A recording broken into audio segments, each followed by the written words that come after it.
Hey guys, welcome back!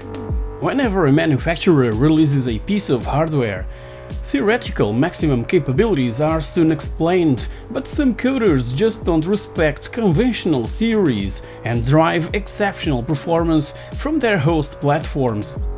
Let's take a look at notable examples from 20 of the most influential machines. On a system that was strictly limited to grey and black character graphics, Malcolm Evans managed to convey a sense of sheer terror by creating a gigantic Tyrannosaurus and having it chase you around a first-person maze. With just 3 characters, a fully black block, a fully grey block, and a cross-shaded block, a network of 3D corridors was brought to life on a system that was barely capable of drawing a character without pausing for thought. The responsive movement and surprisingly convincing dinosaur animation were all the more impressive for the limits of the hardware too.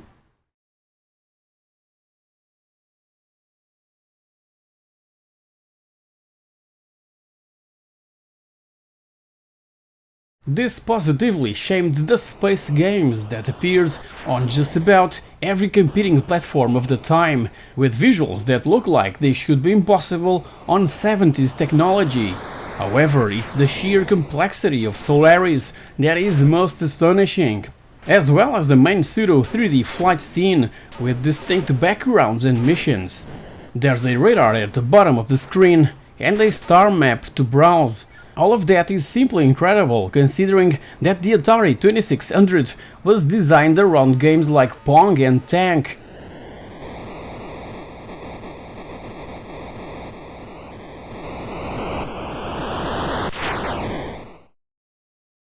Sylvester Stallone's movie might not have broken new ground, but the Spectrum game did, thanks to the talents of Jonathan Joffa Smith. A stunning scrolling routine was developed for Cobra by the amazing Joffa Smith, indeed. Screens could be packed with well-animated sprites without a hint of flicker or slowdown, and a superb use of color, avoiding the lazy and dreary two-tone look. Joffa's slick technical skills meant that his arcade conversions such as Hypersports, Green Beret and Mickey also looked incredibly impressive.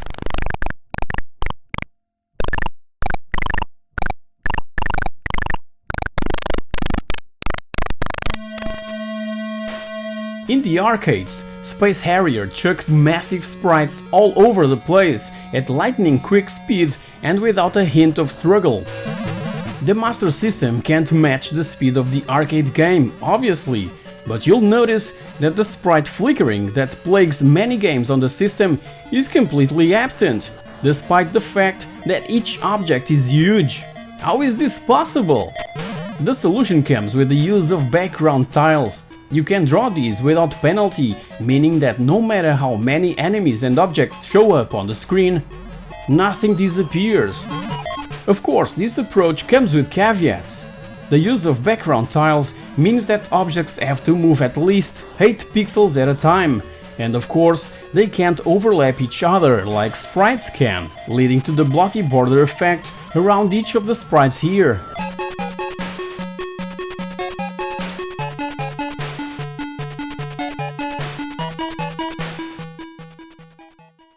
This arcade conversion proves that with the proper attention from coders, the Amstrad was amazing. Mode 0 graphics show off the Amstrad's superior color handling ability. It retains all the action of the arcade game, including jumps, turbo boosts, road forks and obstacles. A good sensation of speed is retained and object scaling is handled excellently. The game even retains digitized sound effects and speech from the arcade version. Indeed! Go, Mr. Driver!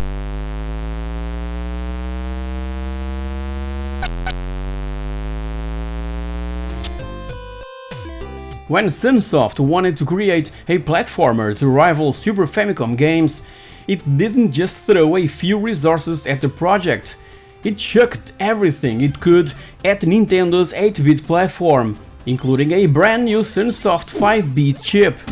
The hardware in question was based on the FME7, which allowed for lots of bank switching fun already, but added a whole new audio chip in the form of the Yamaha YM2149F. Not only does the game look great, it sounds unlike anything else on the console. In fact, the music far closer to 16-bit chiptunes.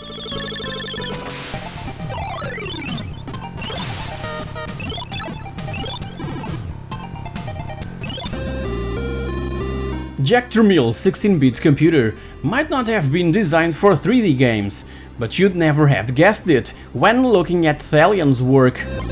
No second prize originated in 1989, when the German software house created an astonishingly fast 3D routine, and by early 1990 it had taken the form of a futuristic racing game that was advanced enough to show off in Ace. However, a series of changes requested by Thalian's management eventually turned the game into a rather more straightforward motorcycle racer. Whether or not as a result of that reduced scope, No Second Prize runs at an astonishing speed and frame rate for a 3D game on any 16-bit platform. Fully polygonal scenery and racers positively zoom past you, and it remains a rare early example of 3D gaming where the visual technology stands the test of time. While it's also on the Amiga, the ST version is the one to get. Between being the lead platform and the ST's natural advantage in 3D games, it'll maintain a higher frame rate when stressed.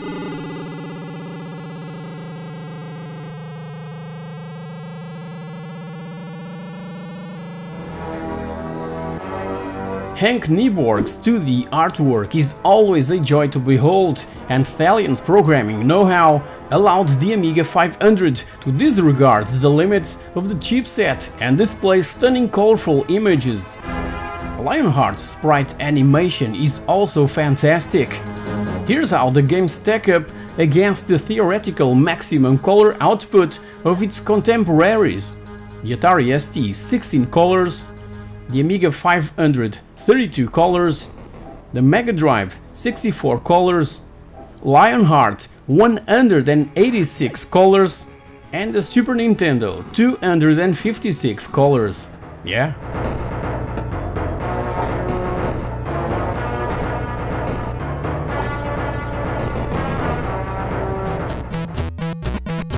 For a C64 owner in the 90s, it was easy to be jealous of the sleek action of console platform games. In an era when Sonic and Mario ruled, every format needed its own take on the formula, but Steve and John Rowland didn't just ape the style, they managed to coax that same performance out of the aging 8-bit machine. The dinosaur could run at an incredible pace, and the coders exploited a bug to achieve smooth full-screen scrolling that never struggled to keep up. Even with parallax, the game also deployed every color a C64 could display, plus a few that were outside of its remit.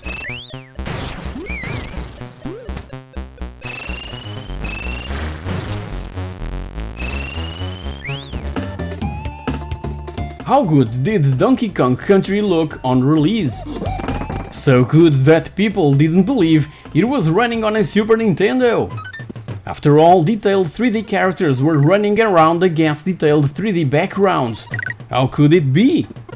These days we know that it was pre-rendered, but it's still a staggering achievement. For a start, Rare didn't use any extra chips. And even when you discount the Super FX, lots of Super Nintendo games did. Super Mario Kart, Street Fighter Alpha 2 and more all did so.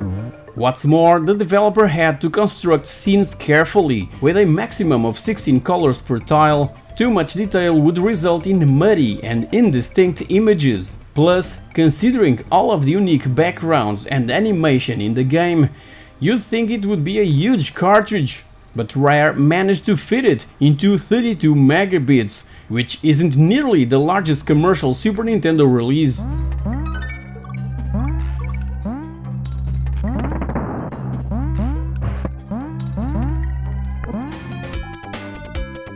When the Cotton series switched from horizontally scrolling action to Space Harrier style 3D shooting, the Mega Drive might not have seemed like the ideal platform for the job. After all, it has no sprite scaling abilities. Panorama Cotton's routine to handle this was surprisingly good, but that wasn't all that was impressive about this 16-bit blaster. Success pulled off all sorts of tricks to convey a convincing 3D effect. Rolled effects were abused heavily. They were drawn both above and below the character for indoor tunnels, and ramps could even come off these in order to simulate multiple levels of action. Standard 2D backgrounds with parallax were used to show off lateral movement, and the big background shifts occurred multiple times per stage.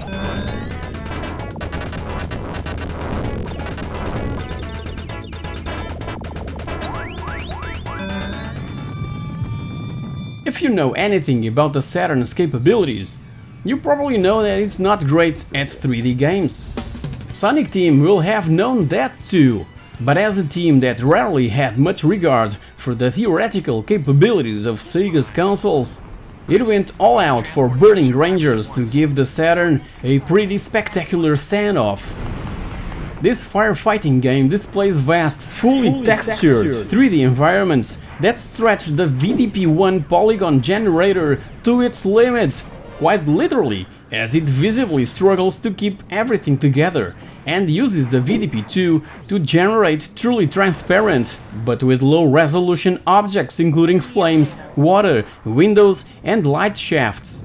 What's more, a dynamic lighting effect rarely seen on the Saturn allows for torchlit sections and spectacular fires.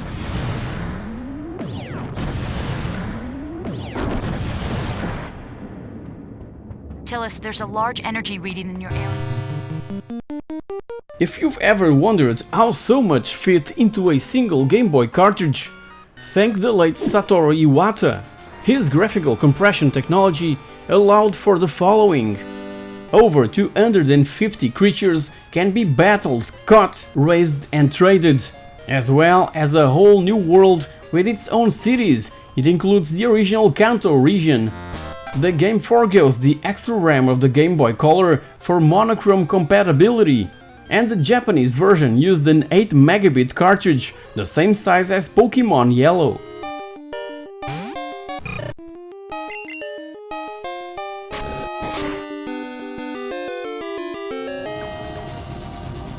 The original Gran Turismo had been developed using Sony's Performance Analyzer, and according to Polyphony Digital's Kazunori Yamauchi, the realistic racer was only using 75% of the PlayStation's full potential. The sequel set about utilizing the remaining untapped potential and had some success, but ended up showcasing the limitations of CD-ROM technology more than anything else.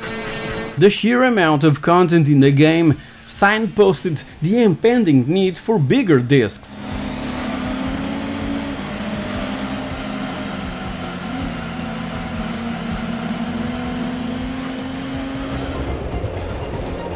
Treasure is a developer known for its technical wizardry.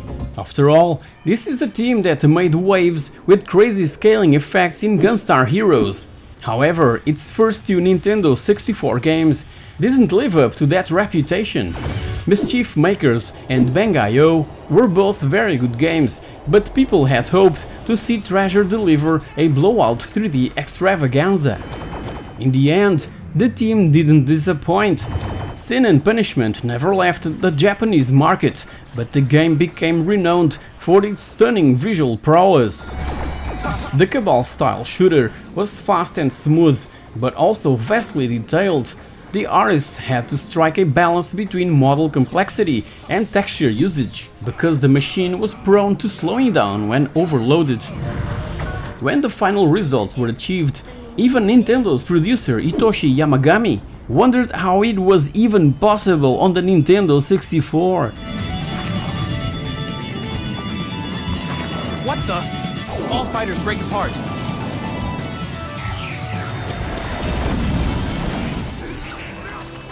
Who needs Dark Souls? From has been impressive for years now.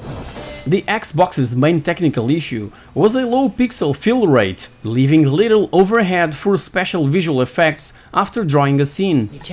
An astonishing translucent trail of light follows the arc of your weapon after every swing.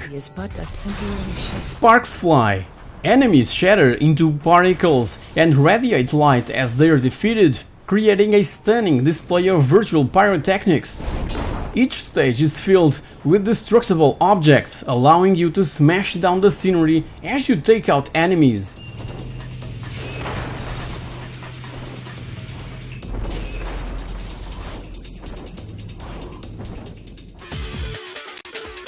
F-Zero X was a game of compromises. It ran at a smooth 60 frames per second and was fast, but you could see where that impacted the rest of development. Crafts were basic and trackside detail was minimal. It was beautiful in motion, but still screenshots were unconvincing. The GameCube follow-up F-Zero GX had no such trouble. Somehow, Sega's Amusement Vision team ensured that not only did the game run at 60 frames per second, but that not a single corner was cut with the look of the game. Detailed textures and complex 3D models meant that the game looked immaculate at all times.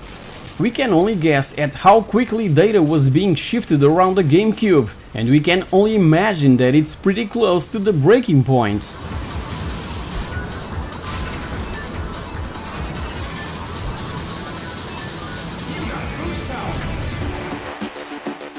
Nintendo delivers a powerful 2D handheld, but awkward coders try to make 3D games. Here's a racer that actually succeeded.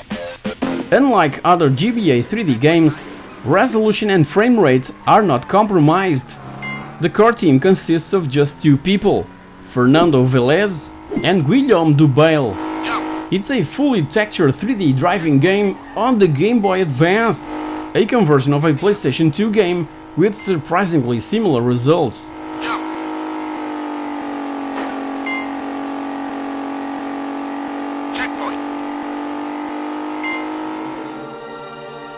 When you play Fumito Ueda's giant slaying game, you'll notice that it's among the most beautiful games on the system, but also one of the most technically demanding.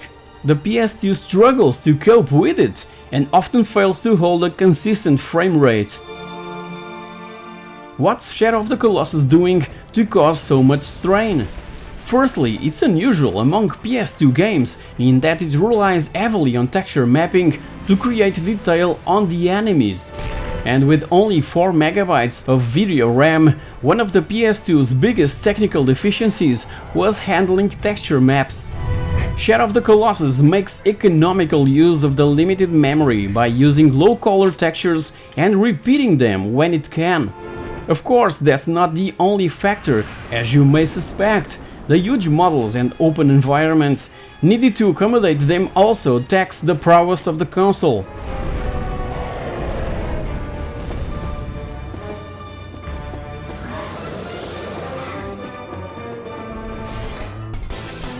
This late Dreamcast game shows a glimpse of what its later games could have looked like. High-resolution textures and detailed 3D models running at 60 frames per second.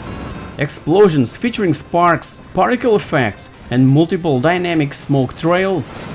The explosions even have their own physics, with the force of each blast affecting nearby trees and smoke. Other amazing effects include the likes of real-time reflections and weather. And it was eventually ported to the Xbox 360 and PlayStation 3 with the same models and textures.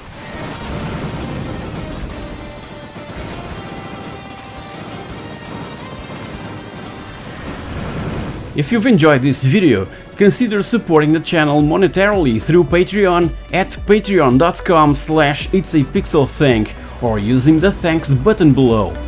To keep up with what's going on with the channel, check all my social media stuff by clicking on the link in the description.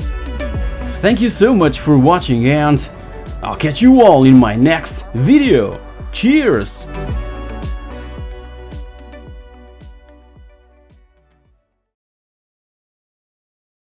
Hey guys, welcome back! So, did you know that BAJA Edge of Control 2 is possibly in the works by Rainbow Studios, nowadays known as Rainbow, just Rainbow, and under THQ Nordic umbrella group of companies. So, you know that I'm probably the biggest fan of BAJA, the original BAJA back from 2008 with this 360 and PlayStation 3 versions. The PlayStation 3 version is the worst of them all, and back in 2017 the game was remastered. It caught everyone off guard with an HD remastered version of BAJA, the original BAJA. It came for the PlayStation 4, for Xbox One, and for the PC. The PC is the best version. It's the pinnacle of the series. Not the series. It will eventually become a series. I'm truly hoping and looking forward to it. BAJA on the PC is the best version, and it's the only version that comes with a poster, a freaking A3 size poster that I have on my door. So it's something that was shared online by an anonymous source, okay, and it was shared somewhere around June or July of this year, and just today I came across it. So an anonymous source shared exclusively to a website known as Xputer that THQ Nordic is currently working on a very early alpha stage of development of BAJA Edge of Control 2. I don't know if this is gonna be the final name. BAJA 2 seems just too generic. So, and it's been targeted to be released somewhere around 2025, 2 years from now. So I don't know how am I gonna sleep tonight, knowing that a new BAJA game is under development, and it's been developed using Unreal Engine 4, but there's a strong possibility that it will be shifted to the new engine, the new Unreal Engine 5. So, man, this is amazing news after amazing news, you know. So I'm just a bit scared because it's most likely being developed by the guys that recently brought the worst MX vs ATV games in the series, like this all-out version and the more recent Legends that I have also on digital formats on PC. Legends is a bit better than this one. Even so, I'm a bit scared of this possibility, because as you know, the original game was developed by two XEL games that was formed with the founding members of the original Rainbow Studios that brought us Motocross Madness 1 and 2, and the first games on the MX vs ATV series, MX Unleashed, for example. MX vs ATV Unleashed is freaking incredible. They made also the exclusive ATV Fury series on the PlayStation 2, man, and then they left, okay? They left around 2005, 2006 to create BAJA Edge of Control, this freaking incredible off-road game that is the best off-road game ever made, and one of my favorite games ever made. It's my favorite racing game. Yeah, I don't have anything more to say. So, man, I can't wait to get my hands on BAJA 2, and please, THQ Nordic and the Rainbow, if you're listening to this, if you're watching this, send me a copy right away so that I can try it and give you some feedback. Man, I don't care, I just want to play it. I just want to play a new BAJA game made from the hands of I'm truly praying for that.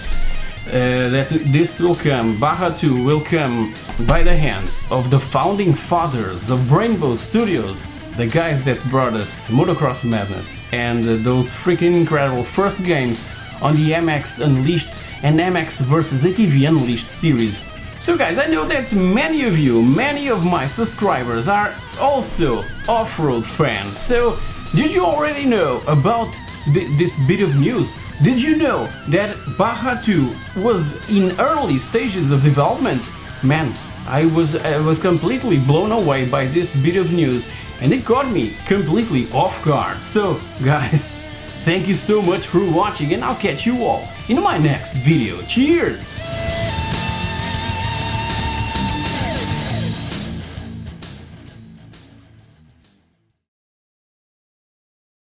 Hey guys, welcome back!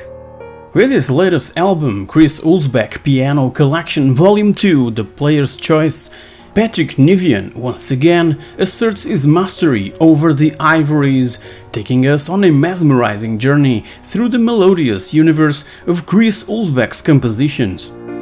It's a trip that will transport you to the pixelated landscapes of your youth, where the memories of 16-bit adventures come alive through each note. The album, a follow-up to Nivian's first volume of Huelsbeck's piano arrangements, picks up right where we left off, but with a twist. This time, The Player's Choice takes center stage, featuring fan-favorite tracks that resonate with ardent gamers and music enthusiasts alike. For this second album, Patrick reached out to fans during the COVID-19 pandemic through some polls posted in the many dedicated Amiga forums all over the web, and he came to the perfect playlist of songs to be played and featured. For Patrick, it's all about the feeling. He loves free interpretation and improvisation, and the complexity of Chris' music, with key changes and different melodic progressions, are true challenges to whoever tries to interpret his work. Patrick, a virtuoso in his own right, navigates the complexity of Huelsbeck's scores with an ease that soothes the soul. Each track encapsulates an epoch of gaming history, from the adrenaline-pumping Turrican 2 to the mysterious echoes of the great Gianna sisters. Nivian's touch transforms these iconic tunes into pieces of delicate splendor.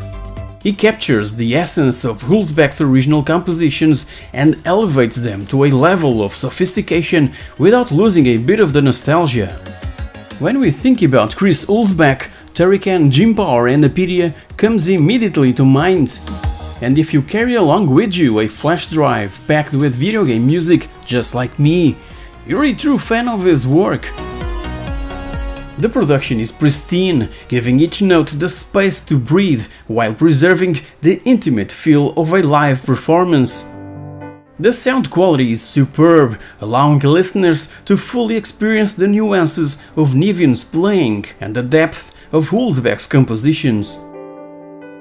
While the album is a masterclass in piano performance, it does occasionally feel a bit too polished, losing some of the raw energy that made the original compositions so memorable. Some tracks could benefit from a touch more vigor, a dash of the original electronic intensity. Chris Huelsbeck Piano Collection Volume 2, The Player's Choice, is a testament to Patrick Nivian's skill and dedication to preserving the legacy of video game music. It's a must-listen for any fan of Huelsbeck, Nivian, or anyone who appreciates the beauty of piano music. With this album, Nivian invites us to revisit our cherished memories, and through his skillful interpretation, he makes those memories sing anew. While it occasionally misses the mark in capturing the raw energy of the original pieces, it more than makes up for it with its sheer musicality and emotional depth. This album is a touching tribute to Chris Huelsbeck's work and a beautiful reminder of the power of music to transport us to different worlds. If you've enjoyed this video, consider supporting the channel monetarily through Patreon at patreon.com/itsapixelthing or using the thanks button below. To keep up with what's going on with the channel, check all my social media stuff by clicking on the link in the description. Thank you so much for watching, and I'll catch you all in my next video. Cheers! Hey guys, welcome back! I don't know about you, but I'm a bit tired of watching the same old Neo Geo arcade games being featured over and over on top 20 lists all over YouTube, cause the system is mainly known as a fighting games powerhouse. As you know, I'm not a big fan of fighting games, but instead, I absolutely love side-scrolling beat-em-ups, as you've witnessed in the past if you usually watch my content. So if you wanna discover a few more arcade games that deserve a bit of your time, that aren't one-on-one fighting games, here's my top 26 Neo Geo titles that I indeed played back in the glory days of arcade gaming and still do nowadays using my A500 Mini, my Ambernic RG353M, and on my PC using the Hyperspin front end. Let's take a look. Alpha Mission 2. Alpha Mission 2 is a vertically scrolling shooter released by SNK in 1991 for the Neo Geo arcade and home systems. It was later released for the Neo Geo CD in 1994. Recently, the game was re-released for current-gen systems and PC as part of the Arcade Archives sub-series ACA Neo Geo. So the story goes, 10 years after the events of Alpha Mission, the Seven Star Alliance, now led by the gigantic transforming android Fulvar, has resumed its war against Earth. In response, the high-performance space fighters SEED-RX and SEED-FX have been dispatched from the space carrier Dolphin to curb the Alliance's assault. We control a fighter spacecraft and can shoot enemies in the air, bomb enemies on the ground, collect power-ups and defeat bosses to advance levels. The weapons have a limited power indicated on an energy meter on the left of the screen.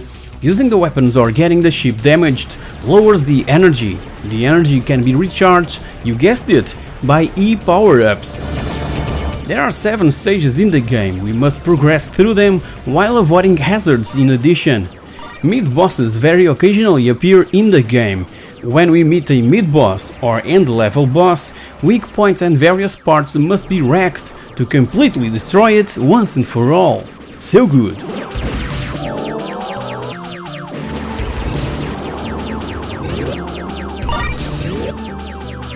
Blues Journey. Blues Journey, also known as Ragui, the name of the planet where the action takes place, is a side-scrolling platformer originally released in 1991 by ADK for the Neo Geo and later ported to the Neo Geo CD in 1994. We control Blue, and the second player controls a mirror image of Blue, referred to as Shadow Blue, with the game playing like a typical side-scrolling platformer, in many ways resembling the good old colorful platformers present on the Commodore Amiga. Blue's main form of attack is to drop a large leaf, which can either stun or be picked up and thrown at enemies. Aside from attacking and jumping, Blue can also shrink in order to cross small gaps in the scenery. As the story goes, Ragui was a beautiful planet full of nature inhabited by insect humans known as Insectorians. However, a few years ago, after the Daruma clan arrived from another planet, Ragui became more and more polluted. Meanwhile, Blue, a boy who uses a martial art called Leaf Art, heads to battle with the Daruma clan to save his unanswered love, Fa, the second princess of the Ragui royal family. The game is 4 stages long, though we can choose which stage to visit after beating a boss, adding to the game's replayability. Scattered along the levels are various shops where we can buy power-ups, as well as houses inhabited by NPC characters, which can give us hints or ask for specific items. The game has multiple endings, which are decided depending on our actions during the game.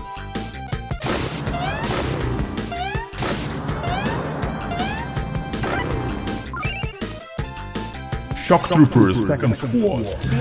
Shock Troopers Second Squad is a 1998 run-and-gun arcade game developed by Saurus and published by SNK. The game is a follow-up to the original Shock Troopers, released a year before, though it's unclear if the game is a direct sequel. And spoiler alert, I prefer the original one. So damn good. DIO, a terrorist organization led by a man called Nakatomi, has threatened the world's leaders to submit to their will. After DIO completely eradicates a city, a squad of shock troopers are sent to deal with the threat. Most of the basic gameplay aspects from the original game are present in this sequel, or it's not a sequel, I just don't know. The roll or dodge is set as a leaping somersault, which travels a little farther than before. None of the original protagonists return and the character number is cut in half. We can still choose which routes we wish to take, though our options are more limited.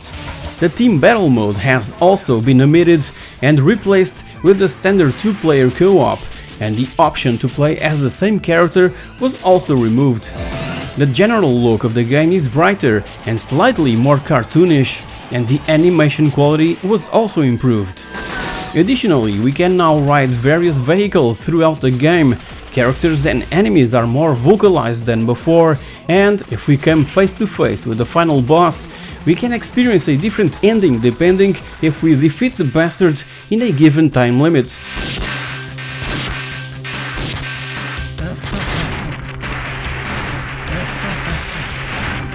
Neo Turf Master. While the Nazca guys were creating Metal Slug, they were also working on a very different type of Neo Geo game. Neo Turf Masters is a golfing title. That's all there is to it, really. While golf might not be for everyone, this is a fun competitive game for 1 or 2 players. You can either test your skills in stroke play or go head to head in match play. It's easy to get the hang of, and a good game to kick back with a mate and some beers after work. Neo Turf Masters has 6 players from around the world for us to choose from. They each have different playing styles and signature looks. There are 4 courses to choose between, and the on-screen information relating to weather conditions and hit power are all designed to help us become a better virtual player. So it's not Tiger Woods' PGA Tour, but it's still a great little game. It's been described as juiced up, high-speed golf. I never knew that golf could be any of those things, but I sure like Turf Masters, so maybe it can. And it's probably because of Turf Masters that I freaking love golf games so bad nowadays. So relaxing.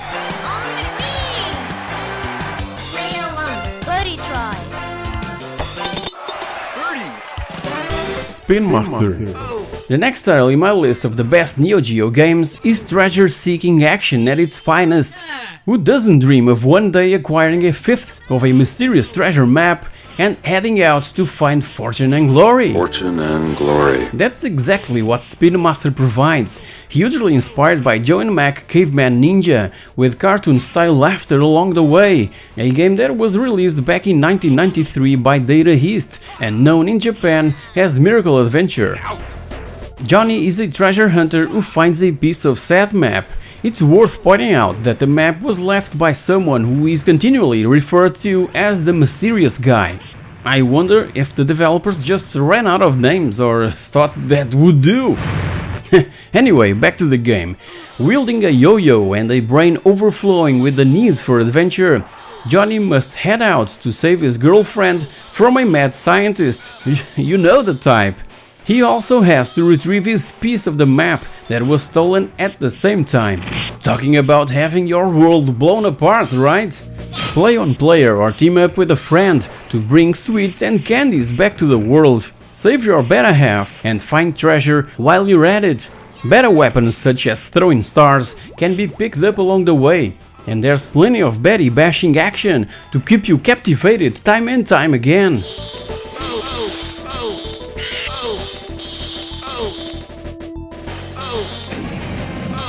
Windjammers.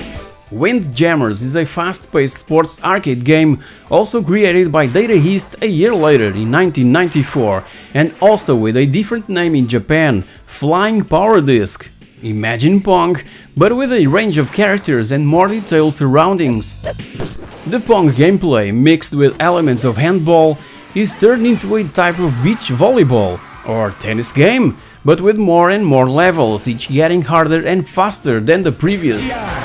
There are 6 different courts, each with its own characteristics: beach, lawn, tiled, concrete, clay and stadium, and the high saturated colors, cool character animations and decent soundtrack turns Windjammers in a must-play game for everyone who loves such a mixed bag of sports and disciplines. Just prepare to rage quit now and then.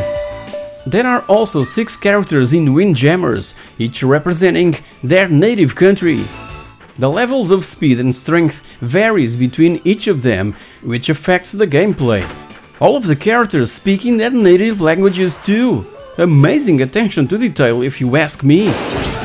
A couple years ago we saw a pretty cool attempt on bringing this concept to newer players, the ones that really gives the proper attention to what the indie market has to offer. Give me that. Logjammerz by Megacat Studios should really be considered if you're in a Windjammer sort of vibe.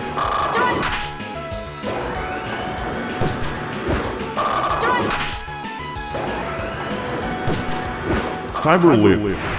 Cyberlip instantly wins the award for the best game cover art out of any Neo Geo title. Cool dudes with big guns, explosions and a creepy hidden face. This game has got it all. Cyberlip is a horizontally scrolling fast-paced side-scrolling action platformer released by SNK in 1990 for the Neo Geo, with some huge firepower available and boasts some of the weirdest bosses of any title I've ever played. It's based in the future between 2016 and 2030, so it's happening right now. Gladly, this isn't what the world is shaping up to be like. One of the weirdest bits I remember about this game is the random elevator sections between each stage. Get it right and you move to the next level. Get it wrong and you have to work your way through a rock-hard level with tons of enemies. It's a 50-50 chance and completely random, so just hold your breath and hope for the best. We play as Rick or Brooke, humankind's last hope. Can we push back the invading forces and destroy the evil Cyberlip? Two mavericks against the alien world. I like those odds. So we must battle through large numbers of enemies. In addition to the normal gun, we can gain and use other weapons such as flamethrowers and rocket launchers. However, ammunition is limited and players can switch weapons to preserve ammo. 5 years later, in 1995, the game was ported over to the Neo Geo CD system. It now features improved voice acting and added a short introduction explaining the plot. You're in Colony CO5 to control the androids. NAM 1975. NAM 1975 is unsurprisingly a game about the Vietnam War, albeit a fictionalized account of it. It's essentially a shooting gallery game. Think Duck Hunt with soldiers instead of ducks. And it was the very first game released for the Neo Geo. We control two soldiers tasked with finding a doctor and his daughter, kidnapped by Vietnamese forces. However, as the game progresses, the armies learn that Dr. Muckley, that's the doctor's name, is a madman who is building a gigantic laser cannon to take over the world himself. The game has 6 stages, played either through single-player mode or 2-player co-op. We move a crosshair and our soldier from side to side, Cabal style, while gunning down enemies on the other side of a river. It's pretty easy to pick up and addictive as hell once you get started. NAM 1975 was one of the back-in games that launched with the Neo Geo back in 1990, making it a very popular game for the system. A curious fact was that many copies of this game were censored due to the female character on the front cover showing a bit of thigh and cleavage. Yes, because female soldiers suddenly lose their thighs and chest before signing up. As such, some game boxes bear marker pen censorship to cover these parts up. Yes, marker pen, very high-tech.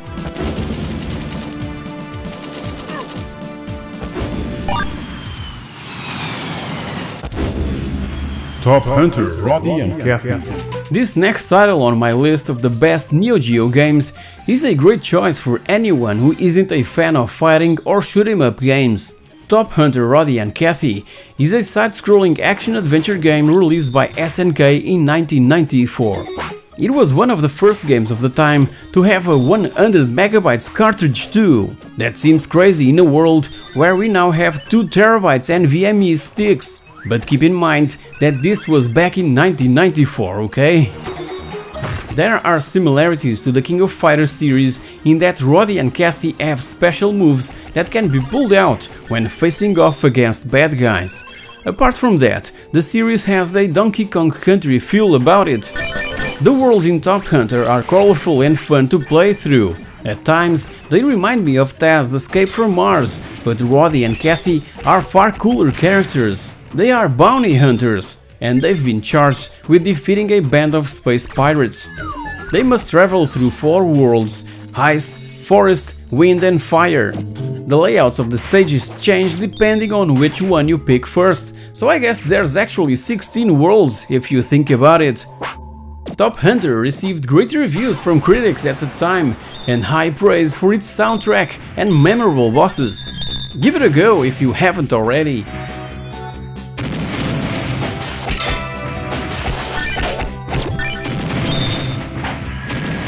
Magician Lord.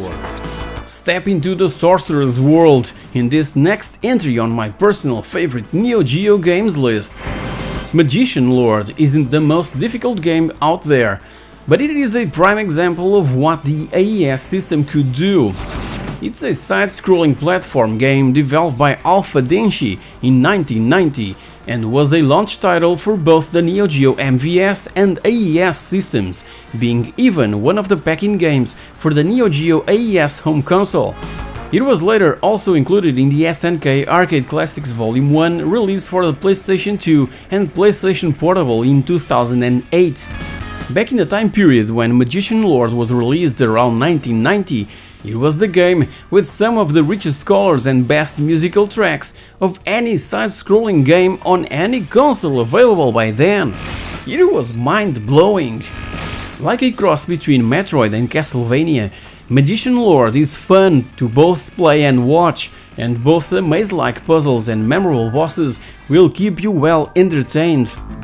The story revolves around the evil Burk called Gal Ajiz, who has broken free of a prison that he was locked inside. He steals the tomes that were used to imprison him in the first place and tries to bring the god of destruction named Azators back to life. A magician named Alta with a wizard staff and much bigger crystal balls than I would have in this situation comes to the rescue. He must stop Gal from using the tomes and bring peace to the land before he messes things up good and proper.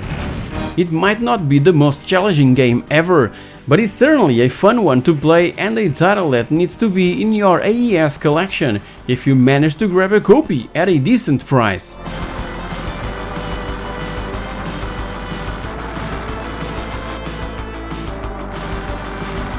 The Last Blade 2. Okay, I know. I said that I would leave all fighting games out of this top 26, but I can't just forget about the amazing graphical effects present in The Last Blade 2.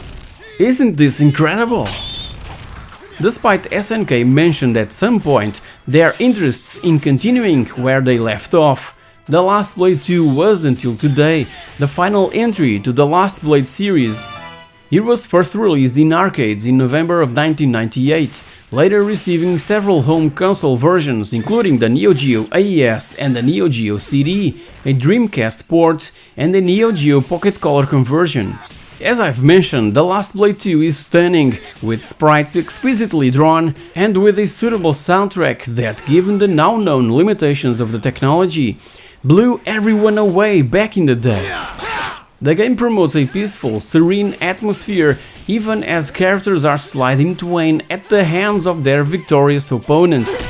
Of course, it's not a game that dwells on death. To focus so heavily on the end of the fight would be to do a disservice to the struggle that precedes it, and The Last Blade 2 refined the excellent mechanics of the first game.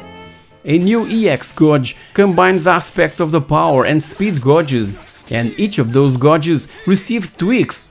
Power players can perform super cancels out of special moves, while speed players get preset combos. However, it's the new characters that will be of most interest to players, and they are an excellent bunch. As said, The Last Blade 3 never happened, but this second game was and is so good that it didn't need to.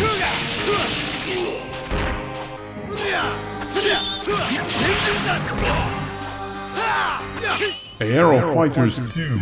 I'm mixing things up now, with a vertical scrolling fighter pilot game that will make you feel like you've just parachuted out of an airplane.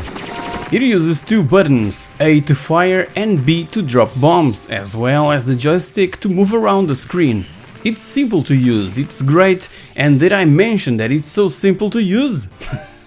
Yeah. Seriously though, this game rocks. Destroy armored planes and enemy buildings while picking up power-ups and money bonuses along the way. Play as pilots from 5 different countries in both single and multiplayer modes as we move through the 20 levels kicking ass and taking names. It's a perfect game to play after a long day of number crunching or brain taxing people bossing, and a worthy addition to my compendium of the best Neo Geo games ever. Try it out if you haven't.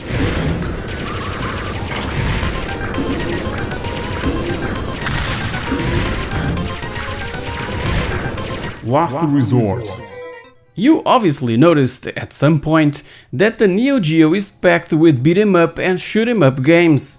It started its life as an arcade machine after all, so one of the best shoot 'em ups that I've ever played on any consoles or arcades was Last Resort. It's like R-Type and features some incredible space-age action with awesome enemies. With only 5 stages, some might think that it's a little short. They're super tricky, however, and the bosses are anything but short. They're massive.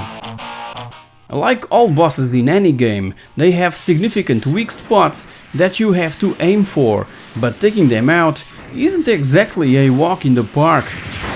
Last Resort is set many years in the future. Not content with wrecking one planet, humans are now trying to colonize space too. A computer virus messes up their plans and brainwashes some of the humans to take its side, and all hell breaks loose. Cue robotic drones, cyber jets, and a whole load of blaster fire. While Last Resort received mixed reviews, it's a favorite for fans of the genre. With Metroid-style villains and addictive gameplay, it's a good choice for anyone who is looking for a game where speed and quick reflexes are more important than puzzle-solving brain power.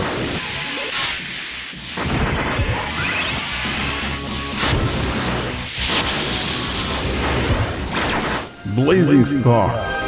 If you're a fan of space-age battle games such as Star Fox, Star Wars and Metroid, then the next game on my list will be right up your alley. Say hello to Blazing Star. This side-scrolling sequel to Polestar is well renowned as one of the best shoot 'em ups on the system and has been praised by critics for its intense boss battles, detailed stages and graphics. Cyborgs are turning against the AI that built them in a bid to stop the rise of a cybernetic army. You, the player, must take charge of one of these rebel cyborgs and the ships that they control, each ship having different firepower, shot styles and speeds. Much like Lilith Wars, you can pick up power-ups and extras as you progress through the levels, button mashing away to your heart's content. Enjoy both single-player and multiplayer modes from the comfort of your couch, or install into an MVS unit for that ultimate Stranger Things style arcade experience in your garage or living room, if you can afford it, that is.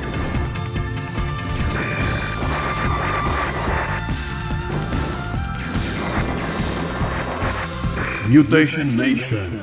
Mutation Nation takes the 12th spot in this list, another beat-em-up title that follows a similar pattern to Streets of Rage, bar one significant feature. Instead of picking up daggers or pipes to smack enemies with, we can grab spheres that unleash Super Smash Bros. Style attacks, destroying everything in sight.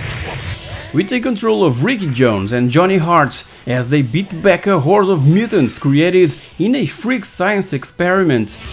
Using the spheres to aid them, Rick and Johnny battle weird creatures and mecha-modified human enemies while trying to rid their city of evil. This game was originally titled Dream Over and intended to be released between late 1990 and early 1991. It missed the system's launch and almost got cancelled, but the project was eventually picked back up and finished, finally seeing release in 1992 with the current title. So if you liked Comic Zone, then this one is definitely for you. Plus, the graphics are pretty awesome for the time.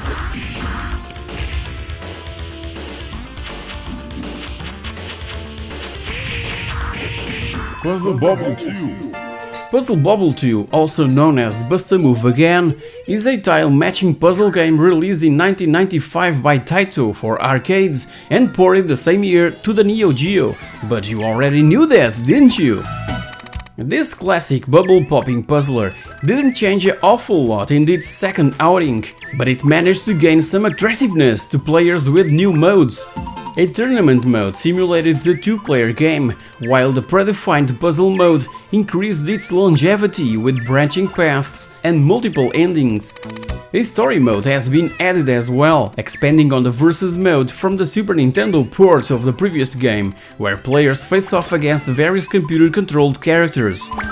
Just out of curiosity, the game forbids the initials SEX on the high score table. If you try, it gets changed to AAA. Yeah.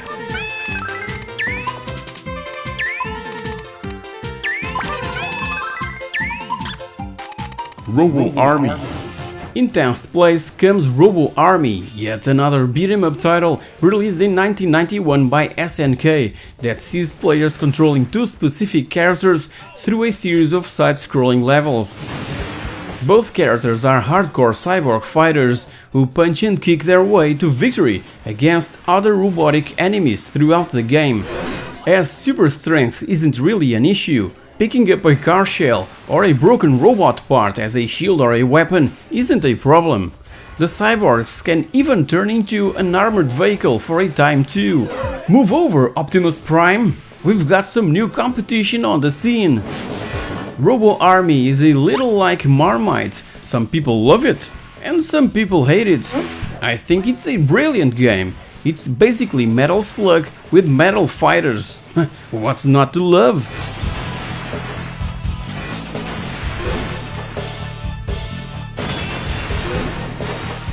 Neo Bomberman. You've all heard of Bomberman, but did you know that there was one specifically made for the Neo Geo? For those of you new to Bomberman, it's basically an action-based maze arcade game developed by Produce and released in 1997 by Hudson Soft for the Neo Geo MVS system. It was never released on the AES home console and was never ported to other systems to my knowledge. In this game you take control of the Bombermans obviously. The main objective is destroying all of the monsters in the stage. To destroy them, you'll need to place bombs to block them, and then blow them up. Yeah, the good old formula, you know the drill. Once you kill all of the monsters, the gate to the next level opens up. Again, each one is filled with more and more monsters, harder than the last. With special abilities to make it easier and yourself more powerful, each level is like a puzzle. Where will you go? Where will you place your bombs? And will you prevail? An awesome and extremely addictive game indeed.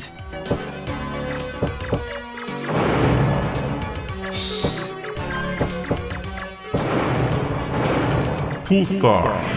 Pulsar is a 1995 shoot-'em-up developed by the defunct ICOM Company Limited and published by SNK for the Neo Geo MVS, AES and Neo Geo CD.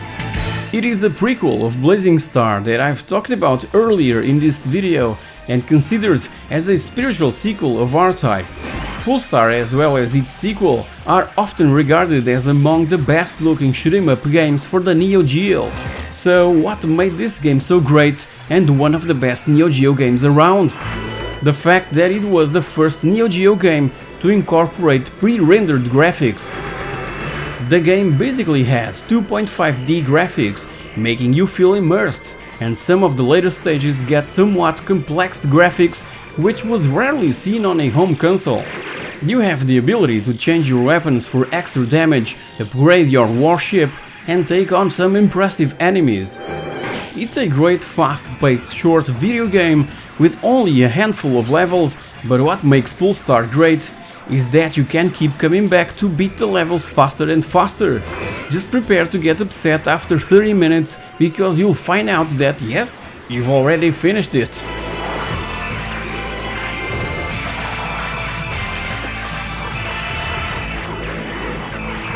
Overtop.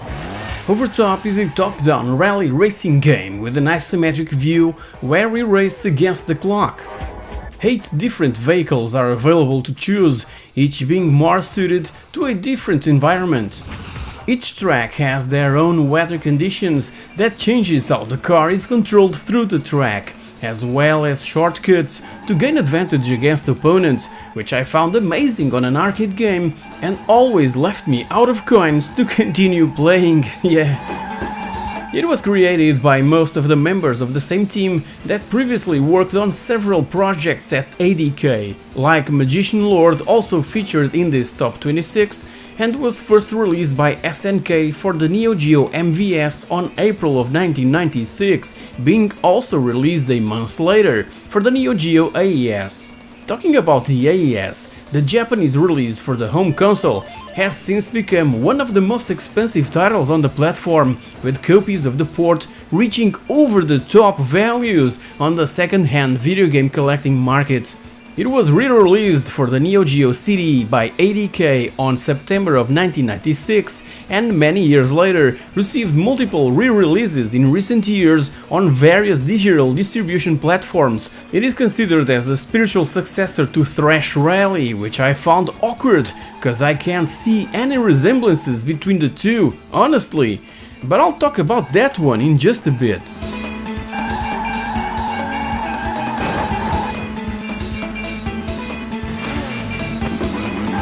Metal Slug X. Everyone knows and plays at least one entry in the Metal Slug series. Even so, I'm gonna break it down just a bit. So, Metal Slug X is a run-and-gun video game in the Metal Slug series.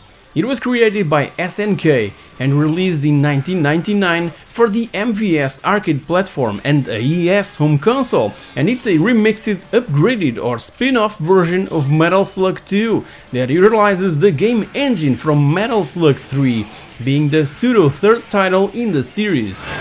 It was later also ported to the Sony PlayStation and as part of the Metal Slug anthology for the Wii, PlayStation 2 and PSP.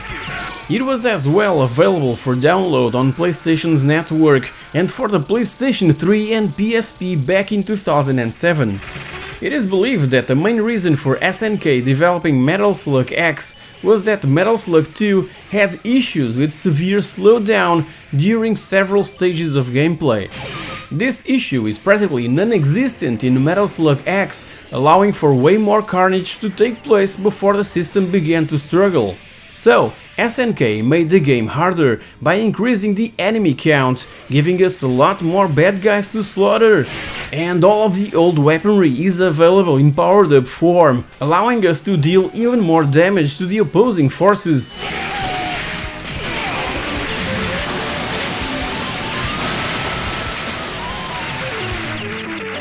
Sengoku 3. Sengoku 3 is a side-scrolling beat-em-up game developed by Noise Factory and published by SNK. The game is the third and final title of the Sengoku series. It was released in arcades on October of 2001, just a few days after SNK entered bankruptcy. The game takes a greater departure from its predecessors in both story and presentation. It improved on its predecessors by allowing you to batter your foes with special ninja arts, adding variety to the standard beat-em-up formula. So the heroes are now members of a ninja clan who have to dispatch an evil emperor before he is released.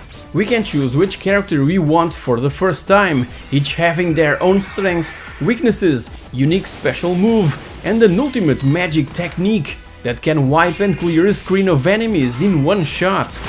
Two bosses that confront us can also be playable after a certain chapter of the game, allowing us to reselect our character if we wish to do so. In 2013, Sengoku 3 was digitally re-released for the Japanese Wii Virtual Console service, courtesy of D4 Enterprise, and in 2015 was included in the Neo Geo 25th Anniversary Humble Bundle. Hamster Corporation re-released Sengoku 3 for the Xbox One, PlayStation 4 and Nintendo Switch in 2018 under their Arcade Archive series, so as a late Neo Geo release, it's extremely attractive and the pinnacle in what not only visuals but also audio is concerned in all of the Neo Geo library of games.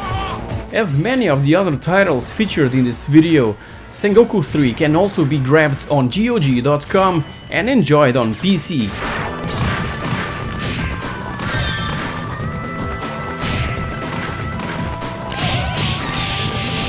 Thrash Rally. Now comes one of the greatest racing games ever made. At least one of the most meaningful to me. That game that has got something that keeps me glued to it time and time again, even nowadays. You know why? Well, because it was based on the Paris-Dakar off-road event, that's why. You know that I'm crazy about the Dakar, but not just that.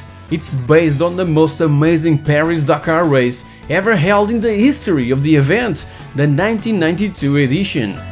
That year the race went from Paris in France to Cape Town in South Africa. Yeah, that's right! 4 freaking weeks of furious racing through the most diverse environments we ever got to see in a race of this scope. 1 entire month packed with Dakar action. What a dream come true! I know that this fast and furious top-down racer might look rather basic for a Neo Geo release, but it more than makes up for it during play. Again, at least for fans and enthusiasts of the race in where it was based. There are 2 distinct tournaments to take part in, with a variety of different vehicles to try, all of which handle brilliantly. The track design is top-notch, with lots of challenging bends and turns, while the AI always feels fair and gives you a fighting chance. It's one of the few Neo Geo titles compatible with a multi-link cable, allowing up to 4 players simultaneously. Besides that, it's also known as Rally Chase, and was developed by ADK and released in 1991 for the Neo Geo and later ported to the Neo Geo CD in 1994, getting some updates in the process, like a manual transmission option with a low, high and supercharger gears that allows us to reach higher speeds than on the original release of the game, ditching entirely the brake button. Just letting go of the buttons will slow down and stop the car, just like an electric vehicle in real life. In the CD version, some vehicles even require the manual transmission to be allowed to play, and we get extra time to finish the races in comparison to the original release.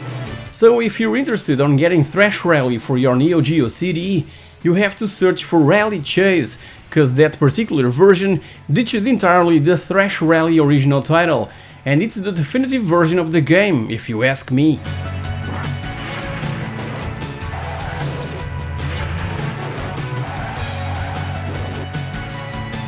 Metal Slug 3. Some of you might have guessed that Metal Slug 3 would have taken the top spot on my list of the best Neo Geo games, simply because it's one of the best arcade games of all time. As run and gun titles go, the original Metal Slug was always pointed out as the best by many players, but Metal Slug 3 has some of the best levels and weirdest characters of any franchise ever, and without those slowdowns that plagued the first couple of Metal Slug games. Just take a look at those graphics. It manages to surpass its predecessors with bigger sprites and smoother animation, and it packs more variety with underwater sections, a new zombie transformation and landscapes so enticing in all 2D side-scrollers. There's the aftermath of a war, mutant crab warriors and a nice cloud formation to balance it all out. Honestly, I've put so many hours away on this game over the years, and I never get bored of going back to gunning down aliens and putting up Morden's troops as we join forces to defeat the final boss. It's even featured on my top 10 favorite PlayStation 2 games episode. Check it out! I don't want to give too much away. Get onto the internet and grab a copy of your own Metal Slug 3 to experience this stunning game firsthand.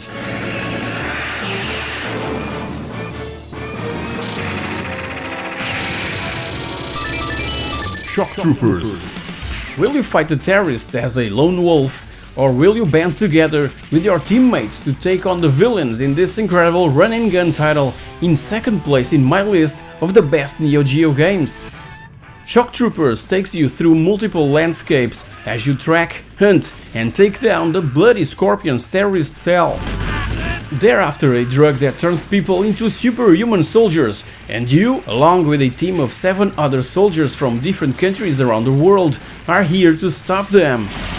Go it alone or control one of 3 soldiers at a time as you make your way through mountains, jungles and valleys in search of the scum that kidnapped an old scientist and his attractive granddaughter, obviously.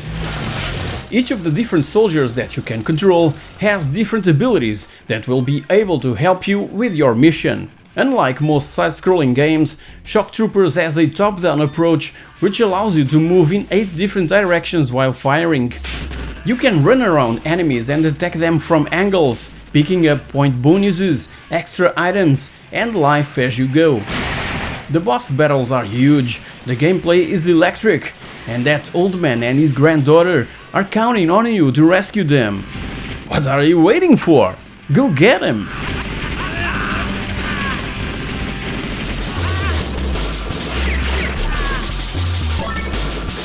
Neo Drift Out, new technology. By the time Neo Drift Out arrived in 1996, arcade racing games had largely moved into the 3D realm. The likes of Ridge Racer, Daytona USA and Sega Rally had seen to that. However, there was still a place for a lower budget take on the racing genre, and Neo Drift Out filled that role perfectly thanks to its speed, recognizable cars and challenging course layouts. Like other rally-based racing games, your goal is to complete point-to-point races in the quickest time possible with the assistance of a navigator. It was developed by Visco and later also released for the Neo Geo CD and uses an isometric view and simple controls. Unlike other racing games, the objective here is to finish each race before the timer runs out, regardless of your position. Failing to beat the race under the amount time will give an instant game over. During the races we must watch out for hazards such as puddles and rocks on the track, which can hinder our progress and make us lose precious seconds. When we approach a curve or large obstacle, a warning sign will appear on the screen pointing the direction to follow, along with the game's narrator shouting the direction as well.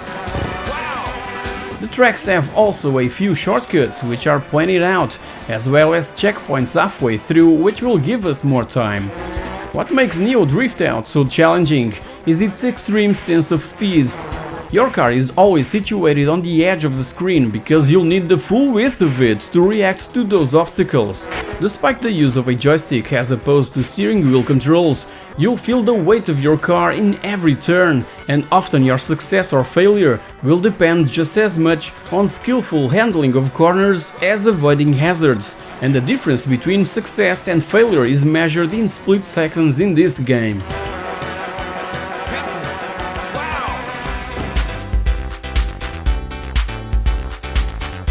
And here you have it, my 26 favorite Neo Geo classics that I still play nowadays and that made me spend all my lunch money back in the 90s.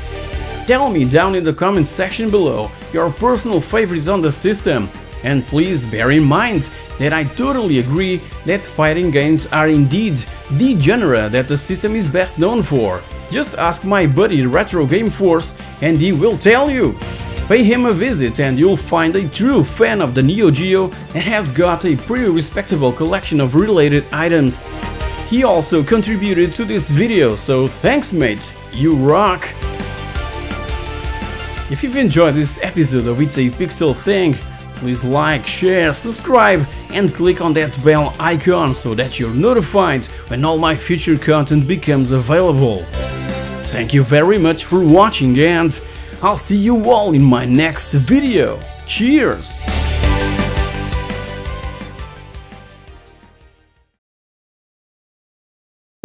Hey guys, welcome back! In the early 90s, the world of computing was at its zenith, and Commodore was ruling the game with the legendary Amiga 500. But then in 1992 they dropped a bombshell, the Amiga 1200. This, my friends, is the story of the computer that refused to die. Commodore was unstoppable, with their C64 selling like hotcakes and the Amiga 500 reigning as the 16-bit champion. But technology was evolving rapidly, and they knew they had to level up. So they dropped not one, but two new Amigas, the Amiga 4000 for the high-end users and the Amiga 1200 for us gamers. The A1200 may have seemed underwhelming at first, but it had something unique up its sleeve. The AGA chipset allowing 256 colors on screen at once and backwards compatibility with Amiga 500 games. But here's the twist. The A1200 didn't exactly have a smooth start. Its initial launch bundle was, well, less than impressive. Oscar and Dennis? Not exactly blockbuster games. Most publishers hesitated to develop exclusive AGA titles, fearing limited sales. So for a while the A1200 just looked slightly better, not groundbreaking. But then a game changer arrived in November 1993, Overkill. It was a Defender clone, but with smooth parallax scrolling and mind-bending effects. It showed the A1200's potential. Alien Breed 2 by Team 17 took the A1200 to the next level. It was the first AGA killer app, boasting more aliens on screen and stunning scenery using a wide range of colors. Exclusive A1200 titles started emerging, but the system still struggled to dominate the gaming market. Commodore's financial woes hit hard, and in 1994 they filed for liquidation.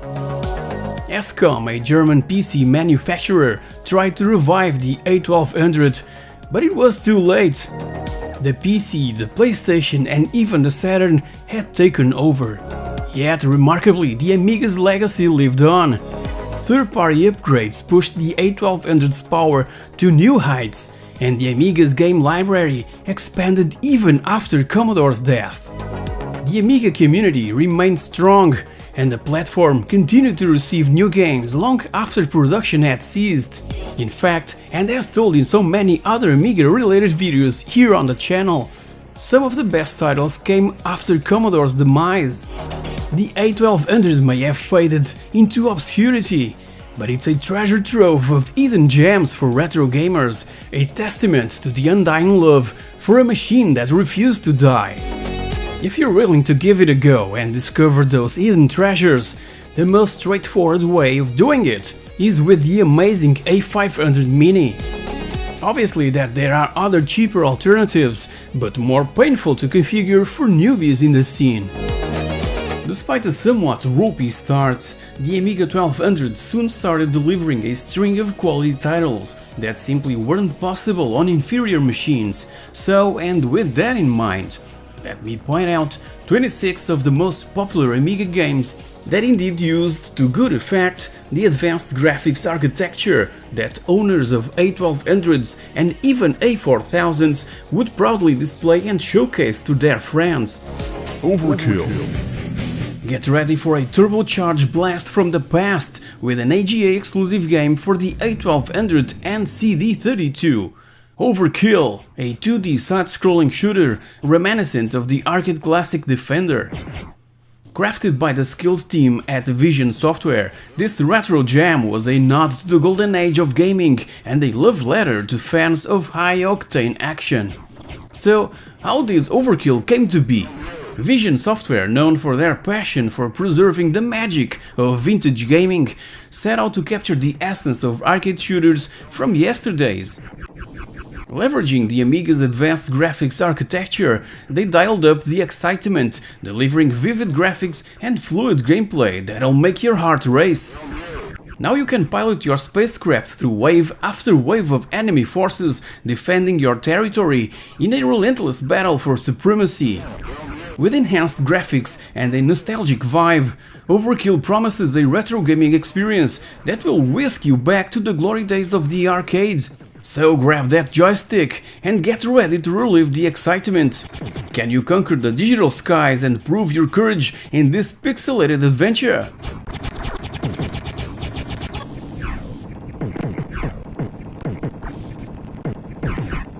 Simon the Sorcerer. Whilst many excellent point-and-click adventures are available on the Amiga, few were actually converted to AGAs. Luckily, AdventureSoft's Simon the Sorcerer did receive a graphical overhaul, and the end result is a glorious looking title with gorgeous visuals, fantastic and memorable voice acting, and some wonderfully designed puzzles that will have you scratching a trench into your head. Don't be fooled by its humble roots and the lack of a LucasArts logo. Simon the Sorcerer is point-and-click adventuring at its very best.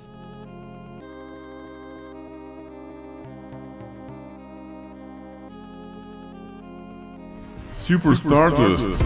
Prepare for a cosmic clash like no other with Super Stardust, yet another AGA exclusive title both for the Amiga 1200 and the CD32. This electrifying arcade shooter was born from the creative minds at Bloodhouse, who aimed to redefine interstellar gaming on the Amiga platform.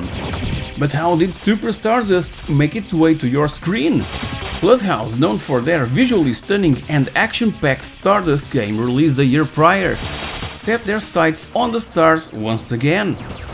Leveraging the Amiga's advanced graphics architecture, they brought the space dusting experience to life, with breathtaking visuals, intense gameplay, and a soundtrack that's truly out of this world. Now you can pilot your starship through an asteroid storm, battling hordes of celestial enemies in a relentless quest for victory. With enhanced graphics and the thrill of intergalactic combat, Super Stardust promises a gaming experience that will transport you to the far reaches of the universe. Are you ready to embark on this cosmic adventure and become the ultimate Stardust savior?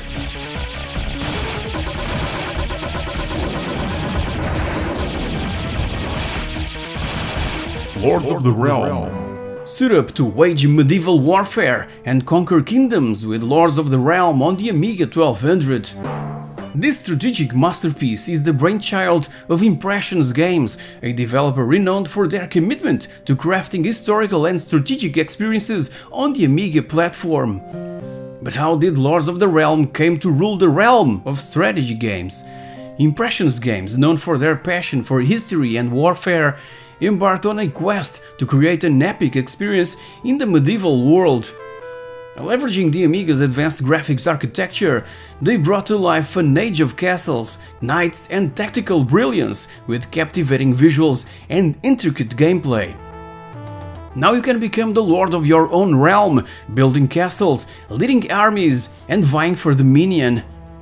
With enhanced graphics and a strategic depth, Lords of the Realm promises a gaming experience on the A1200 that will change your wits and test your leadership. Are you ready to stake your claim as a noble lord in this medieval saga?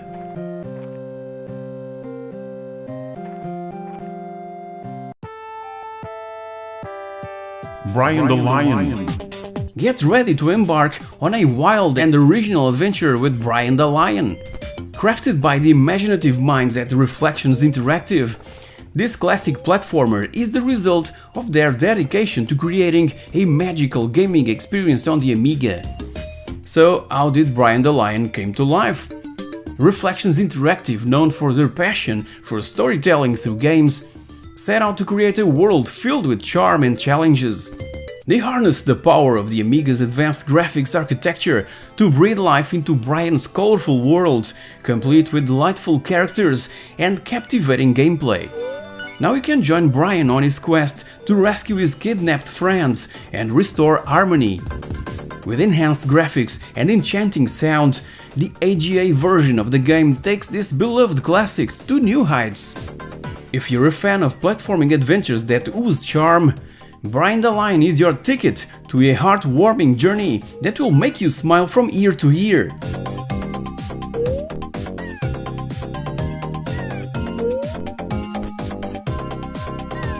Civilization.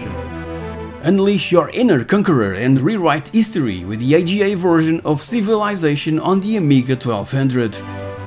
This strategy masterpiece was meticulously crafted by the brilliant minds at Microprose Design Group, who sought to redefine the art of empire building on the Amiga platform. So how did Civilization find its way to the Amiga 1200? Microprose, renowned for their commitment to immersive strategy gaming, embarked on a quest to adapt the epic game for the platform. Harnessing the Amiga's advanced graphics architecture power, they brought the world's greatest civilizations to life, with vivid graphics and a rich strategic experience. Now you have the chance to lead your people to greatness, shape the course of history, and dominate the world. With enhanced graphics and intricate gameplay, Civilization promises a gaming journey on the A1200 that will challenge your wits and captivate your imagination. Are you ready to become a legendary ruler in the annals of history?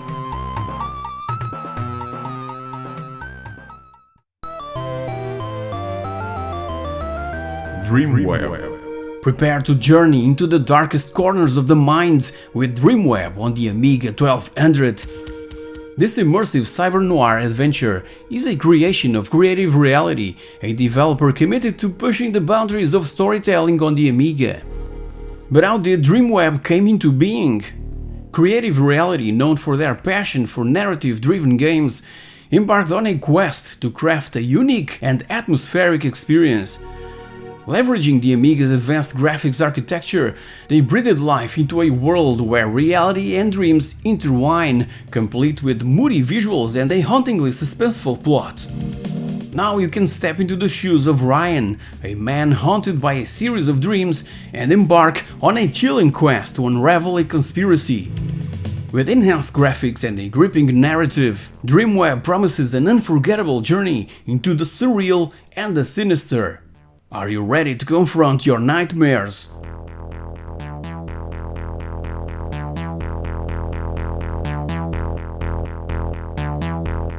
Star Trek 25th Anniversary.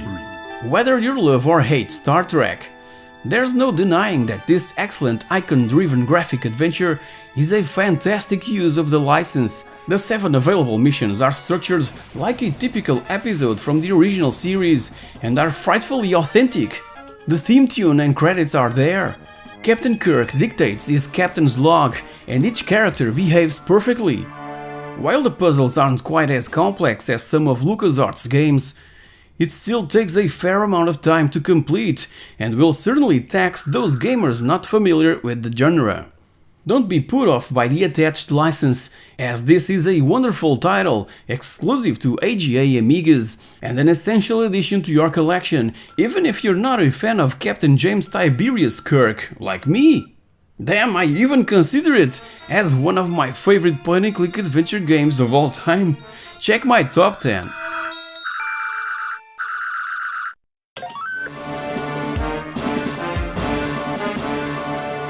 Aladdin. Unleash the magic on your Amiga 1200 with the AGA version of Aladdin, exclusively crafted to the more powerful line of 32-bit Amigas. This timeless classic takes you on a dazzling adventure through Agrabah, now with enhanced graphics and vibrant colors thanks to the Amiga's advanced graphics architecture. Experience the magic carpet rides, thrilling escapes, and epic battles like never before. With smoother animations, intricate details, and an upgraded performance, Aladdin on the Amiga 1200 will make you feel like a true diamond in the rough. Are you ready to rub the lamp and make your wishes come true? Sadly, sound effects and music can't incomprehensibly be heard simultaneously. Yeah.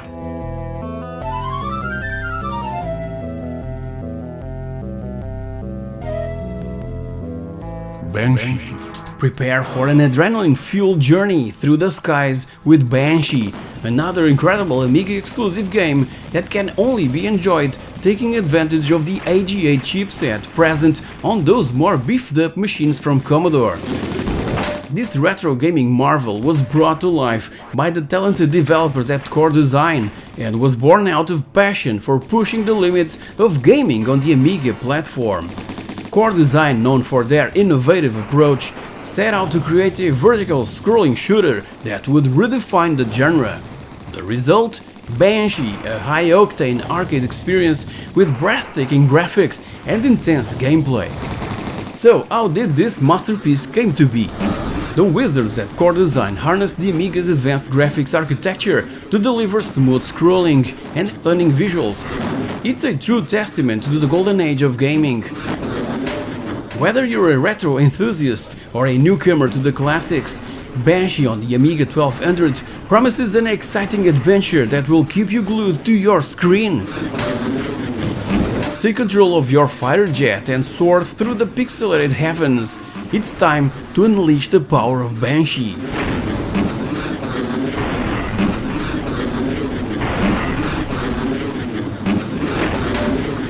Arcade Pool. Step into the neon-lit world of billiards with the electrifying AGA version of Arcade Pool on the Amiga 1200. Crafted by the skilled developers at Team 17, this pool masterpiece shines brighter than ever, all thanks to the magic of the Amiga's advanced graphics architecture. But what's the story behind this pixel-perfect gem? Team 17, renowned for their passion for gaming innovation, took the beloved game of pool and transformed it into a digital thrill ride. With stunning graphics and lifelike physics, they brought the billiards hole straight to your home. Whether you're a seasoned cue slinger or just looking for a fun challenge, Arcade Pool on the Amiga 1200 promises an immersive pool experience that's bound to keep you hooked. So check up your cue, line up your shot, and sink those balls in style. It's time to conquer the virtual felt.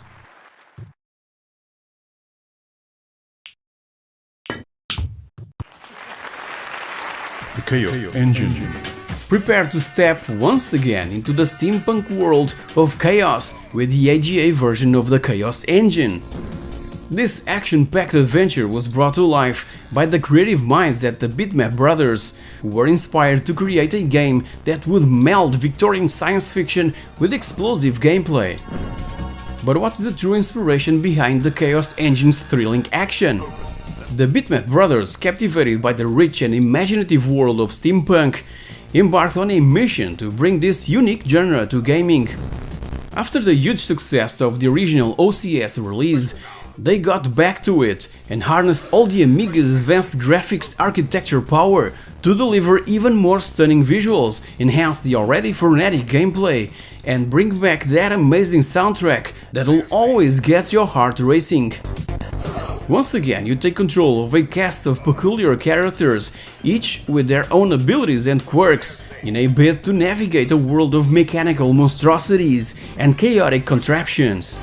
With enhanced graphics and a dedication to capturing the essence of steampunk adventure, the AGA version of the Chaos Engine promises an even better gaming experience that will immerse you in a world of retro-futuristic mayhem. Are you ready to embrace the chaos once again and become the master of this mechanical realm? Don't forget to check my history video on the bitmaps.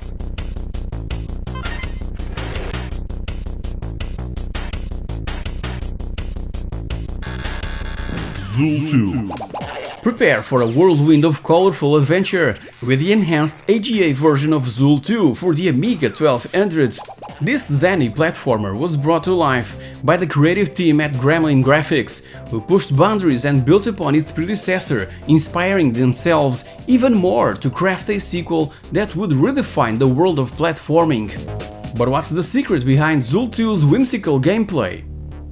Gremlin Graphics, driven by the ever-grown desire to create a platformer that would capture players' hearts, embarked on a quest to design a quirky, colorful and fast-paced world.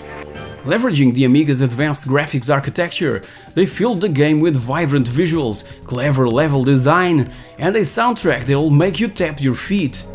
Now you can step into Zool's shoes, the interdimensional ninja, and dive into a realm of wacky challenges and charming enemies. With enhanced graphics and a hefty dose of imagination, Zool 2 promises a gaming experience that will leave you grinning from ear to ear. Are you ready to take on the world of whimsy and join Zool on his exhilarating escapade?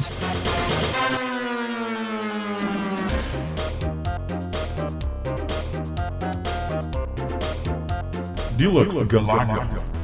Bedroom coder Edgar Vidgel had a reputation for porting popular arcade games to the Amiga, then adding loads of great extra features without removing any of the original charm.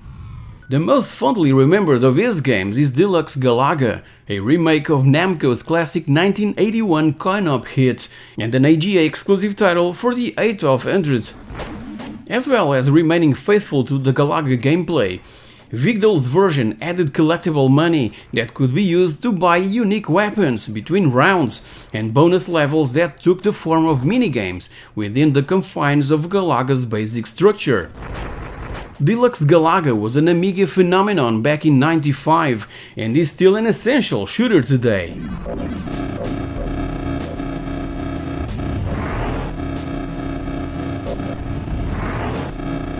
Bloodfest. Get ready for blood-pumping monster-slaying rampage with the AGA version of Bloodfest on the Amiga 1200. This spine-tingling gaming jam was conjured by the dark wizards at Mellow Chips, who set out to create an unforgettable horror gaming experience on the Amiga. But what's the chilling backstory?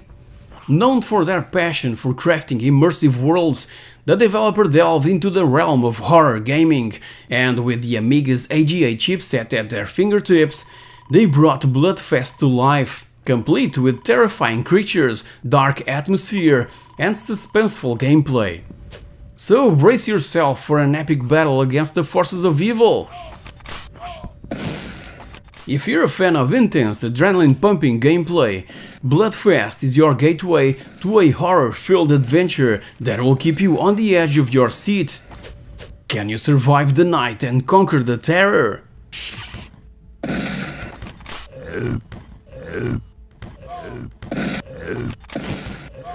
Alien Breed 3D. No doubt wanting to cash in on the popularity of Doom on the PC, Team 17 decided to create its own first-person shooter exclusively for the Amiga 1200.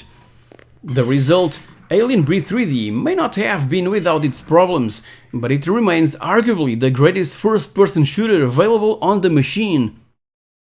While the small playing window was dreadfully annoying, although many argued that it added atmosphere to the game, the finely structured level design, stunning visuals and gruesome deaths delivered a Doom-like experience that many felt the Amiga could never achieve. You needed an Amiga with a fair amount of grunt to get the game working, but on a decent system, Alien Breed 3D was a virtually untouchable game.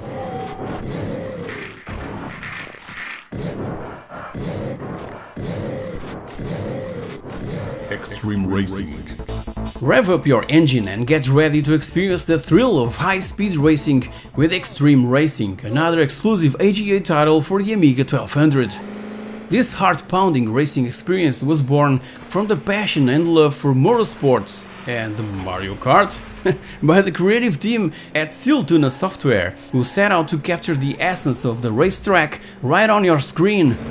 But what's the driving force behind Extreme Racing's exhilarating gameplay? XEL Software, inspired by the heart-racing action of the real deal, embarked on a journey to bring the same excitement to gamers. Leveraging the Amiga's advanced graphics architecture, they fueled their game with stunning visuals and responsive controls, ensuring you'll feel the rush of a true racing championship. Now you can take the wheel and compete in high-speed races across various tracks. With enhanced graphics and a true racing spirit, Extreme Racing promises an experience that will keep you on the edge of your seat. Get ready to burn rubber and prove your bravery as a true racing champion. 5 years later, by 2000, was re-released on CD with no noticeable improvements.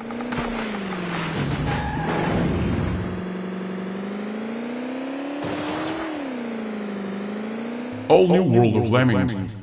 Prepare to guide the lovable lemmings on a brand new adventure with this AGA exclusive version of All New World of Lemmings for the A1200. This delightful puzzle platformer was crafted by DMA Design, a team inspired to bring fresh challenges and quirkiness to Lemmings fans. But what's the story behind yet another Lemmings sequel? DMA Design, known for their creative approach to gaming, embarked on a quest to evolve the classic Lemmings gameplay. They harnessed the Amiga's advanced graphics architecture to breathe new life into the world of Lemmings, offering intricate levels, quirky puzzles, and an intemporal soundtrack that will always makes you smile. Now you can lead your Lemmings through a world of mind-bending puzzles, clever contraptions, and adorable antics. With enhanced graphics and a commitment to the charm of the Lemmings franchise, this new entry in the series promises a gaming experience that will challenge your wits and warm your heart. Are you ready to lead your lemmings to safety and embark on this quirky journey?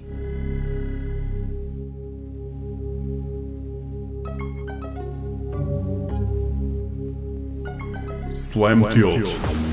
Get ready to unleash the excitement of pinball with the Amiga version of Slam Tilt, another AGA exclusive for the A1200. Sure that the AGA versions of Pinball Fantasies and Pinball Illusions are also short of amazing, but for this list I opted for Slam Tilt simply because it isn't mentioned and featured enough throughout the interweb. So this electrifying pinball simulation was brought to life by Liquid Design, a developer inspired to capture the exhilarating of arcade on your Amiga. So what's the inspiration behind Slam Tilt's high-flying gameplay?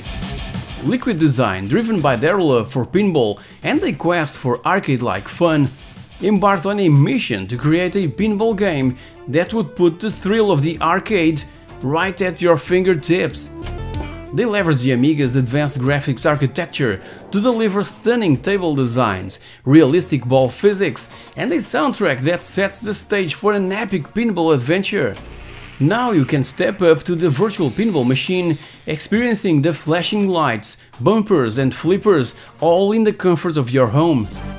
With enhanced graphics and a dedication to capturing the essence of real pinball, Slam Tilt on the A1200 promises a gaming experience that will have you flipping for joy.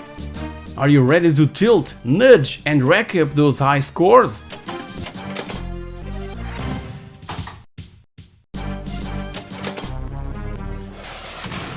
Fighting Spirit. Although several versions of Street Fighter II appeared on Commodore's machine, the Commodore's inability to perfectly emulate the arcade's control system meant that plenty of other brawlers received greater recognition. One such fighter is Light Shock Software's Fighting Spirit, a nifty little scrapper that has a decent range of opponents, a laughably cheesy plot, and some solid special moves. Many of the characters are able to morph into vicious animals, which adds greatly to the comedic elements that run throughout the game. While Super Street Fighter II Turbo looked a lot nicer, simpler controls made Fighting Spirit the better game, at least on the Amiga 1200.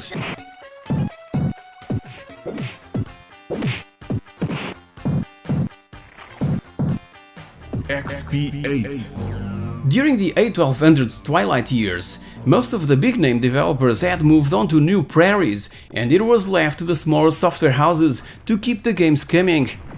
Due to their limited budget, most opted to produce simple yet highly playable arcade games, like Weathermin Software's XP8.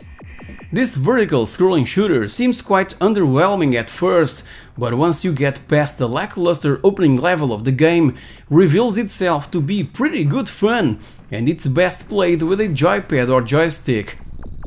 The formula of the game was hardly revolutionary, but XP8 delivered solid blasting action that looked superb thanks to the rendered graphics and silky smooth animation.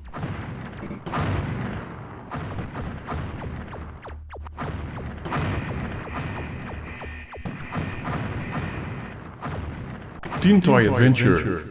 Embark on an imaginative journey into a world of toys with Teen Toy Adventure, an exclusive AGA title for the Amiga 1200.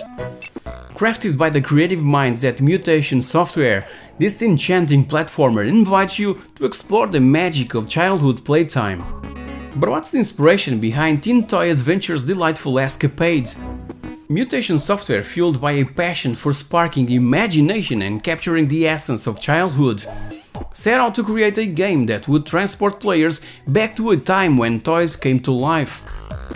They harnessed the Amiga's advanced graphics architecture to bring this imaginative world to reality, with charming graphics, engaging gameplay, and a whimsical soundtrack. Now you can shrink down to toy size and traverse a land where fun knows no limits. With enhanced graphics and a sprinkle of nostalgia, Teen Toy Adventure promises a gaming experience that will make you feel like a kid again, and remind you that the world of toys is a world of endless wonder. Are you ready to embark on this playtime adventure and rediscover the magic of your own toy chest?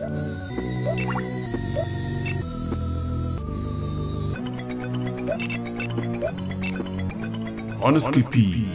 Fans of Flashback would be well advised to check out Invictus' superb One Escapee, as it shares many elements with Delphine's classic.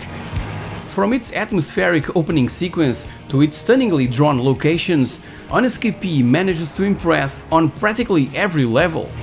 If there's one complaint I'd make, it's that the game's difficulty spikes rather abruptly upon reaching the third stage.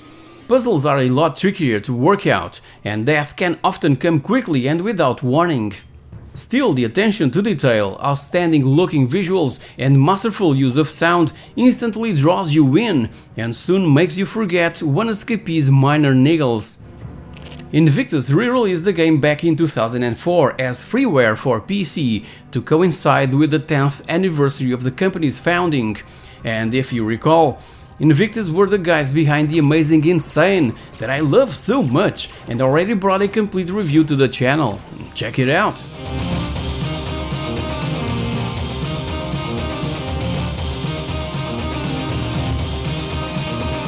Worms, the director's cut. It would be criminal not to mention at least one game from the hugely successful Worms series. This exclusive and AGA-only Amiga title was the perfect farewell from Team 17 for the machine that had served it so well over the years, so it's unsurprising that many Amiga and Worms fans consider it to be the best game from the entire franchise.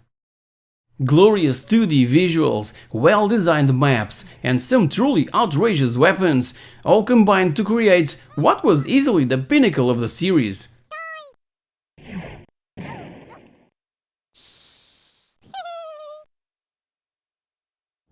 T0. T0 is generally regarded as the reason to upgrade the Amiga 1200. By adding a CD-ROM drive and extra RAM, the humble A1200 was able to run the most beautiful horizontal shooter there has ever been on a Commodore computer. Put simply, T0 looked stunning, with its biomechanical levels, screens packed with bullets and animated backgrounds. It was technically and artistically brilliant. Unusually for a late Amiga game, the excellent graphics were matched by the great gameplay. Essentially an R-Type clone, T0 stood out because of the power downs, items that were the opposite of power-ups and best avoided if you wanted to do well.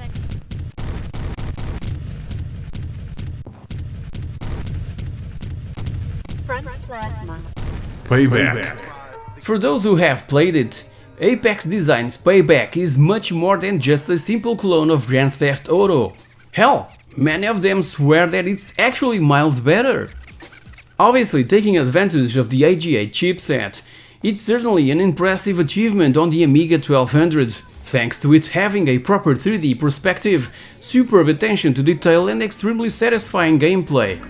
Speaking of gameplay, it's near identical to that of GTA's and sees the player activating missions by accessing an available telephone kiosk.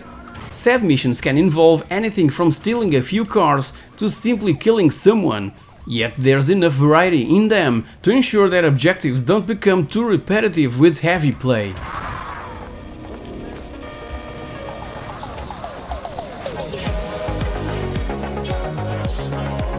So here you have it, the story and games of the Amiga 1200, a computer that faced adversity but left an indelible mark on the gaming world. Do you have any fond memories of the A1200? Share them with all of us in the comment section below. And as always, don't forget to hit that like button, subscribe to the channel and ring that notification bell for more fascinating stories from the world of gaming. Until next time, keep on gaming and remember, some legends never truly fade away. Thank you very much for watching and I'll catch you all in my next video. Cheers!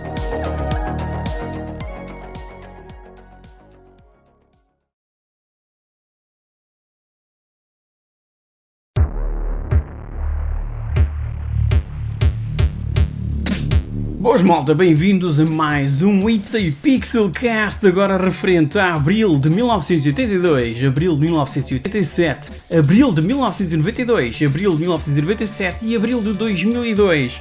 Eu sou o vosso anfitrião, o Pixel, então vamos lá começar. Então, Eu normalmente começo sempre com o que é que eu ando a jogar. E então, como sabem, recentemente foi lançado o EA Sports WRC, e então é isso que eu tenho andado a devorar. E o que é que eu tenho a dizer do EA Sports WRC? É realmente um jogo incrível de rally que finalmente foi parar às mãos, a licença WRC foi finalmente parar às mãos da Codemasters, coisa que já deveria ter acontecido há mais tempo, muito sinceramente. A Codemasters abandonou o motor Ego que utilizou em todos os outros racing games, até os mais recentes, o Grid Legends e no Dirt Rally 2.0, obviamente. E eles abandonaram então o motor Ego e foram para o Unreal. Isto porque houve a necessidade e também o apelo dos fãs para que a Codemasters criasse etapas maiores, mais longas, e foi isso realmente que a Codemasters fez. Tem em cada rally, dos 17 rallies disponíveis, 16, 17 rallies disponíveis no lançamento, cada um desses rallies tem uma etapa mais longa, de 18, 20 e qualquer coisa quilómetros, 30 e qualquer coisa quilómetros. Mas o grande problema é que depois as restantes etapas de cada rally são baseadas nesse troço maior, um enxerto mais curto de 4, 6, 7, 8 km, mas sempre com base na etapa, no troço maior, mais longo. E então acaba por se tornar um bocado repetitivo. Também tem a oportunidade de nós definirmos a longevidade de cada rally, um rally longo, o rally médio e o rally curto, mas mesmo assim acaba por se tornar repetitivo. Mas, de qualquer forma, em termos de jogabilidade, em termos de áudio, em termos de feeling, joga-se extremamente bem com o comando da Xbox One, por exemplo. Eu jogo no PC, jogo com o comando da Xbox One e é extremamente jogável com um comando. Quem tiver volante e pedais vai realmente tirar mais proveito do jogo, mas de qualquer forma o jogo está incrível, mas acaba por se tornar repetitivo. Portanto, tem sido o que eu tenho andado a jogar. Também jogo esporadicamente com o meu filho o EA Sports FC24, o novo FIFA, não é? A malta vai continuar a chamar FIFA, não há volta a dar-lhe.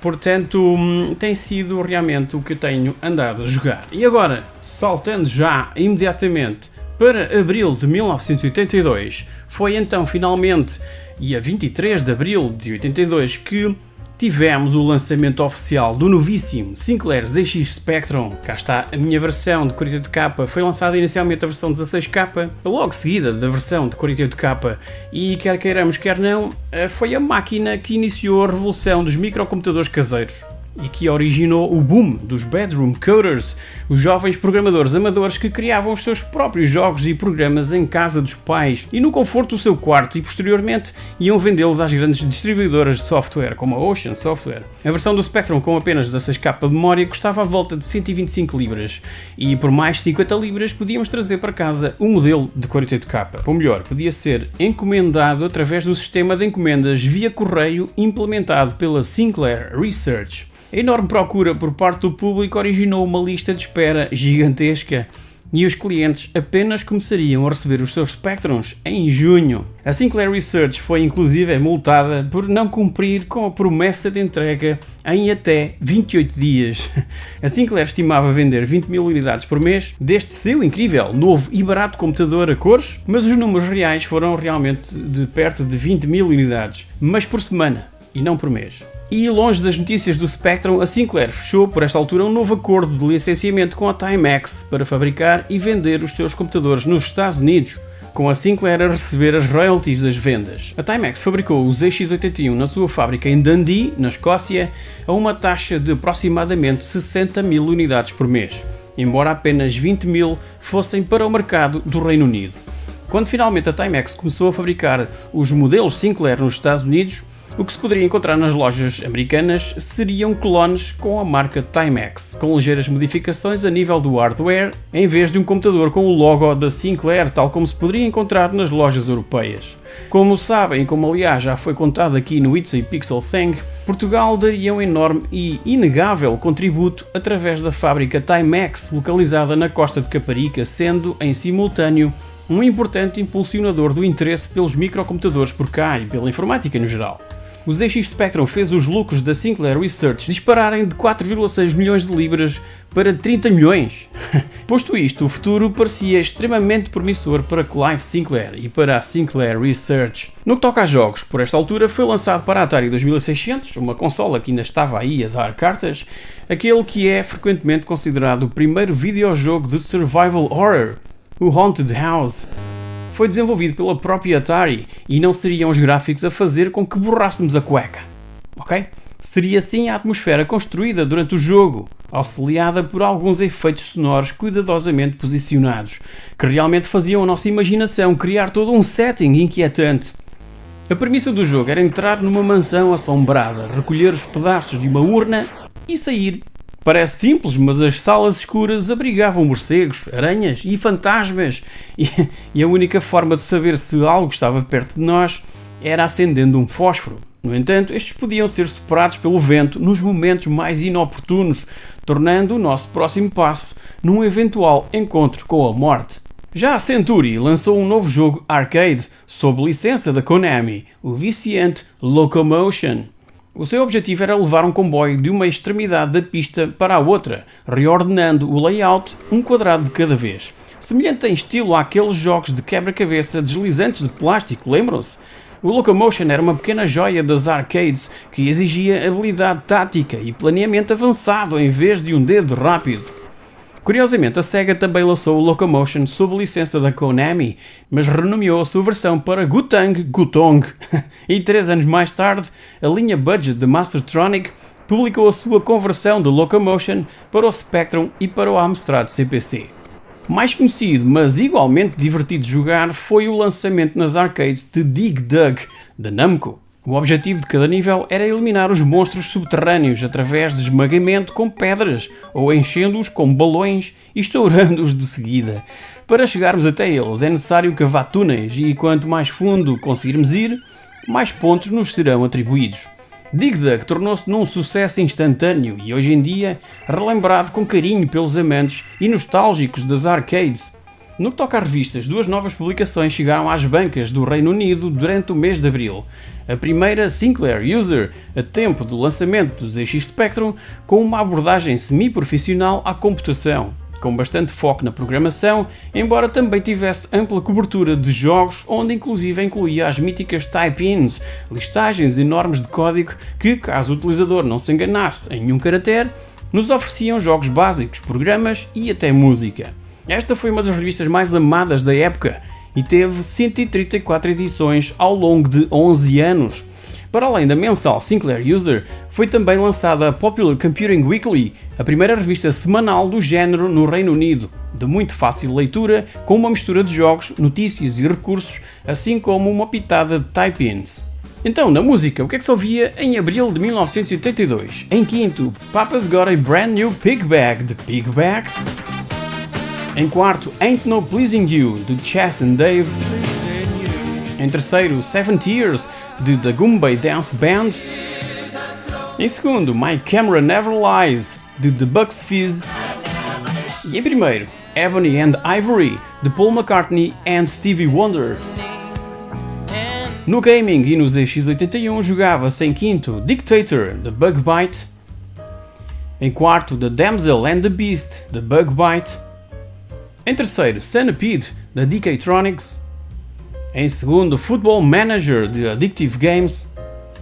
E em primeiro, 3D Monster Maze, da JK Gray Software. No VIC-20 jogava-se em quinto, Road Race, de Commodore. Em quarto, D-Flex, da DK-Tronics. Em terceiro, Another Vic in the Wall, da Bug Bite. Em segundo, Jupiter Lander, da Commodore. E em primeiro, Vic-Man, da Bug Bite. E na Atari 2600 jogava-se em quinto, Kaboom, da Activision. Em quarto, Asteroids, da Atari.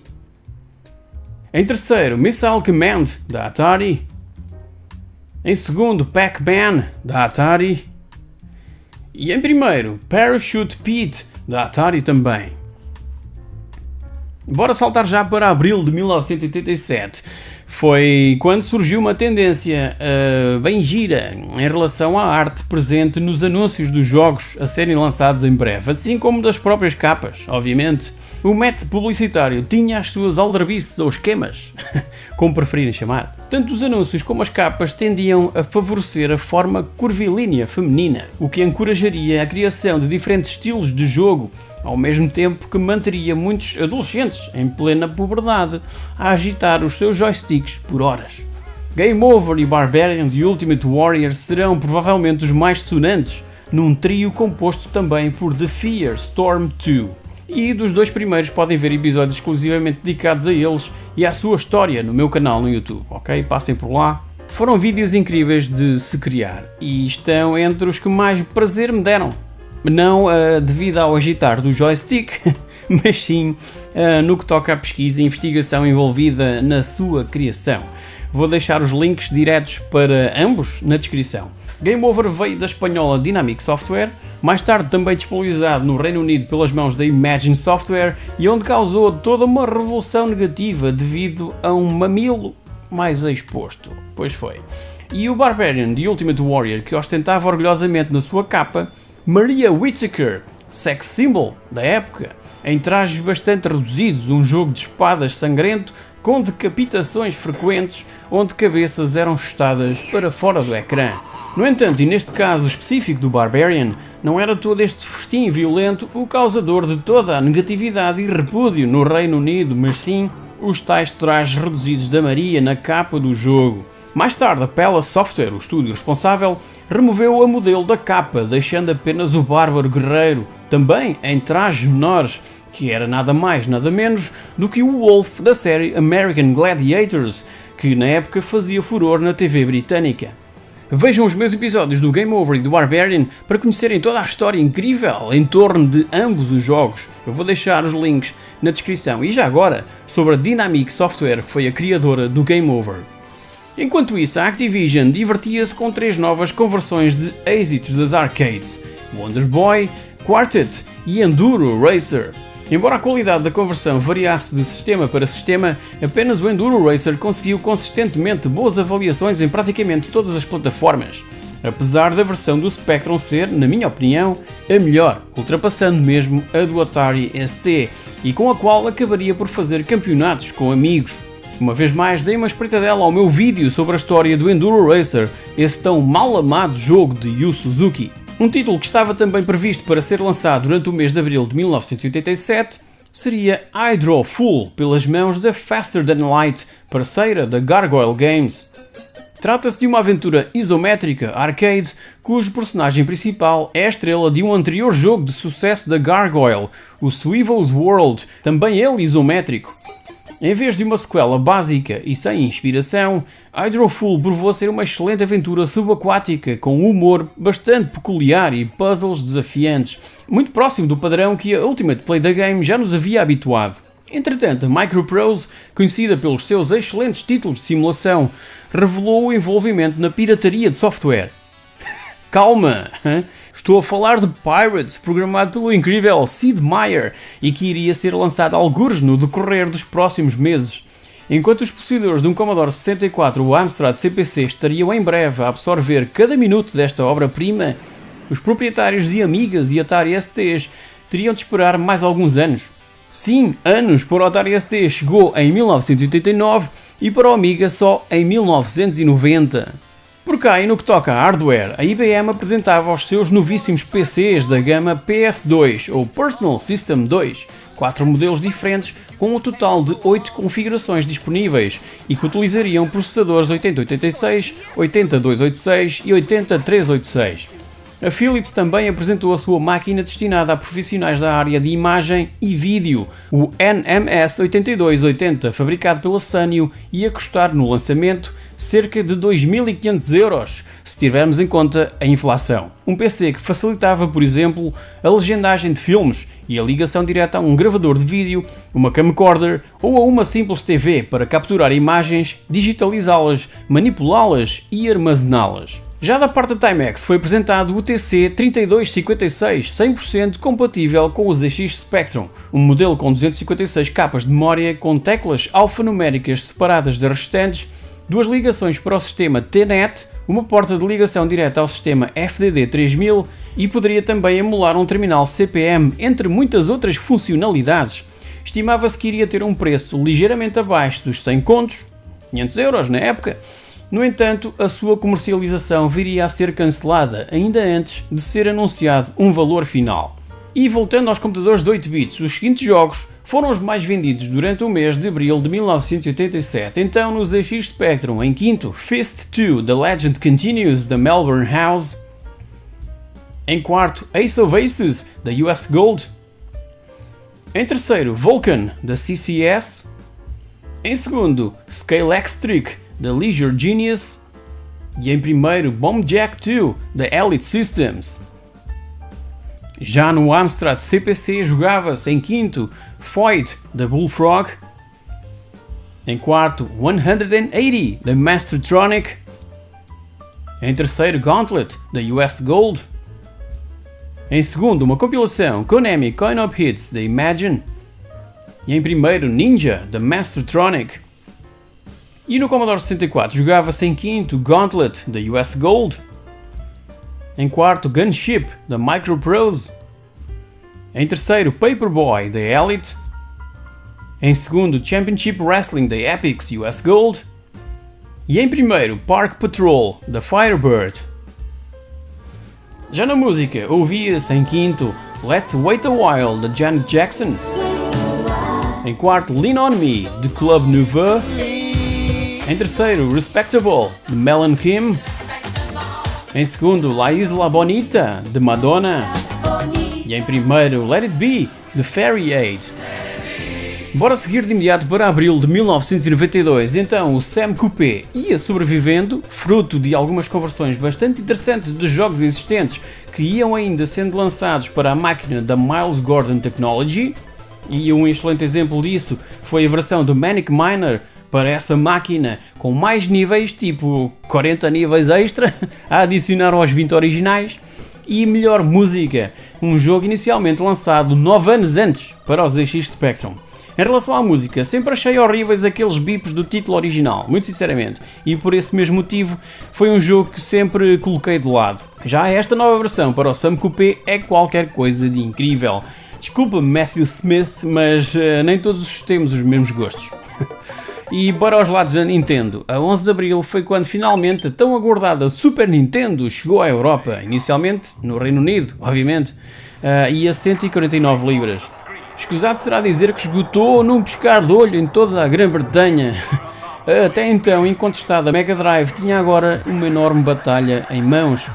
Com a SNES a vender que nem ginja, a malta do marketing da Nintendo tomou a decisão de reduzir o preço da antecessora NES para apenas 49,99, que incluía a configuração básica da consola, 2 comandos e, obviamente, a fonte de alimentação. Mais uma jogada de mestres que garantiu a longevidade da NES por muitos mais meses, anos, se estivermos a falar em Portugal. Até porque, nessa época, por cá, estávamos inundados de clónicas da NES. No meio de tudo isto e aproveitando todo o furor em torno do bem-sucedido lançamento europeu da SNES, a Nintendo divulgou um comunicado de imprensa afirmando que a tão desejada unidade de CD-ROM para a Super Nintendo continuava a ser uma possibilidade e que se encontrava em desenvolvimento em parceria com a Sony. No entanto, e como sabem, a verdade acabaria por ser bastante diferente e decepcionante para os fãs da Nintendo, com este add-on de CD-ROM a nem sequer passar da fase de planeamento. O que levou a Sony a desenvolver a sua própria consola de jogos, a PlayStation. Toma, Nintendo!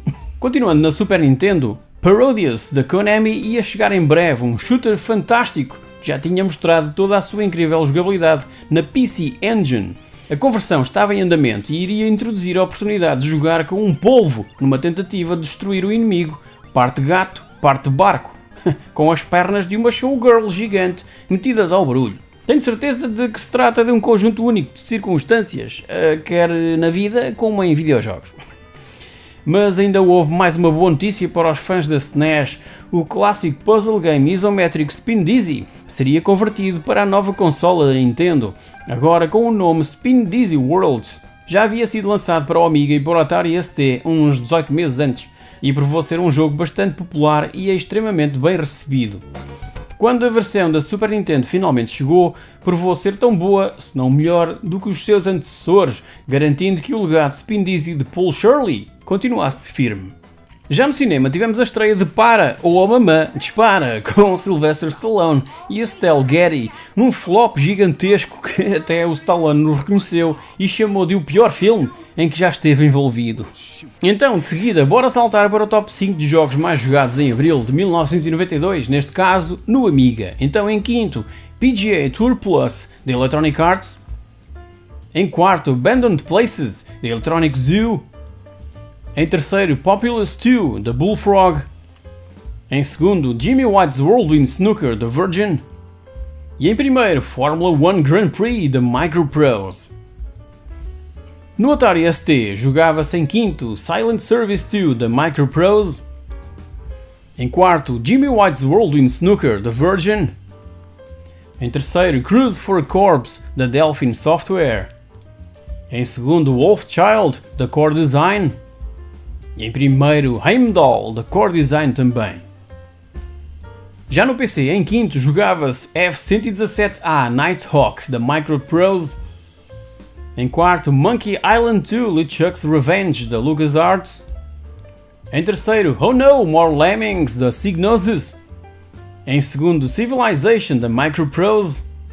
E em primeiro, Eye of the Beholder, de SSI. Um top 5 incrível. E na música, ouvia-se em quinto, To Be With You, de Mr. Big. Em quarto, On a Ragged Tip, de XEL. Em terceiro, Save the Best for Last, de Vanessa Williams. Em segundo, Stay, de Shakespeare's Sister. E em primeiro, Deeply Dippy, de Right Said Fred. Bora seguir para abril de 1997. Então, algo que nunca irei esquecer e que aconteceu em 1997 foi o surgimento do cometa Hale-Bopp, que pôde ser contemplado a olho nu durante 18 meses. E foi durante o mês de abril que fez a abordagem mais próxima ao Sol, o chamado periélio, tornando-se em algo bastante perceptível no céu noturno. Já a Apple, em parceria com a Bandai, planeava finalmente lançar na Europa o seu sistema Pippin. E ainda este mês. No papel, a máquina até prometia bastante, pescando o olho aos jogadores que queriam jogar online e utilizar as suas capacidades multimédia. Embora o hardware propriamente dito fosse até bastante sólido, foi a falta de software que lamentavelmente remeteu a Pippin para os livros de história como uma das piores consolas de todos os tempos. Desde o seu lançamento no Japão em 1995, a Pippin só conseguiu reunir aproximadamente 80 títulos de software entre jogos, utilitários e programas. Especificamente nos Estados Unidos, onde foi lançada em 1996, a quantidade de software disponível era ainda mais lamentável, com apenas 18 títulos. A Bandai criou estoque de 100 mil unidades da Pippin em preparação para o lançamento europeu, mas as vendas a nível global eventualmente pararam nas 42 mil unidades e no final de 1997 a Apple Bandai Pippin acabou por ser descontinuada. Entretanto, a Nintendo fez um comunicado em relação ao seu periférico 64DD para a Nintendo 64, um novo add-on com muita expansão de memória que, para além de ser acoplado à consola, iria disponibilizar um novo serviço de gaming online chamado RandNet, que permitiria o acesso a demonstrações de jogos, jogos competitivos online e, obviamente, acesso à internet. Claro. Para além disso, novos jogos expandidos também seriam planeados, mas, mais uma vez, o suporte de software foi decepcionante, com apenas 10 títulos exclusivos para o 64DD. Os estúdios de jogos acabaram por desistir dos projetos exclusivos que tinham planeado para o add-on, muito por causa do gigantesco sucesso que a Sony estava a ter com a sua PlayStation. O 64DD estava nos planos da Nintendo desde 1995 e depois de inúmeros atrasos foi finalmente lançado no Japão, mas apenas em dezembro de 1999. Até então, a popularidade da Nintendo 64 estava a começar a diminuir e o 64DD simplesmente não era uma compra que os proprietários da consola precisavam de fazer. As vendas japonesas do add-on foram fracas e foi tomada a decisão de cancelar ambas as versões europeia e americana. O exagerado preço de $399 pelo 64DD definitivamente não ajudou. E em fase de conclusão estava um jogo para PC e PlayStation, Oddworld Abe's Odyssey, um jogo de plataformas com elementos de aventura desenvolvido pela GT Interactive. As primeiras antevisões pareciam bastante promissoras, com gráficos bem desenhados colocados sob fundos pré-renderizados. Felizmente a jogabilidade não decepcionou quando o jogo foi finalmente lançado, no qual controlamos Abe, um trabalhador escravizado numa fábrica de carne, que descobre que os novos saborosos e misteriosos produtos que estão a produzir têm na verdade origem na sua própria raça alienígena. Abe decide então tentar a fuga e a libertação dos seus colegas de trabalho. Abe's Odyssey foi muito bem recebido no lançamento, com os jogadores a dar especial ênfase aos puzzles que encaixam na perfeição com o design e estilo gráfico adotados. Foi um sucesso de vendas e tornou-se um clássico na PlayStation original. A SEGA, entretanto, estava interessada em aproveitar o crescente interesse em jogos do antigamente, isto em 1997, após o sucesso inesperado da sua coleção Sega Ages, que contém alguns dos seus títulos arcade mais amados dos anos 80. Assim sendo, a SEGA decidiu que iria compilar outra seleção de jogos, agora para o Sega Ages Memorial Selection Volume 1, um título mórbido, não acham? Memorial. Então exclusivamente para a Saturn e com os jogos Up and Down, Pengo, Head On e o Flicky. Apesar das fortes vendas, ficou-se apenas pelo Japão. E o volume 2, que viria uns meses mais tarde, também, infelizmente. Outra grande conversão das arcades para a Saturn, que ficou apenas pelo Japão, foi o Metal Slug da SNK. Como é que é possível? Metal Slug, aquele que é considerado por muitos como o melhor run and gun de sempre. E então foi lançado este mês para a consola da Sega e era tão jogável e divertido quanto o original. Pouco depois acabou por ser relançado para o mercado japonês, uma vez que várias correções de bugs foram implementadas. Portanto, se estiverem à procura de uma cópia do jogo para a vossa Saturn japonesa, verifiquem se é o segundo lançamento. E já agora espreitem o vídeo acerca do meu top 26 de jogos para a Neo Geo, ok? O link vai estar na descrição. E para completar um trio de lançamentos não europeus para a Saturn, chega a sequela a um dos mais icónicos jogos arcade de 1983, sendo a sua conversão na época para os microcomputadores caseiros também bastante popular. Trata-se de Elevator Action Returns, que mantém a jogabilidade 2D do original com muita ação e agora multidirecional. O objetivo será o de anular um plano terrorista em bombardear vários alvos espalhados por 6 grandes níveis. O jogador necessita de localizar os dados secretos espalhados por esses níveis e usar essas informações para desarmar as bombas. No início do jogo temos também uma escolha de 3 personagens diferentes para jogar, todos com habilidades diversas. Elevator Action Returns foi um excelente upgrade com animação fantástica, design de níveis bastante inteligente e muita ação. Ao contrário do Metal Slug e daquela compilação mórbida, este recebeu um lançamento nos Estados Unidos sob o nome de Elevator Action 2, mas uma vez mais a Europa ficou de fora. Tristeza. E já que estamos numa de Sega Saturn, os seguintes eram os que mais se jogavam em abril de 1997. Então em quinto, Tomb Raider, da Eidos. Em quarto, Sonic 3D, da Sega. Em terceiro, Sega Ages Volume 1, da Sega. Em segundo, Die Hard Arcade, da Sega. E em primeiro, Dark Savior, da Sega. Na sua rival PlayStation jogava-se em quinto Die Hard Trilogy, da Electronic Arts. Em quarto, Victory Boxing, da Virgin. Em terceiro, Tomb Raider, da Eidos. Em segundo, Destruction Derby 2, da Psygnosis. E em primeiro, Cool Borders, da Sony. Já no PC jogava-se em quinto FIFA 97, da Electronic Arts.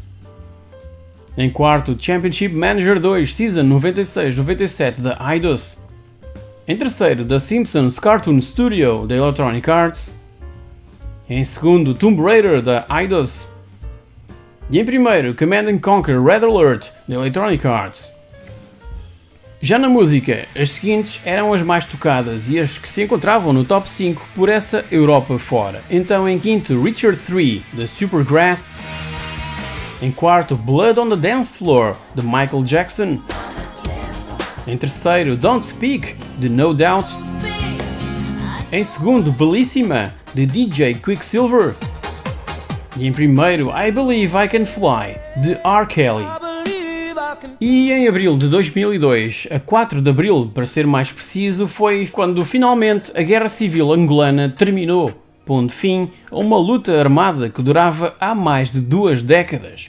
A guerra tinha começado em 1975, após a independência de Angola de Portugal, e as principais, digamos, fações eram 2 antigos movimentos independentistas com objetivos e lideranças diferentes. O governo do Movimento Popular de Libertação de Angola, conhecido por MPLA, conseguiu finalmente a vitória após a morte de 2 líderes da oposição da UNITA, Jonas Savimbi e António Dembo. E no que toca ao mundo do gaming, a Xbox era já por esta altura uma consola em crise, apesar do seu sucesso nos Estados Unidos.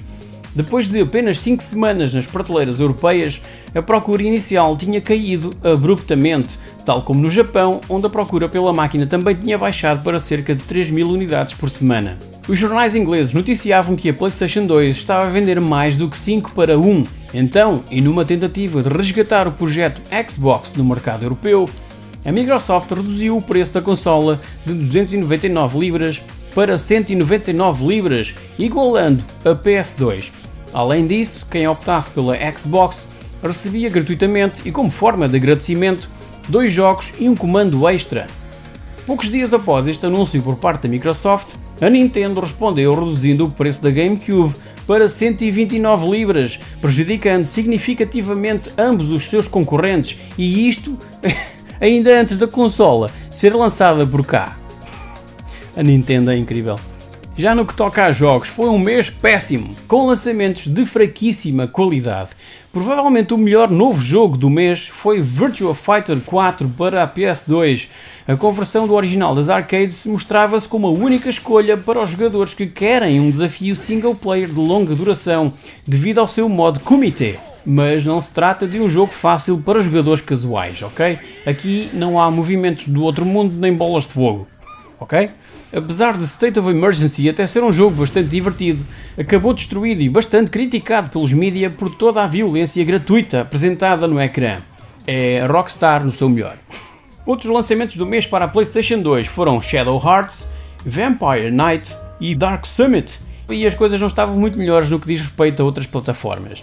Apesar da GameCube apenas chegar no decorrer do próximo mês de maio, Virtua Striker 3 não conseguiu impressionar os fãs japoneses, tal como aconteceu com Dave Mirra Freestyle BMX 2, que só agora chegou à Xbox, assim como o Gema Onimusha, Shrek e Crash Bandicoot The Wrath of Cortex. Já num mundo à parte dos jogos para PC, as coisas eram ligeiramente melhores. Warrior Kings foi considerado o jogo do mês pela revista PC Gamer, sendo apontado como um dos títulos mais atraentes e atmosféricos de sempre no género RTS. E já agora, outros lançamentos de destaque este mês para o PC foram Star Trek Bridge Commander, Capitalism 2 e Virtua Tennis. Lançamentos não tão bons, que também houve no PC, foram o caso de Europa Universalis 2 e Sid Meier's Sim Golf. Já quem dava mais atenção a consolas portáteis, que não era o meu caso, os possuidores de um Game Boy Advance receberam alguns bons títulos durante o mês de abril de 2002. Exemplos disso mesmo foram Broken Sword, Tekken Advance e Rainbow Six Rogue Spear. Mas se quiserem alguns maus títulos para o Game Boy Advance também se arranja, ok? Mike Tyson Boxing, Jurassic Park Dino Attack e MotoGP. Pronto, já está. E já que começámos abril de 2002 com notícias sobre a Xbox, aqui ficam os 5 jogos mais jogados na consola da Microsoft. Então em quinto, Max Payne da Remedy Take-Two. Em quarto, Reckless da Yakuza Missions da Activision. Em terceiro, Tony Hawk's Pro Skater 3 da Activision. Em segundo, Project Gotham Racing da Bizarre Creations. E em primeiro, Halo Combat Evolved da Bungie, Microsoft. E o que mais se jogava na PlayStation 2 era, em quinto, Wipeout Fusion, Studio Liverpool, a antiga Psygnosis. Em quarto, Echo the Dolphin Defender of the Future, da Sony. Em terceiro, Legends of Wrestling, da Acclaim. Em segundo, Max Payne, da Remedy Take-Two. E em primeiro, Grand Theft Auto 3, da Rockstar. Já na música, o top 5 era composto por, em quinto, Lazy, The Express 2 featuring David Byrne. Em quarto, Unchained Melody, de Gareth Gates. Em terceiro, There Goes the Fear, dos Doves. Em segundo, Girlfriend, dos NSYNC. E em primeiro, The Hindu Times, dos Oasis. E no cinema, estes eram os filmes mais vistos do mês. Em quinto, Ice Age. Em quarto, Joyride. Em terceiro, The Scorpion King. Em segundo, Bandit Like Beckham. E em primeiro, About a Boy. Malta, e assim chegamos ao fim de mais um itsaPIXELcast referente ao mês de abril de 1982, de 1987, de 1992, de 1997 e de 2002. Espero ter-vos trazido, como sempre, enormes lembranças desses tempos e, quiçá, cenas novas que nunca tenham ouvido falar ou que não experienciaram na época. Muito obrigado por continuarem a suportar e a apoiar o itsaPIXELcast, mais especificamente, e vejo no próximo mês. Tchau! Hey guys, welcome back! DOS gaming grabbed my full attention back in 1989, in a time when I was all over arcades and still playing on my ZX Spectrum 128K plus 2A. Even so, by 1990, I opted for an Amiga 500 instead of a PC compatible, simply because the Amiga was still ahead and getting the best arcade conversions and original games. Since late 80s that I messed around with PCs at school, and was there that I eventually started to fall in love with that mysterious, technical and challenging environment. Only by the end of 1993, I went full steam into the wonderful world of MS-DOS personal computing with my own IBM PS1 486 DX2 66 MHz, mainly because I wanted to be a programmer. So, and for this video, I gathered 10 of my favorite games released back in 1989 that indeed grabbed my attention and made me lost tons of hours devouring every moment that I spent playing them at school and also over at friends' houses. And stay tuned, cause I'll be doing this for every single year since. And it will become harder and harder to choose just 10 games per year, I promise. So, let's take a look. Arkanoid 2, Revenge of Doom. Obviously that I had to point out the first game I ever played on a PC.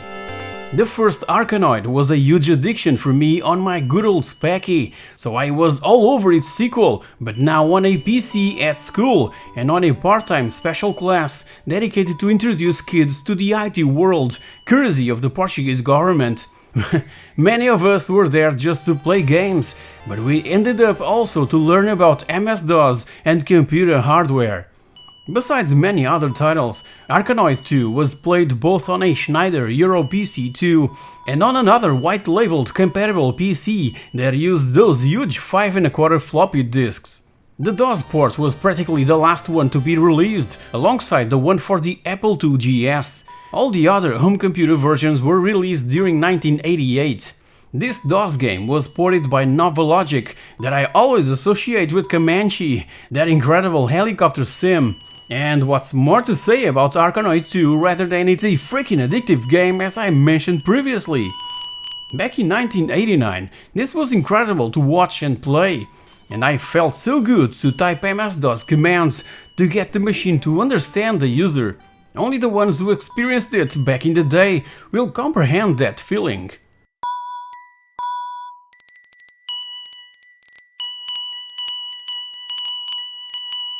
The Duel Test Drive 2.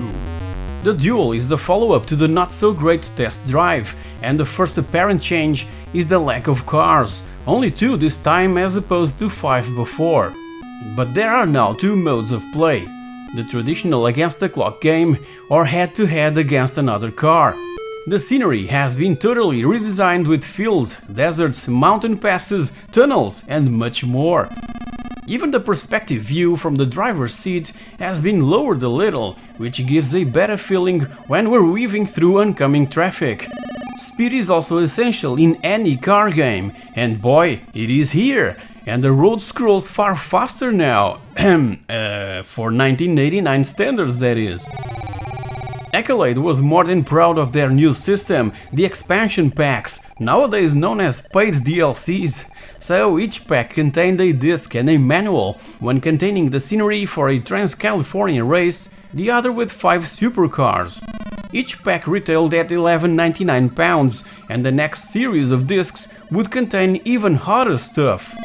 The sound was improved too, and there are loads of extra touches, such as the cop who tries to flag us down.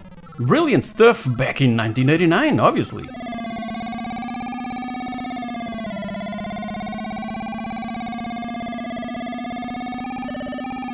The Cycles International Grand Prix Racing.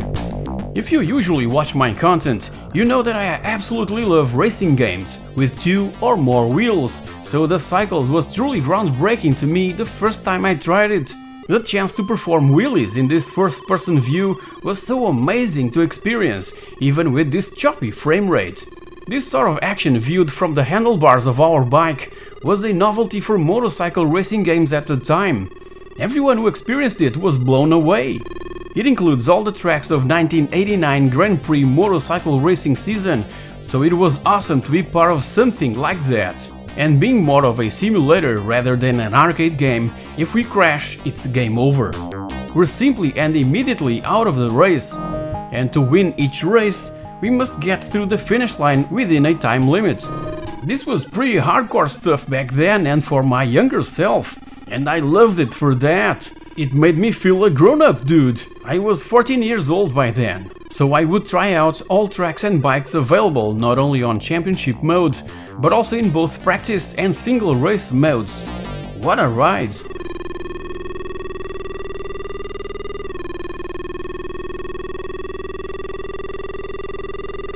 Bubble Bobble. Bubble Bobble doesn't need any kind of presentation, simply because it's one of the most well-known games on Earth. And the DOS port is extremely faithful to the arcade original, surprisingly. In this one, 2 cute little dragons have eaten soap to be able to blow colorful bubbles at equally colorful enemies.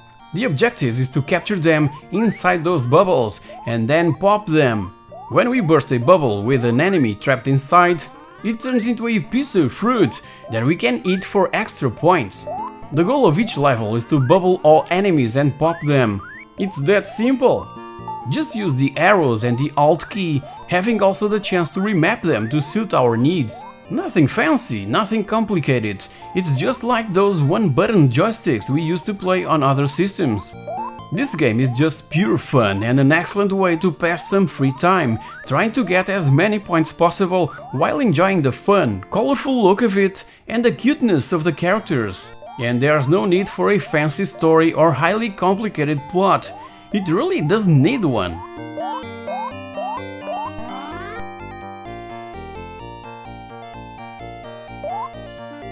OutRun. This MS-DOS conversion ported by Unlimited Software is a hell of a lot more impressive than the Amiga and ST versions that were converted by Probe Software. With similar sprite design, it bears a slight resemblance to the Sega Master System version, but runs at a much faster speed.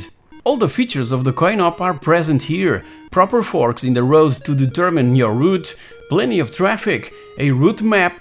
Damn, you can even select your favorite coin-op tune at the start! We obviously would immediately relate that red car with the mythic Ferrari Testarossa. However, Sega had not licensed the likeness of Ferrari products and got into a series of legal issues with Ferrari. Only in OutRun 2 the red car would become an official Ferrari. Given the limitations of the PC's sound chip, the renditions of the coin-op's music aren't at all bad and lend a summery feel to the proceedings. All in all, an excellent conversion. It just goes to show what could be achieved when you really try. And by the way, Unlimited Software was the porting division of Distinctive Software, responsible for Test Drive 2 The Duel that I've placed 9th in this list. As for OutRun, please give it a try!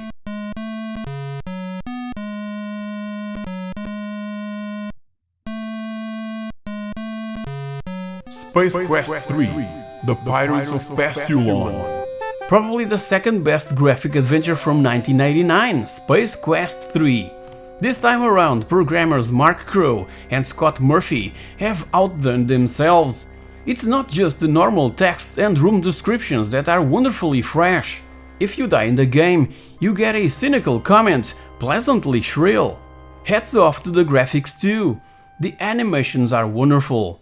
The background graphics are detailed, and the characters are as bizarre as in a good comic book. The level of difficulty is pleasant, even if in some situations you can get further with persistence than with logic. But for instance, we can die in just the second screen we come to. There is a piece of metal that, if we try to pick it up, causes us to cut ourselves open and bleed to death without any warning whatsoever. The game supports mouse movement and a new, heavily improved text parser. Mouse movement was in a primitive state at the time of the game's release, so Roger is unable to automatically find his way around obstacles in the game world, instead stopping if he encounters a barrier. Computer mice were relatively new at the time, and Sierra's mouse movement would greatly improve in subsequent games. Still, Space Quest 3 is entertaining, lively, and recommended for all science fiction fans.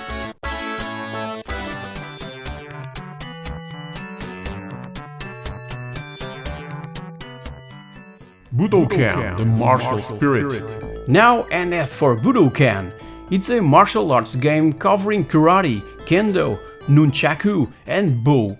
We have a realistic range of moves and must use them wisely, as Ki, the life force, is drained for every move made, whether successful or not, and both this and our stamina level must be kept high. We can practice our skills alone, or spar against instructors or our friends. Finally, when you feel you are ready, you can travel to the Martial Arts World Championship tournament at Budokan. We begin as an apprentice in the Tobiko Ryu dojo and initially practice skills in 4 dojos, either shadow fighting or sparring with an instructor. Finally, at the Budokan tournament, we'll face consecutive opponents equipped with various weapons or combat forms. During the tournament, the difficulty gradually rises, with each opponent demonstrating increasing prowess when compared to the previous. Most opponents are male, except for one female armed with an ajinata, the typical weapon of female warriors belonging to the Japanese nobility. So the gender of a ninjutsu opponent with a masked face is presumably female, as they are named Ayako. This one was as real as it would get back in the day, in what video games were concerned.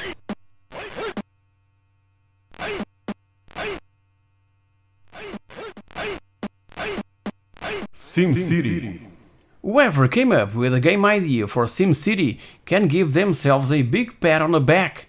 The city simulation is one of the most fascinating and original PC games that have been released until that moment.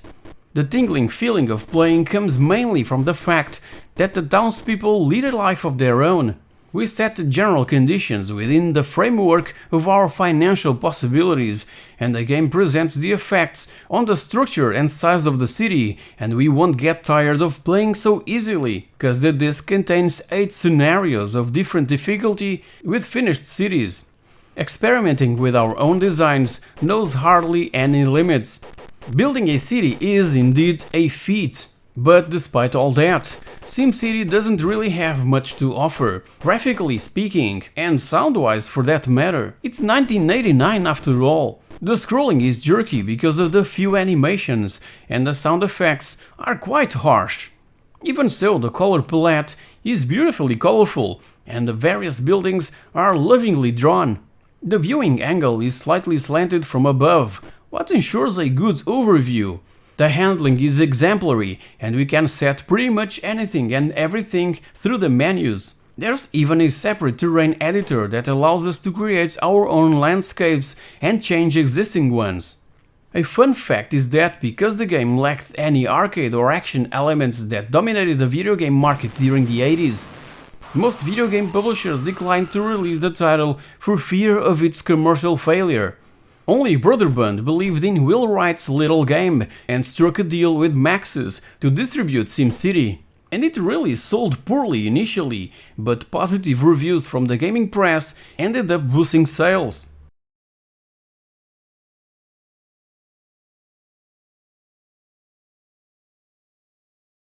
Indianapolis 500, the simulation. I was blown away the first time I saw Indy 500 running. It really looks jerky and lifeless nowadays, but back in 1989, this was the next level in racing games and the birth of real driving simulators. Or maybe not. By 1986, Revs for the Commodore 64 introduced realistic driving behavior in a video game. Geoff Crammond was really ahead in this particular matter. Even so, the guys from Papyrus gave us Indy 500, a racing game that tries to be a full simulation of the real Indianapolis 500 race, with 33 cars and the proper IndyCar feel. While racing, it offers a first-person perspective, and a replay mode in a similar TV broadcast fashion is also there. We also get the chance to realistically set up the car, and the changes made directly affect how it handles. Modifications include wing downforce, tire pressures, wheel stagger, making the right side wheels larger to compensate for the banked corners, and turbo output, which provides boost but stresses the engine and uses more fuel.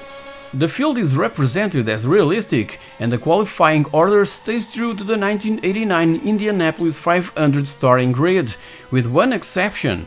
Our car, numbered 17, replaces car 29 of Rich Vogler, who qualified in 33rd and last place. After qualifying, players can race over 10, 30, 60 or the full 200 laps. Lower modes remove car damage and the full course yellow system, which can make for repeat carnage, including traffic collisions and huge pileups. So many of us would turn the car around and drive full speed against the other drivers. Yeah. Indiana Jones and the Last Crusade, the graphic adventure. Did someone yell Indiana Jones? Again, if you usually watch my content, you know that I'm a huge indie fan. I've brought a handful of Indiana Jones related videos to the channel over the years, so I'll leave the direct link for that playlist on the top right of the screen and in the description below for you to check out if you're a sucker for indie related stuff like me. The graphic adventure uses the same SCUM gameplay system as seen in Maniac Mansion. Most of the screen is used for a visual rendition of the current scene. At the bottom of the screen are words, which can be clicked on using the mouse to activate their functions. For example, objects can be picked up, used, pushed or pulled, and turned on and off. It was a step forward in what graphic adventures were concerned, where the true meaning of the phrase point and click was indeed accurate. Sierra games, for instance, were still tailing back and using a parser to type commands using the keyboard. Most locations are from the movie, but some further scenes are added, and keeping with Indiana's action man persona, the game also features pure action scenes. Unlike most Lucasfilm adventures, in this one you can indeed die. One neat touch was that within the game package, we can find the Dr. Jones Holy Grail diary. It contains essential information for solving the Holy Grail puzzle at the end of the game. It really gave that feeling of being part of an Indiana Jones adventure. Two PC versions of this graphic adventure were released, one with 16-color EGA graphics and another with 256-colored VGA graphics, which was the one I played over and over, mainly because there were many different ways of completing the game. It's among my favorite point-and-click graphic adventures ever made, and you can witness that by watching my top 10. Link in the description below and on the top right of the screen.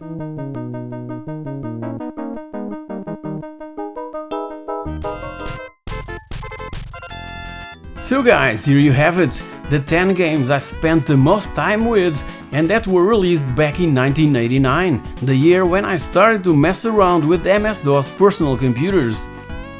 Tell me down in the comment section below if you've played any of them, and feel free to share your personal favorites from 1989.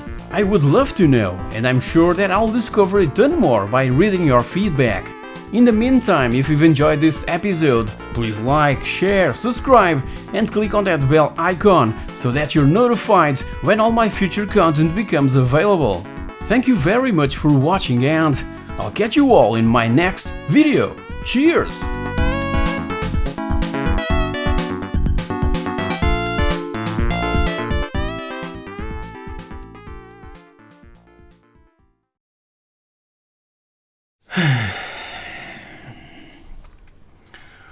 How do I start this? Hey guys, welcome to this sort of recap of 2023.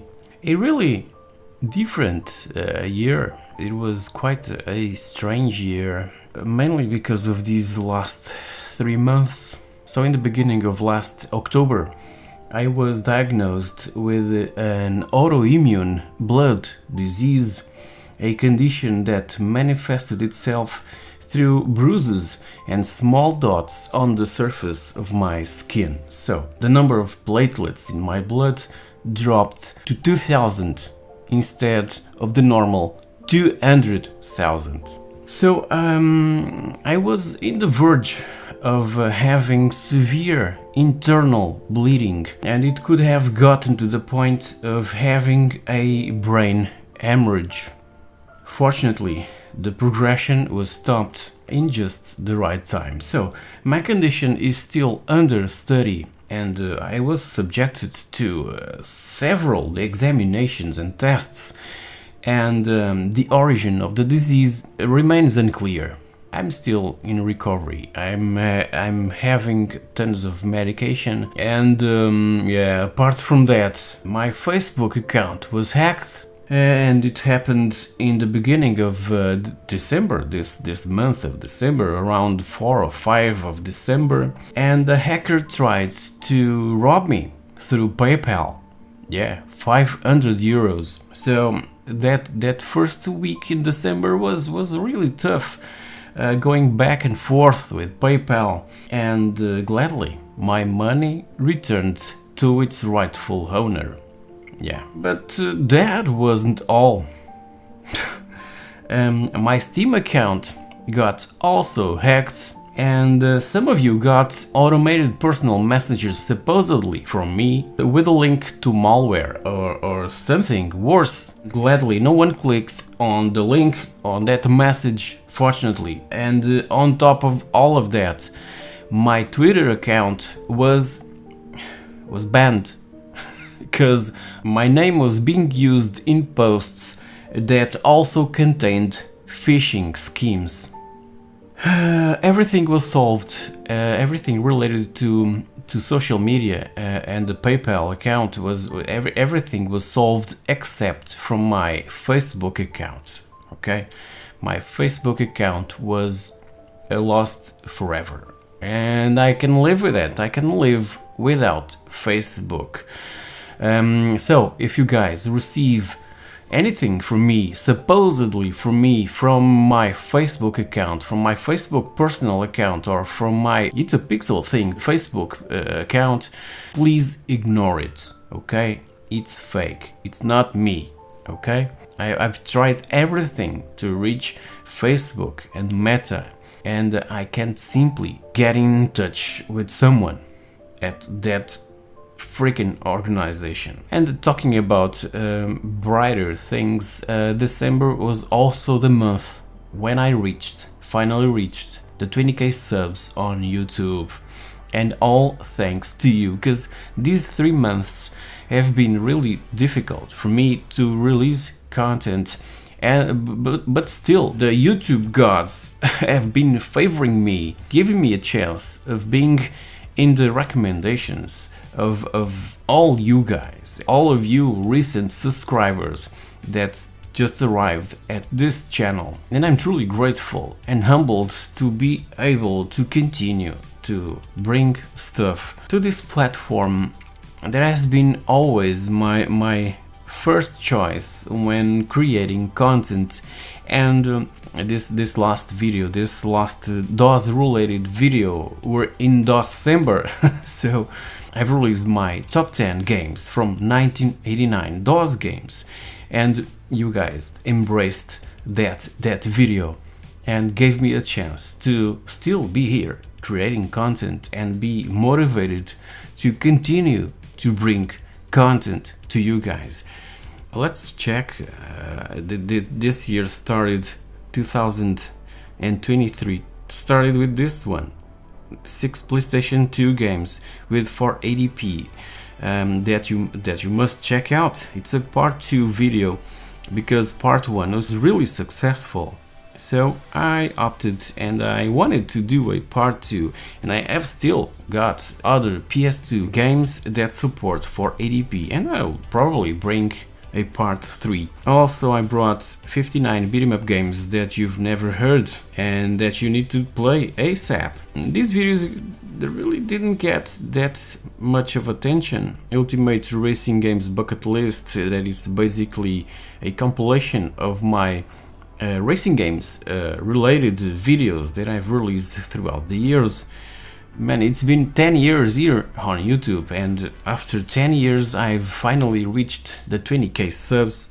Also, public domain Amiga games, George Lucas Star Wars gaming saga, Amiga games, new Amiga games being released in 2023, the 3D effect, yeah, the golden era of Glide games that has 11,000 views, yeah, awesome. From time to time I create something exclusively for my Portuguese audience, but still these videos get really low views, less than 600 views, and my Portuguese audience, it's not even on my top 10 countries that watch my content. So the Ambernick RG353M review, my review of a capture card, the Cloner Alliance Flint 4KP Plus, 23 Amiga exclusive games you can't miss, 20,000 views, and 20 games that push the limits of the hardware, 15,000 views. Me and my kid playing soccer games in Portuguese,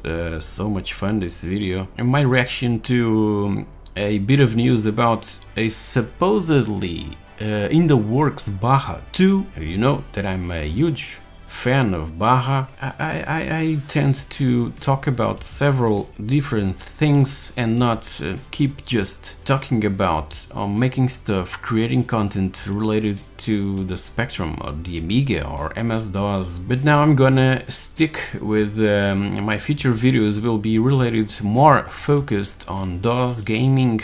I really want to do a series of my top 10 DOS games from each year since I started to play around, to mess around with DOS computers. I'm already working on my top 10 DOS games from 1990, so stay tuned for that.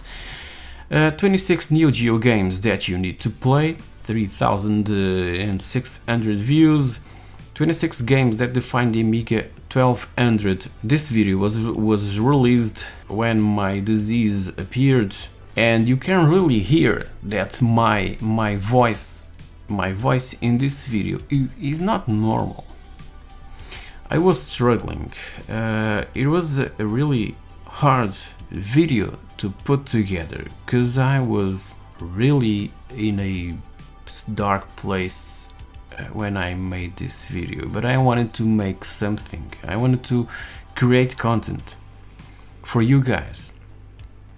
And thank you for watching this video. 24,000 views. I know that it's really far from the best videos that I've made. I struggled to put this video together, and again you can notice that by listening to my voice. It's not my normal voice, okay?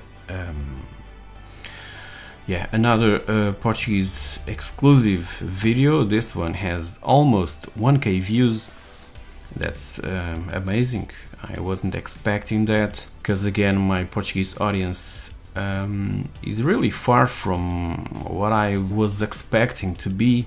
And finally, the last video that I've released this year prior to this one, it was the top 10 DOS games from 1989, 56,000 views. You guys are incredible, and man, I'm humbled. I'm truly grateful. These last months of 2023 were really difficult and stressful. And James, my friend, you sent me the Amiga. Most of you guys probably never heard of the Amiga. It was probably the first mini console prior to the boom of mini consoles, of the NES Mini, the SNES Mini. This was released back in 2012, or something like that. And I want to make a special video to thank James for sending this in. This is a unique item. There's an Amiga version with a disk drive included. My Amiga games that I still have, are probably lost in time. Those discs, I don't think that they have solution, because I used to live really close to the sea during, I don't know, all my life basically, so those discs are probably long gone. I use Gotek drives on my Amiga 600. The Amiga 1200 that I have is also broken, so I want to do something related to the Amiga.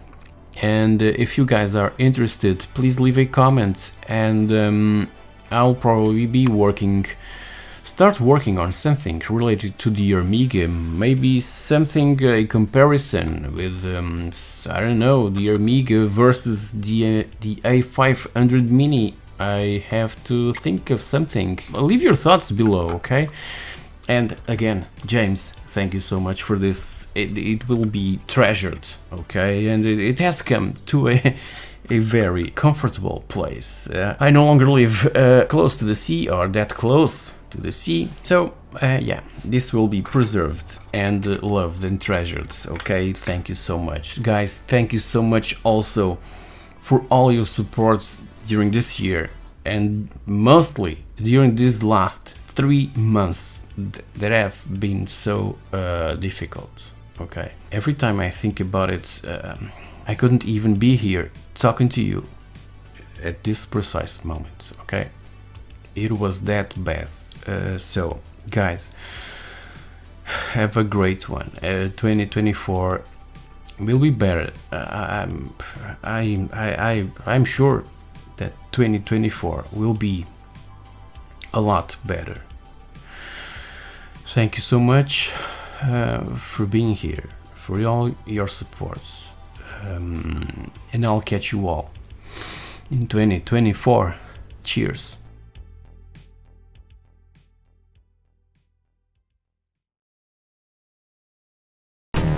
Hey guys, welcome back!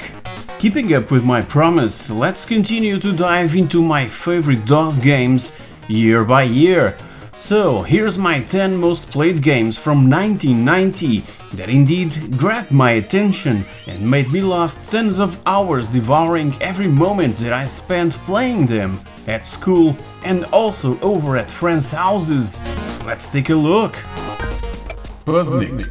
I was hooked to arcade gaming back in the 80s and 90s, so Taito was a huge name for me and would make me spend lots of coins trying out all their novelties.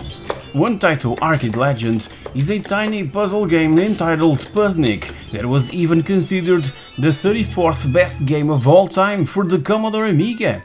It's no more nor less than a tile-matching turn-based or hot-seat two-player puzzle arcade game released in 1989 for arcades, and a year later for a bunch of home systems, PCs included. And let me tell you, this game is highly addictive, so be careful. Ocean Software was the company behind the conversion to practically all home systems of that era, except for this DOS port. Besides the arcade original, I would play this game to death on my ZX Spectrum 128K plus 2A and later on my Amiga 500. Also, and between classes, I would also play it with my mates at school, at the computer class, and see who was the smarmiest and fastest around to try and solve these intricate puzzles. As said, this DOS port wasn't by Software Creations and Ocean Software. It was brought to us by Banana Development. Yeah, have you ever heard of them? Me neither. And Puzznik was one of their latest efforts in this area, to my knowledge. These guys were specialized in IBM PCs and Apple II to ENGS conversions of coin-operated games from some of the biggest arcade names in the US. They would mess around with porting games like Contra and Operation Wolf to MS-DOS based computers. What I can't explain is that conversions from Banana Development were supposed to only be available in the United States. I guess that someone brought one of their games over to Europe and it simply spread it like bunnies, or downloaded a copy through a bulletin board system. BBS's anyone? A really fun and addictive little game from those amazing folks at Taito, and a pretty faithful conversion.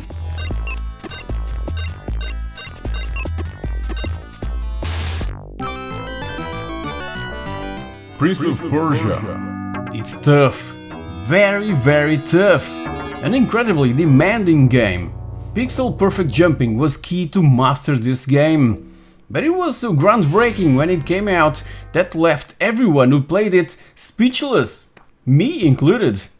It was created by the visionary Jordan Mechner during the span of almost 4 years, and the first version to come out was for the Apple II. The game was regarded as a forerunner of the cinematic platformer genre, so rather than following the more common jump and run mechanics, it focuses on careful advancement through fairly complex levels, emphasizing the protagonist's vulnerability and survival aspect.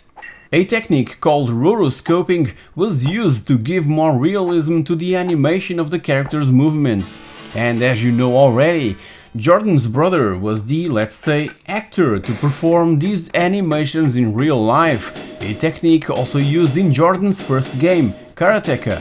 What you probably didn't know was that their father composed the original music for Prince of Persia. In this one, we must avoid deadly traps, solve some simple jumping and environmental puzzles, and engage in sword fights with the guards. We have an infinite number of lives, but have to restart at the beginning of a level each time we die, and must complete the game within an hour. It sounds simple, but it isn't. Even so, a truly groundbreaking game, unlike everything else back in the day, that originated a plethora of ports and spawned a series that is still strong today.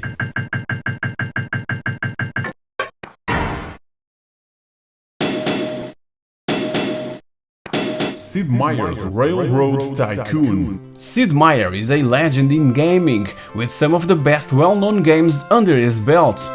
He's been around since 1981, developing and producing games, and his most successful series is, with no doubt, Civilization.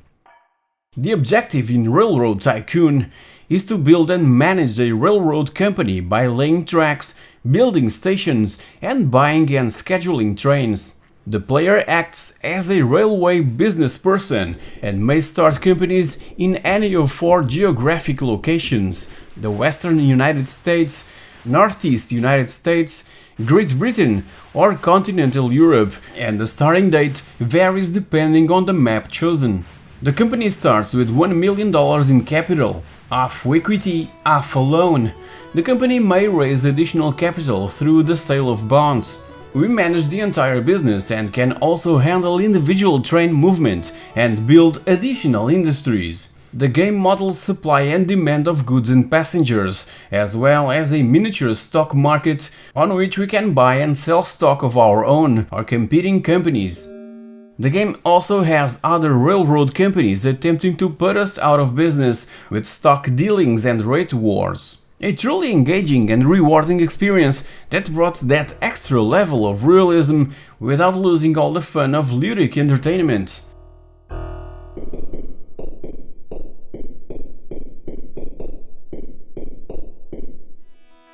Rick Dangerous 2. The first Rick Dangerous was a huge deal for me on my ZX Spectrum and on my Amiga, so a sequel was highly anticipated. In this one, we must stop the fat guy and his evil plans to help an alien race take control of the entire world.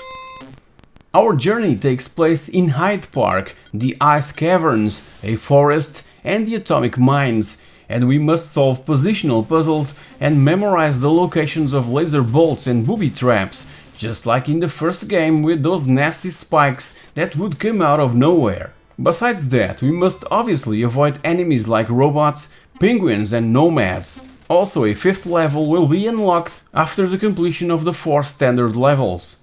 Rick can climb ladders and crawl through tight spaces. He's equipped with a laser gun and 6 bombs, but can also punch with some effect. The controls are very easy to understand, Pressing fire and up shoots the gun. Pressing fire and down places the bomb. Pressing fire and bottom left or bottom right makes the rig slide a bomb along the floor in the specific direction. The end of Rig Dangerous 2 does not complete the story. The game finishes with a cliffhanger, with Rick escaping via a teleporter device, with the caption, "What will Rick do next?" Though this might have hinted another sequel to the story, Rig Dangerous 3 was never made. Although a Rig Dangerous 2.5 was given away by the one Amiga on a cover disc, this was only a few additional levels and more of a demo than an actual sequel. Many of the concepts featured in these levels were later used in a Super Nintendo game entitled Danger Dan, which was also unfinished. It would have been amazing to see a continuation to this saga, wouldn't it?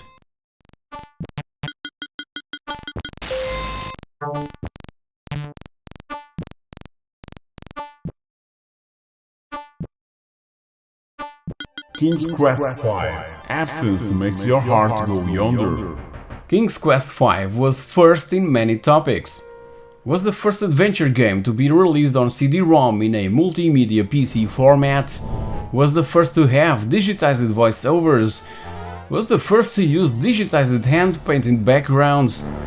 Was the first classic Sierra adventure to switch to icon control from the text parser system, and was the first title to cost over $1 million to produce. Despite not being my favorite in the whole series, my personal favorite is its sequel, King's Quest VI. This fifth game had such an immersive story that snatched me immediately, and being the first Sierra game to truly embrace the point-and-click interface, slightly different from the one we so much love in LucasArts adventures, was another argument to fully explore it and get the most from. So in this one, moving the mouse to the top of the screen reveals a hidden menu with each of the different actions and as well the different game options and the inventory bag. Everything you should expect from an adventure game is present, even a king. Yeah, that's right. The series is called King's Quest, but you can only play with a king in this one and in the second installment, King's Quest II Romancing the Throne. And the version of this fifth entry that everyone should experience must be this one you're seeing now, released 2 years later in 1992, the enhanced CD-ROM VGA version with full voiceovers. It still manages to grab me after all these years. Amazing. Come on, Cedric, get in the boat. Aye, aye, Captain. Wing Commander. Wing Commander is a space combat simulator combined with shipboard dialogues that was developed by Origin Systems and published first back in September of 1990 for IBM PCs. Other versions would come 2 years later for the Amiga, the Super Nintendo and the FM Towns. The Sega CD would also receive its own conversion that would only arrive during 1994, a bit late from where I'm standing. The game was considered a major step forward for space dogfight games, featuring graphics, audio and a story campaign that invited the inevitable comparison to the Star Wars films. We play as a second lieutenant, just out of the academy, with some good work under our belt. We're posted to Tiger's Claw, the flagship of the Confederation fleet, and on board the ship, we can save or load the game, visit the bar to get the latest gossip, or go straight to mission briefing and the 3D space combat part. The 3D space combat has you sitting in the cockpit, where we control the craft like roll, turn, up or down, afterburner, as well as fire guns and launch missiles. There are 4 different crafts on the comfort side, each with different flight characteristics and armament. We'll have a wingman on each mission, and we should keep him alive, as he will help us if we issue the right orders. We can also taunt the enemy. We'll be fighting several different types of adversary fighters and capital ships, and even combat a few Kilrathi aces. When the mission is complete, land back on board the ship and get ready for the next one. It was incredibly well received and paved the road for LucasArts to bring a few years later their own saga of Star Wars related space combat simulators from the X-Wing and TIE Fighter series, but with a different approach in what graphics were concerned. But I'll leave that for a future video. Even so, and while you're at it, check my retrospective on the Lucasfilm and LucasArts history of Star Wars games.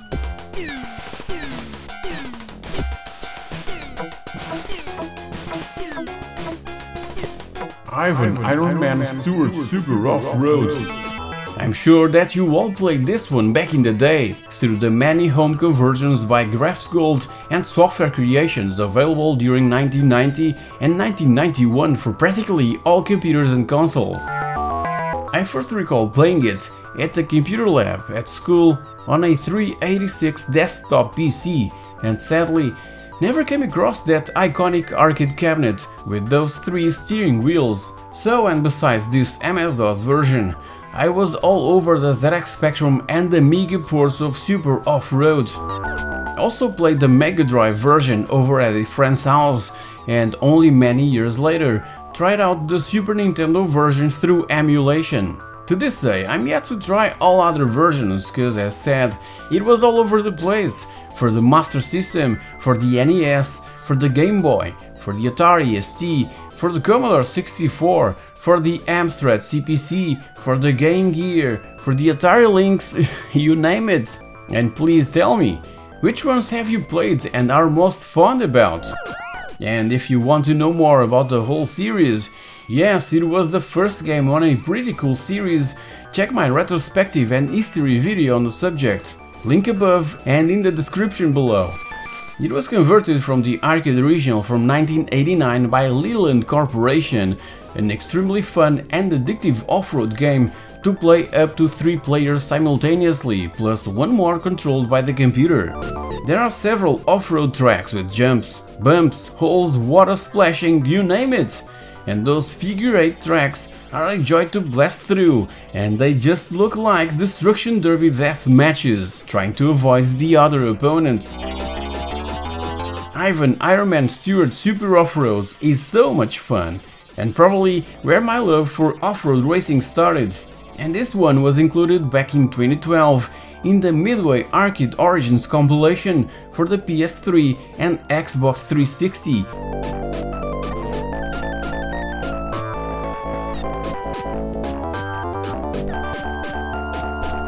Golden Axe. I guess that everyone on Earth played Golden Axe. It's one of the most fondly remembered video games ever, and also one of my first experiences on a DOS machine equipped with VGA graphics back in 1990 at school. With this amazing artwork and backstory that somewhat reminds me of the fantasy medieval scenario of Conan the Barbarian, from where the game was in fact inspired, we must guide our heroes across the besieged land of Uria, slaughter the main villain Death Adder, free the king and his daughter, and gain possession of the Golden Axe. Sounds simple, but Death Adder's foes are tough and have some of their own moves up their sleeves. Except these skeletons. And this Uria spot must be a very hot place, cause both Tyrese Flare the Amazon chick and Axe Battler the Barbarian spend the entire game walking around in their underwear. Okay, jokes aside, I can't simply recall another video game available till that time in where we could cast magic spells, ride dragons and fight skeletons, all this on the backs of a giant turtle and of an eagle. Brilliant stuff! The PC version would also allow us to use dragons on the back of the main characters, play with the final boss, Death Adder, and so on, simply by changing file names in the game's folder. So, use your imagination. Another fun fact is that most of the death screams of the bad guys were digitized from the film First Blood, the first Rambo movie.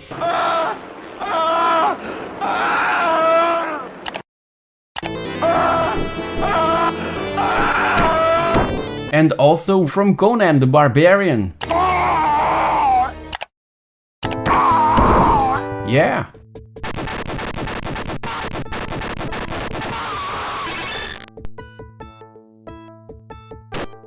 4D Sports Driving. 4D Sports Driving was known in the US as stunts, and let me say that it makes more sense having the name used in Europe, because it's part of the 4D Sports series along with 4D Sports Tennis and 4D Sports Boxing that I also played, but not as much. The game places emphasis on racing on stunt tracks and features a track editor in where I would spend infinite hours creating the most absurd and unique tracks to share with my friends and school colleagues. Yes, cause friends and colleagues are a totally different thing. Oh yeah. The game was evidently influenced by hard driving and has many similar elements to the game Stunt Driver, which was released the same year. We race a lap around the circuit with the aim of completing it as quickly as possible without crashing. These laps often feature special track areas such as loops, jumps, slalom roads and corkscrews. Like many others from that era and beyond, the play area is restricted and surrounded by a fence to prevent us from leaving. We can either race against the clock or choose between 6 different opponents, and sadly, there is no support for real-time multiplayer. The game features 11 different drivable cars, with either automatic or manual transmission, and replays of races can be saved and reviewed later. There are 4 camera views available during replay and actual driving, and the dashboard is an optional overlay on all views. It is also possible to continue the race from any point in the replay, but the time for that race will not be recorded. The game was originally developed for MS-DOS based PCs and 2 years later also released for the Amiga, FM Towns and NEC PC 9801. It arrived in Europe in December of 1990, so Christmas vacations were a truly memorable time where I would spend tons of hours over at friends' houses playing and creating all sorts of crazy tracks and performing the most absurd stunts. As said, the Amiga version would only arrive by 1992, and only then I would play it on my 500. By the end of 1993, I was finally able to enjoy the game on my own PC and further develop and enhance my own self-made tracks, the ones I created 3 years prior on other PCs and stored on disk.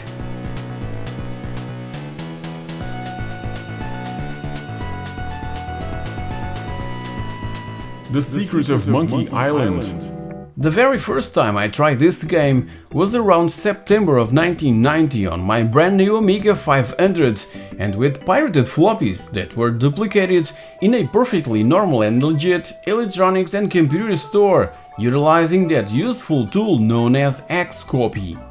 3 months later, just before Christmas, I tried the DOS version on a friend's IBM PS2 model, and I was blown away. The fact that we could install the game on the computer's hard drive and avoid that dreadful disk swapping that I was used to was, for my younger self, mind-blowing. It's a bit silly to describe this game, cause I'm pretty sure that even if you haven't played The Secret of Monkey Island, you've already heard all about it. We play as Guybrush Threepwood, that was named after a deluxe paintbrush file placeholder. So Guybrush wants to become a pirate, and to fulfill that dream, he embarks in this huge adventure that starts in the Melee Island.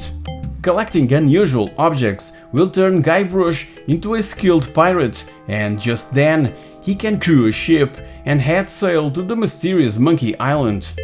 Sword fighting is a common thing among pirates, but in this game, we win these battles by insulting the opponent. I don't know how much grog Gilbert, Grossman and Schaefer drank while developing The Secret of Monkey Island, but I can imagine that it was quite a lot. This game is one of the most hilarious titles ever made, and the only way we can die in it is by staying underwater for more than 10 minutes. The designers just wanted to offer a completely different experience than the ones from Sierra's adventure games of the time, where if we did anything wrong, we just ended up dead. The relaxed nature of point-and-click adventure games was a breath of fresh air for players that were tired of violent and fast-paced action games. Not having to worry about extra lives or credits was something quite uncommon, and facing challenging puzzles was always seen as kind of didactical. even if most of them were solved with a crazy and stupid combination of items.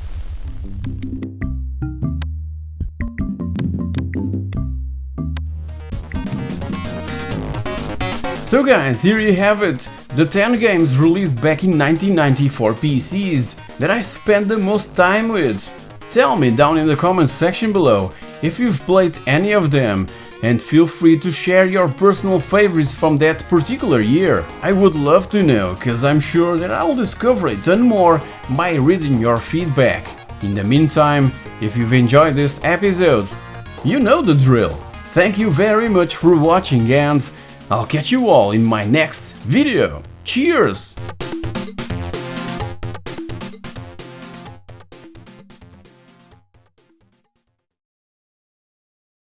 Hey guys, welcome back! Today we're diving into the exciting world of classic shoot-em-ups with a review of IREM Collection Volume 1. If you're a fan of heart-pounding action and retro vibes, you're in for a treat. Let's jump right into it. First, why should I care about this compilation at all if I can play these games on my Embernic RG handheld or through the Hyperspin frontend that I have installed on my PC? Well, because I want to share with you all my thoughts on it, so that you guys can decide for yourselves if it's worth it. That's why.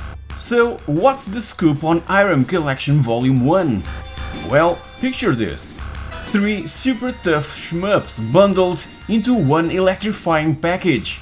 We've got Image Fight from 1988, X Multiply from 1989, and Image Fight 2 from 1992. Buckle up, because this collection kicks off with a bang. Sadly, didn't receive a physical release of the package, as much as I asked for. I was only given a key to work with. Even so, I have to thank 2 Strictly Limited Games for sending me a digital copy of IREM Collection Volume 1. As for what I can see on their website, the package looks like it has got that classic feel, reminiscent of other collections like Wonder Boy Anniversary. The menu is straightforward, allowing you to dive straight into the action. What sets it apart? The ability to rewind mid-game, a lifesaver for these brutal games, trust me. And let me tell you, these games are not for the faint of heart. But fear not, the essential features are all here. Easy setup, solid emulation, and options to remap controls, apply visual filters, and even implement cheats. And for the hardcore veterans, there's a challenge mode to climb the leaderboards. Are you up for the challenge? Now let's break down the games. First up, Image Fight, a classic where you can collect powerful weapons that attach to your ship, changing your primary fire. The gameplay is superb, but watch out for homing enemies and tricky stage designs. Red orbs or blue orbs? Choose wisely. Next in line, we have X Multiply. If you love horizontal shoot-em-ups, this one's for you. Collect power-ups, expand your firepower, and strategize on the fly. It may look like R-Type, but it plays differently, a delightful mix of Gradius-style action. And last but not least, Image Fight 2, the TurboGrafx CD Jam. With anime cutscenes and Japanese voice acting, it adds a unique flair. The wider playfield and the variety of bosses provide a fresh experience, and it's a fitting follow-up to the arcade original. So, what's the verdict on IREM Collection Volume 1? It's a must-have for any shoot-em-up enthusiast, offering a nostalgic trip through the genre's history. But fair warning, if you're expecting bonus content, it falls a bit short. Regardless, it's a compilation that deserves a spot in your gaming library. So guys, here you have it, my review of IREM Collection Volume 1. Tell me down in the comments section below if you've played any of them back in the day, and if you're into similar stuff or if this genre is just too much for you. Also, feel free to share some of your favorite games from IREM. I would love to know, and I'm sure that I'll discover a ton more just by reading your comments. In the meantime, if you've enjoyed this episode, please like, share, subscribe, and click on that bell icon so that you're notified when all my future content becomes available. Thank you very much for watching, and I'll catch you all in my next video. Cheers!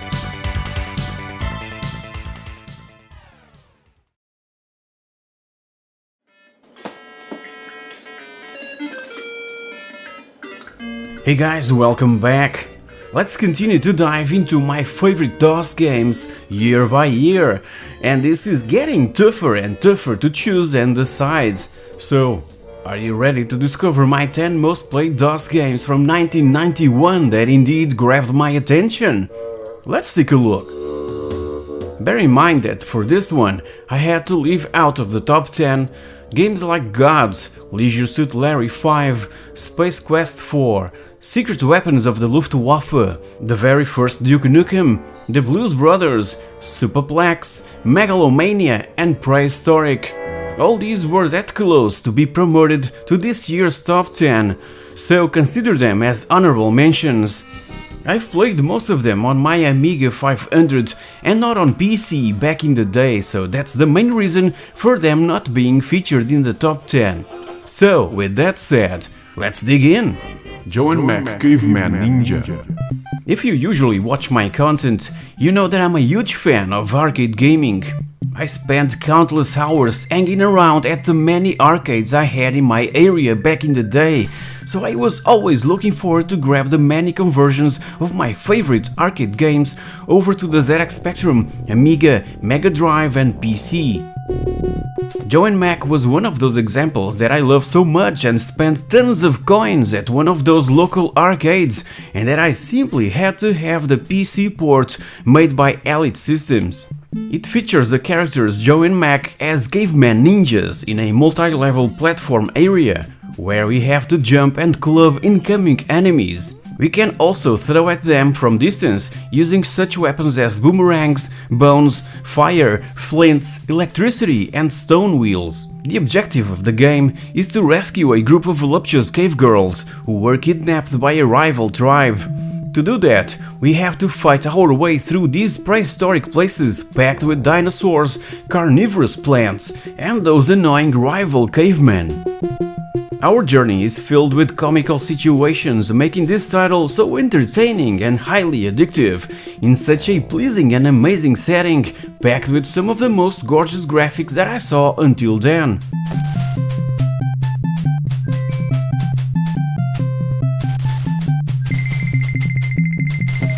Speedball 2 Rural Deluxe.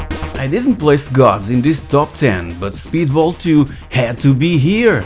A masterpiece by the Bitmap brothers that I already brought to the channel within the complete history of the bitmaps that I invite you all to check out. The link will be in the description below and on the top right of the screen. Speedball 2 Rural Deluxe offers a violent, futuristic gameplay that is also fast and frantic, with heavy tackling encouraged to retrieve the ball, but you already knew that if you've played the previous one. There are 5 game modes: Knockout, Cup, League, Practice and Multiplayer. Each game lasts for 180 seconds, divided into 2 halves. Power-ups and tokens appear on the pitch, including ones to make our players extra tough or freeze the opponents. Speedball 2 makes several changes over the original Speedball. Each team has 9 players on court rather than 5, and targets on the floor and walls can be hit for bonus points. The number of points that a team receives for scoring a goal is normally 10, that can be increased to 15 or 20 via the use of score multipliers located on the walls of the pitch, but the opposition can sometimes immediately grab the ball and nullify this. The same number of points for scoring a goal is given for injuring a player from the opposing team.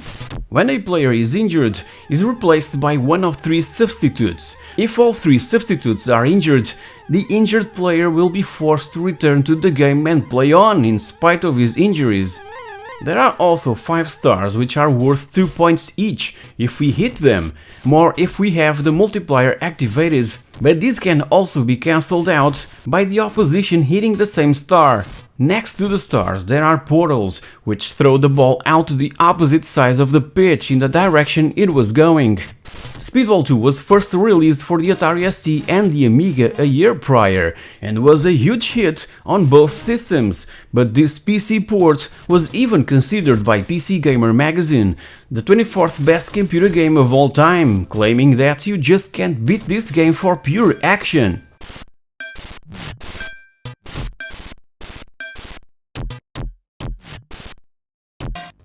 Police Quest 3: The Kindred. The Kindred is the third installment of the Police Quest series, and its events take place after those described in Police Quest 2: The Vengeance. The game brings back some of the elements of the first game, such as a modified version of driving sequences and police procedures unrelated to the main plot. Computer work is particularly emphasized, requiring the player to perform tasks such as using facial composite software or figuring out murder patterns by studying a map. Like other Sierra adventures of the time, the game uses an icon-based interface for interaction with the environment. Sonny Bonds, the sergeant of Lighton Police Department, thought he could finally enjoy a peaceful life with his wife Marie after the drug lord Jesse Baines has been put away for good. However, a series of gruesome murders perpetrated by a sinister cult known as the Kindred shocks the city. Marie becomes a victim of their attack and falls into a coma. It becomes Sonny's very personal mission to track down the attackers and make them pay for their crimes. This third title in the series is still very enjoyable and probably the best within this, let's say, style of crime solving, brain melting, puzzle matching, CSI impersonation of a game.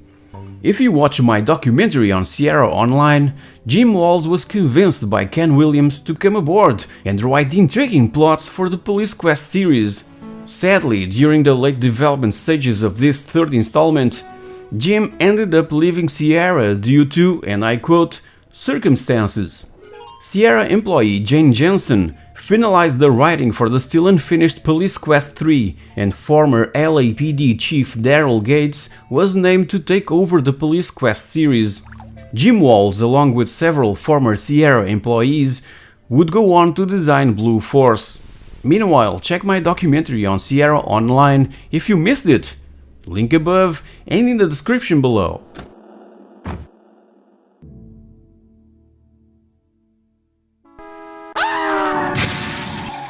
The Simpsons arcade game. And here comes another of my all-time favorite beat-em-up games to play at the arcades, The Simpsons, the arcade game. It was developed and published by Konami and was the first video game based on the Simpsons franchise. 3 more would come soon after and in that same year.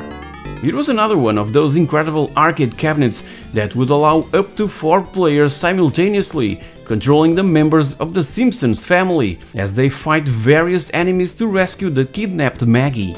Homer punches and kicks, Marge swings her vacuum cleaner, Bart wields his skateboard, and Lisa uses a jump rope as a whip, but other weapons such as hammers and bowling balls are also available to use. The game's levels are Downtown Springfield, Krusty Land, Springfield Discount Cemetery, Moe's Tavern, Springfield Gorge, Dreamland, the Channel 6 Studio, and the Power Plant. Each level ends with a boss whose speed and strength will increase after taking a certain amount of damage. End-level bosses are the wrestler Professor Werner von Braun, a hot air balloon shaped like Krusty the Clown, a pair of bouncers, a drunk at Moe's Tavern, a henchman in a bear suit, an imaginary gigantic bowling ball, and a martial arts sensei dressed like a kabuki actor. There's also the showdown finale against Smithers and Mr. Burns in a robotic outfit. It was a commercial success and one of the top 3 best-selling arcade video game machines of 1991. It even features the television show's voice actors reprising their respective roles as the Simpsons family. So this is nothing more than a Simpsons interactive episode. Isn't this awesome? I absolutely love it, because I'm a huge fan of the animated series and, as said, of arcade beat-em up games. Feel free to check my top 16 favorites, link in the usual places. Curiously, it was only ported to the Commodore 64 and MS-DOS soon after its launch in the arcades.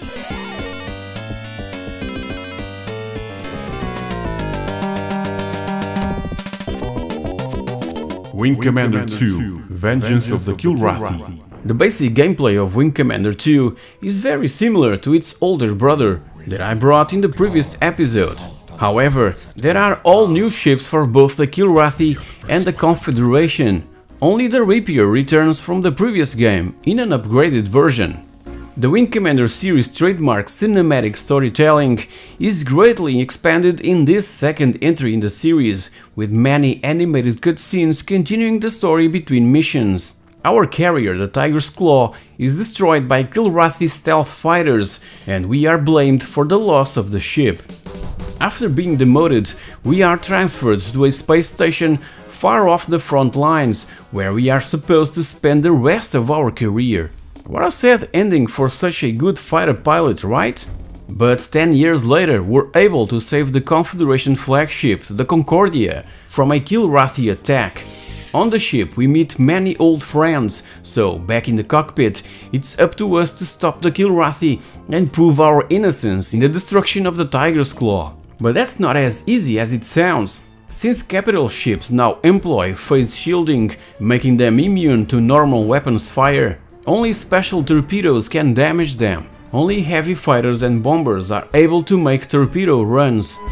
Before a torpedo can be fired, the shields of the target must be analyzed to find a way to get through, which results in a long locking phase during which the bomber must not move. The bombers are equipped with one or more gun turrets to protect them from enemy fighters during the lock-on.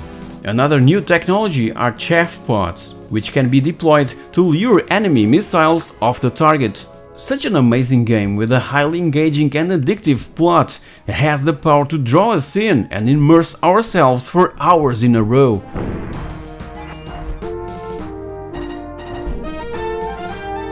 We've destroyed a capital ship! Oh no, more lemmings. The original Lemmings is simply my favorite game on the Commodore Amiga. Again, check my history video on it to know everything and more. Link is, well, you know where it is. So when another Lemmings game was announced, I simply had to play it. And to exhaustion. It was released in both the standalone and an add-on version and features 100 new levels and all new graphics and music. Later, a Windows 95 version of this game was released in, well, 1995 that included practically all of the levels from Lemmings and oh no, more Lemmings. As you can witness, the gameplay is identical to the original Lemmings. However, while the first few levels for the fun rating in the original game are tutorial-like, the tame levels in this one are just simple levels without hints on how to complete them. All following levels are way more difficult than those from the original game and become tougher at a much greater pace.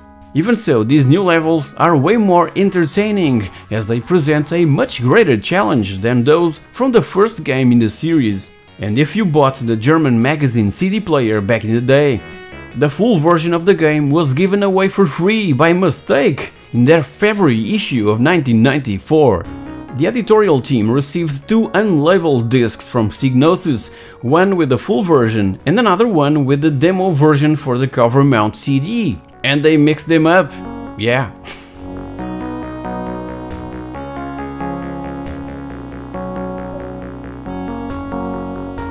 Heart of China.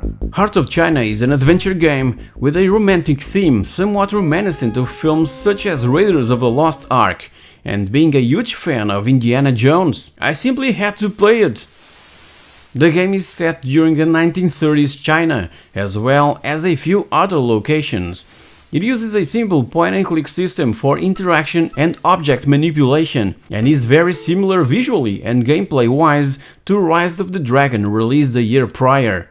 Some of the tasks in the game have multiple solutions, allowing us to pursue different methods and choose different responses in branching dialogues. However, some choices may lead to the death of the main protagonist or bring the investigation to a dead end. There are also a few arcade sequences which can be skipped if we fail to complete them after several tries. The game utilizes digitized photos of live actors superimposed on beautiful hand-painted graphics. Curiously, a 16-color EGA version was also produced but rarely distributed, probably because it wouldn't shine through with all the magic and beauty of those hand-painted graphics. As for its plot, we simply have to rescue Kate, the daughter of a wealthy businessman named Lomax. She was abducted by a Chinese warlord named Li Deng near Chengdu, where she was volunteering as a nurse. Lomax recruits a former World War I fighter pilot, Jake Lucky Masters, that's us, for a dangerous mission. Travel to Hong Kong, locate a mysterious ninja, and find a way to infiltrate Li Deng's fortress and rescue Kate. As simple as that. Heart of China was truly ahead of its time in some respects, like for instance, it assembled a cast of nearly 100 actors. Now, that's truly impressive for a video game released back in 1991.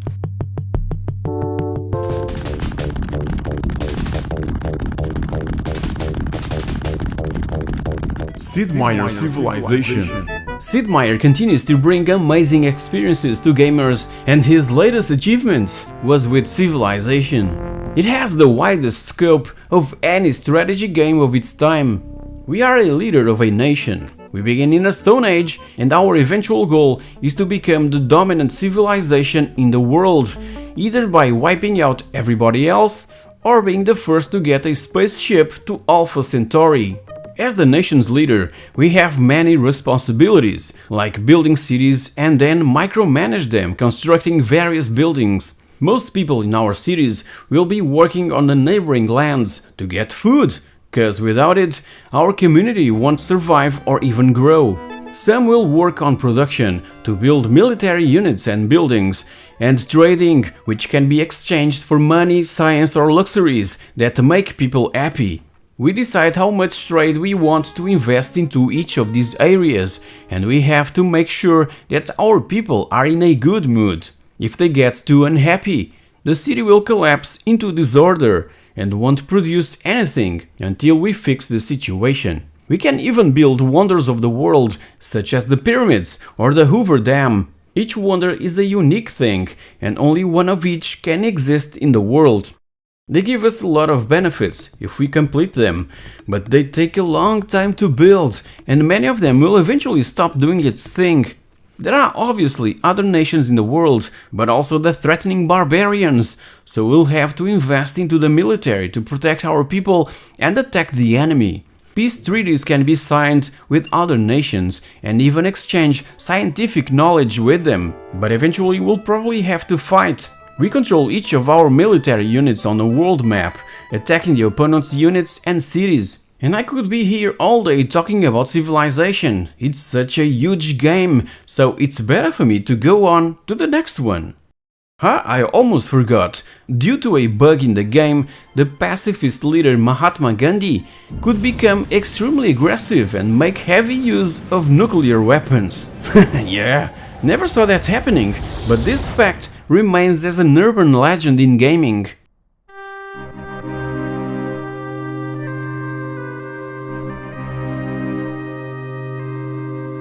Another World.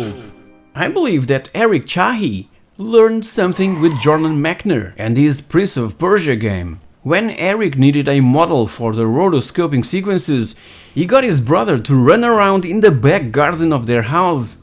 Yeah. Another World was a true technical achievement back in the day. It was the first to have cinematic cutscenes, seen in many games since. Even Fumito Ueda from Ico fame claimed that Another World was an influence to him and to that iconic game. All graphics are filled vector images, something that was used before to save disk space with early adventure games like King's Quest, but never before in an action game. Also, all music and sound effects are mixed in real time to provide multi-channel music and sound on modest sound hardware, even on a 286. The Amiga and Atari ST versions came out first, and many players complained that Another World was too easy. So Eric asked Daniel Moraes to include in this PC version 2 extra levels and slightly increase the difficulty in some other parts of the game. Oh yeah, and you're probably asking, who the hell is Daniel Moraes? Daniel Moraes was the guy that ported Another World to DOS and was later one of the lead designers of Eric's Heart of Darkness. A young physics professor named Lester conducts a particle experiment. Suddenly something goes wrong. Lightning strikes, and in a moment, Lester finds himself in a strange alien world. Now he must fight for his life, first with his bare hands, then with a gun he finds. But what gives him courage is that he is not alone. One of the aliens, who also escapes from the prison, helps him on his dangerous quest. Friendship can overcome all obstacles. Another World combines shooting, platforming, and puzzle-solving elements. The game is divided into stages. Some of them are straightforward and can only be accessed one time, while others are connected to each other, creating a larger environment. Exploration and problem solving are emphasized, and many levels include challenges not seen in the previous ones. Tasks may involve environmental puzzles, timed sequences, precise jumping, and combat. Out of This World was its North American title, simply to avoid confusion with the popular but unrelated TV series Another World, airing since 1964 on that country, and Flashback is often regarded as its sequel. The true sequel came in 1992, Heart of the Alien, exclusively for the Sega CD. As for Flashback, designed by Eric's colleague Paul Cousset, it simply drank inspiration from Another World, just like Echo, Silent Hill, and even Metal Gear Solid.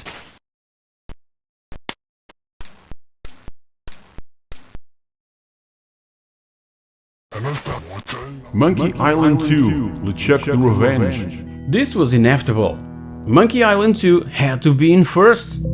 After the huge success of the first one that came a year prior, LeChuck's Revenge arrived and simply blew everyone away.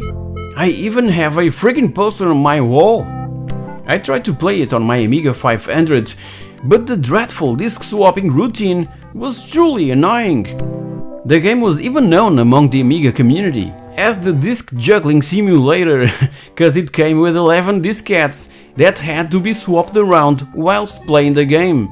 Insult sword fighting was truly missed in this one, but even so, it's one of the best-selling adventure games of all time. It uses the same command-based SCUM interface and branching dialogue system that were used in its predecessor.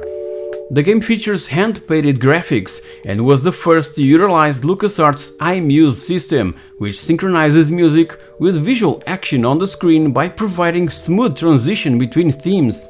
The events of the game take place on a new set of islands, and uncommonly for adventure games, LeChuck's Revenge features 2 difficulty levels. The easier one is dubbed Monkey Island 2 Lite. It bypasses or simplifies some of the harder puzzles and was destined to magazine reviewers, as stated in the back of the box. Guybrush Threepwood, the mighty pirate who can hold his breath for 10 minutes, could have lived quietly and happily with his sweetheart Elaine, the governor of Melee Island. But the restless pirate spirit won't let Guybrush in peace. Things didn't go very well with Elaine, and Guybrush embarks on a new adventure, searching for the legendary treasure of Big Whoop. However, the evil ghost pirate LeChuck hasn't left the stage yet. His minions are trying to bring him back from the dead one more time. That's the premise of the game, and if you haven't played it until today, please do it! Just don't suspend Guybrush above a certain pool of acid for a certain number of minutes. He will be lowered into it and die, despite what everyone says about LucasArts adventure games.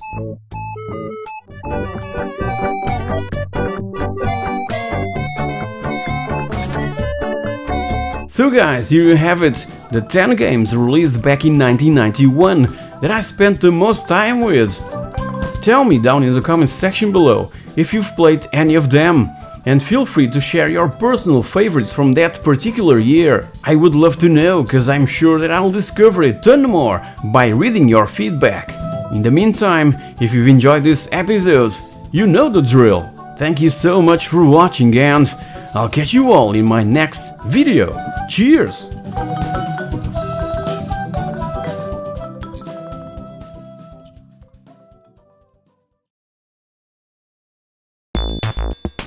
Hey guys, welcome back! Let's continue to dive into my favorite DOS games year by year, and let me tell you, 1992 was a terrific year in PC gaming, and it's all just getting started. So, are you ready to discover my 10 most played DOS games from 1992 that indeed grabbed my attention? Let's take a look. Bear in mind that for this one, I had to leave out of the top 10 games like Dune, The Humans, Curse of Enchantia, Goblins 2, A-Train, Lure of the Temptress, Quest for Glory 3 Wages of War, Star Trek 25th Anniversary, and Ultima 7 The Black Gate. All these were that close to be promoted to this year's top 10, so consider them as honorable mentions. With that said, let's begin!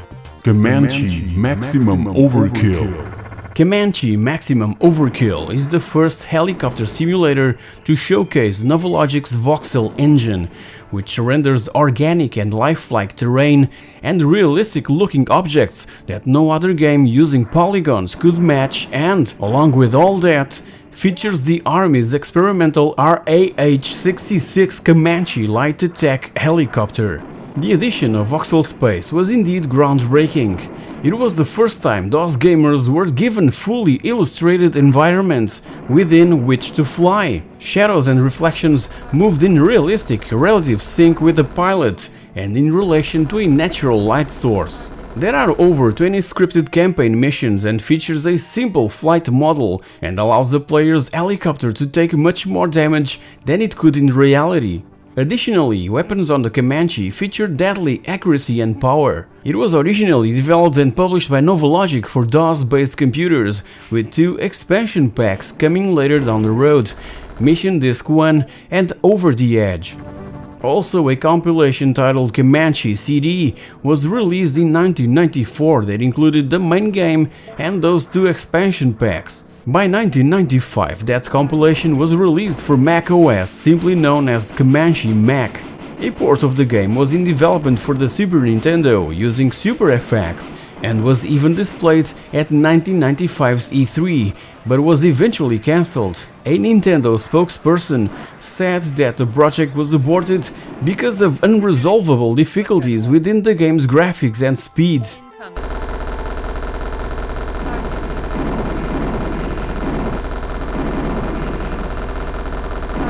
Ultima Underworld, The Stygian Abyss. Ultima Underworld, The Stygian Abyss is commonly considered the first role-playing game with fluid first-person movement in a real 3D environment. Unlike earlier first-person RPGs such as Dungeon Master or Eye of the Beholder, the player can move in every direction and the graphics are updated continually. The player is also able to look up and down with the press of a key, jump and swim. The dungeon is not made entirely of corridors and rooms arranged in a rectangular fashion, but has a lot of variety: slopes, stairs, bridges, underground rivers and more. It was a technological masterpiece that pioneered many of the first-person elements that would soon show up in Wolfenstein 3D and Doom. Underworld: The Stygian Abyss was not a first-person shooter, but rather a deep and immersive role-playing game set in the long-established Ultima universe, and the excellent music and sound effects further added to the feeling of being in the game.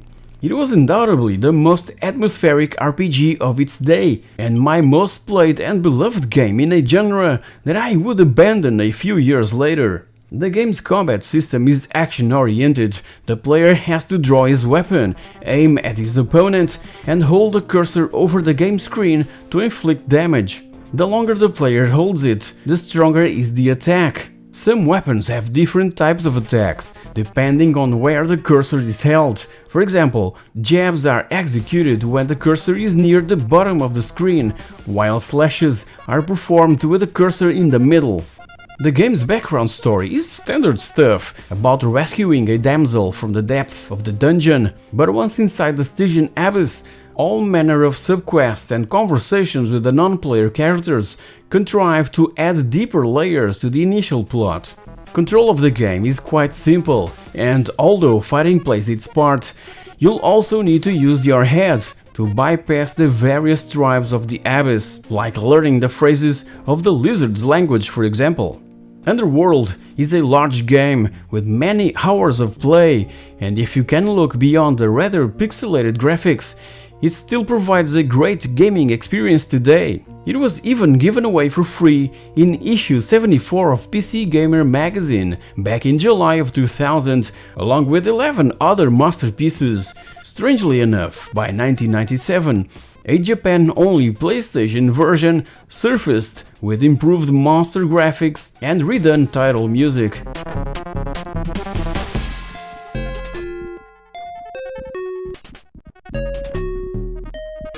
Dino Blaster. It was first released for the PC Engine in December of 1990 under its original title, Bomberman, soon followed by the release of its North American TurboGrafx 16 counterpart in early 1991. European computer enthusiasts would also start enjoying it still in 1991 with the release of the Amiga version and under its European name, Dino Blaster. MS-DOS-based computer users would only start messing around with it by 1992, but this concept came a truly long way, written as a tech demo for Hudson Soft as far back as 1980. 3 years later was further developed and released for several Japanese computers from NEC, Fujitsu, Sharp and the MSX, and by 1984 that MSX version was brought to Europe under a different name, Eric and the Floaters, simply to avoid any association with a series of terrorist bombings carried out by the Irish Republic Army. It was also published for the ZX Spectrum by Sinclair Research in that same year, so with all that said, I can safely confirm that this new 1992 version is a remake of the original created over 10 years prior. But where Bomberman truly gained notoriety was on the Famicom, and by 1985 being ported back over to the MSX the following year as Bomberman Special. The Famicom version only left Japan by 1989, which was kind of strange, just a few months before this superior version landed over the PC Engine and TurboGrafx. Dino Blaster consists of 9 levels per stage, each tougher than the other, and each final one consisting of the boss that will have to be dealt with. The Bomberman character can move horizontally and vertically and lay down bombs behind him, thus destroying the enemies, but beware!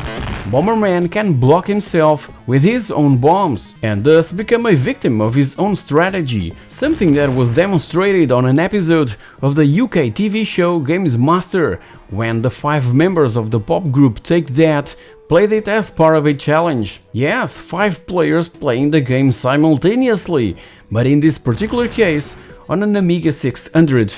And guess who won? Yeah, Robbie Williams. This was possible due to Hudson Soft's venture with NEC back in 1990 in the development of the TurboTap accessory for the PC Engine and TurboGrafx, later porting that multiplayer mayhem to other systems. The DOS version would only allow for 4 players to battle themselves simultaneously, which was more than enough from where I'm standing.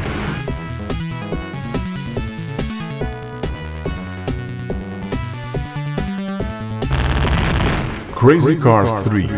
Now for a racing game, a genre that you know that I'm completely crazy about. So, talking about crazy, here's Crazy Cars 3 from the French developer Titus. If you remove the U from the Titus, you get... okay, never mind. The Crazy Cars series was part of my gaming life since the glory days of the ZX Spectrum, where I played the first 2 games in the series. We just have to floor our way through in these illegal street races, overtaking all cars and trying to reach the main rivals in front of the pack, so that we can arrive in first place and win all the money in stake from the bets placed before the race started. It's that simple. We start out with just a basic Lamborghini and $6,000, and the aim is to rise to the top of the 4 divisions of racing through success on 60 racetracks across the United States. In each division there are 20 rival racers, up to 3 of which compete in each race at a time. The races also feature lots of local drivers, Sunday drivers going at normal speed, and police. Before each race we can be told of the quality of the locals and the likelihood of police presence. Crazy Cars 3 was upgraded and released a year later on a bunch of other systems, having also a name change, Lamborghini American Challenge.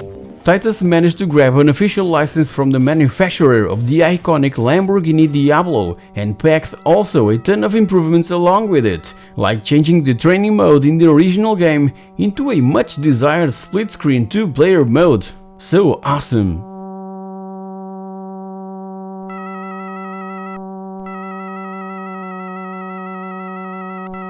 Wolfenstein 3D. A classic among classics, and you can confirm that simply by checking out the price of a sealed big box copy available on eBay. And this one is the CD version released a few years later. Holy crap! Wolfenstein 3D is an episodic first-person shooter and a follow-up to the top-down infiltration game Castle Wolfenstein, originally released back in 1981 for the Apple II. The game puts us in the boots of BJ Blazkowicz, an Allied spy. There are 6 episodes, the first distributed completely free as shareware. That was my first contact with the game. The second and the third episodes were available after registration, and the 3 final missions, which happened before the events of the first episode, were available in the Nocturnal Missions pack. Each episode has 9 levels plus a secret level activated by a hidden switch somewhere in the 8 first levels. Regular levels often feature a maze-like appearance or large areas with many enemies where we must reach the exit elevator. To do so, we must kill the enemies and, depending on the level, activate push walls and or get silver and golden keys to open certain doors. Many objects can be found in a level, from medikits, chicken meals, dog food and even puddles of blood to restore health, to ammo and treasures. These solely exist for points. There are 4 weapons, all of them using the same bullets, except the knife, obviously. The knife and the pistol are given at the start of the level, while the machine gun is either found mostly in secret areas or picked up from SS troopers, and we must use them to slay all 5 kinds of enemies present in the game, 6 if we include the bosses. We start the game with 3 lives. Once we lose the last life, the game ends. To win extra lives, we have to either find a 1-up item in the level or get 20,000 points. Wolfenstein 3D takes place during World War II, but the enemy soldier getting knocked down by Blazkowicz on the box cover of the game is carrying an M16. That weapon didn't exist until 1960. Yeah, here's one more proof that Nazis did some time traveling back then and got some help from a more evolved species from the future.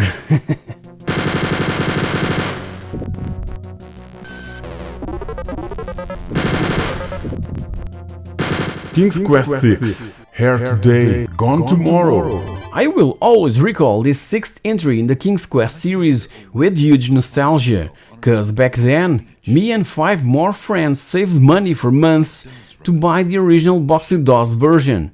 So in late 1992, and after playing a pirated copy of the previous title that was mentioned on my video about my 10 most played DOS games from 1990, the 3D graphic intro movie, the professional voice acting, and the multiple routes through the story overwhelmed us all. It just blew us away.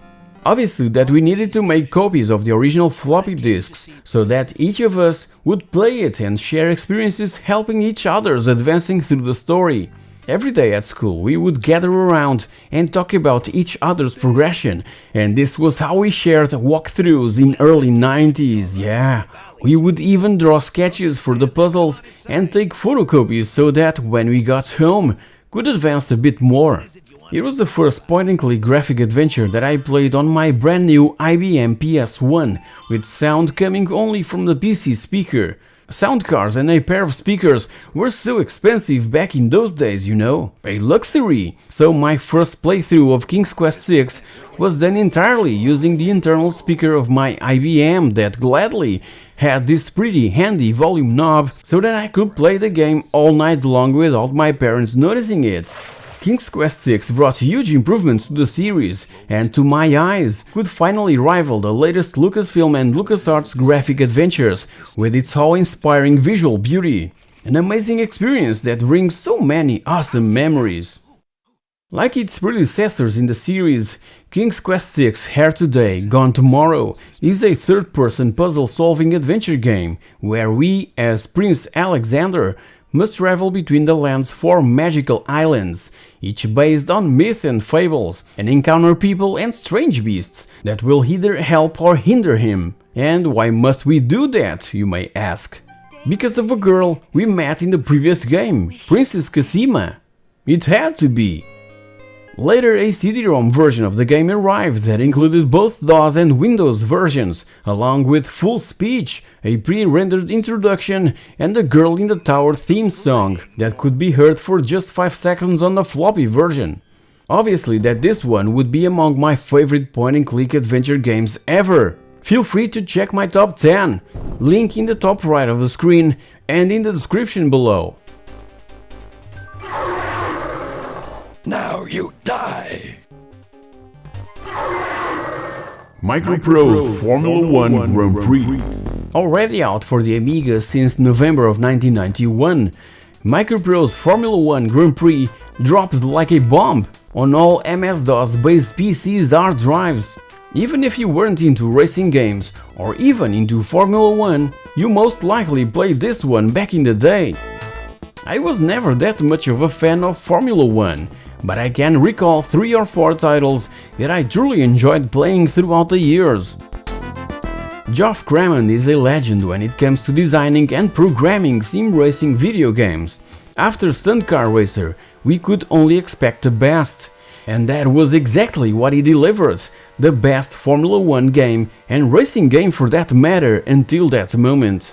So 1992 started with a bang with this incredible and accurate representation of the 1991 Formula 1 season, even if the game itself was not affiliated officially with the FIA or any Formula 1 drivers that obviously had fictional names within it.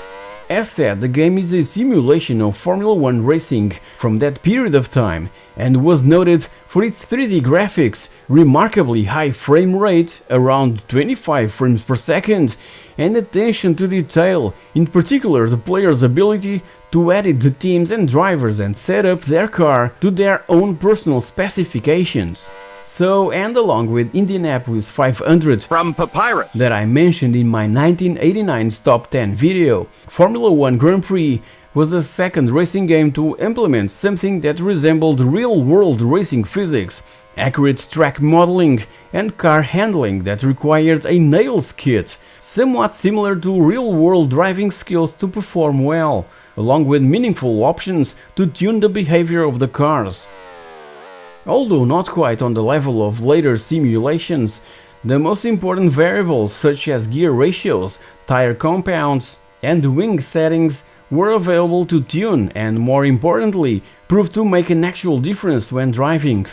Important were also the functional rear-view mirrors and an instant replay system with a wide range of adjustable camera settings not seen in other games of that era. A truly groundbreaking game that resulted in a huge commercial success that spawned 3 sequels: Grand Prix 2, Grand Prix 3 and Grand Prix 4. Yeah.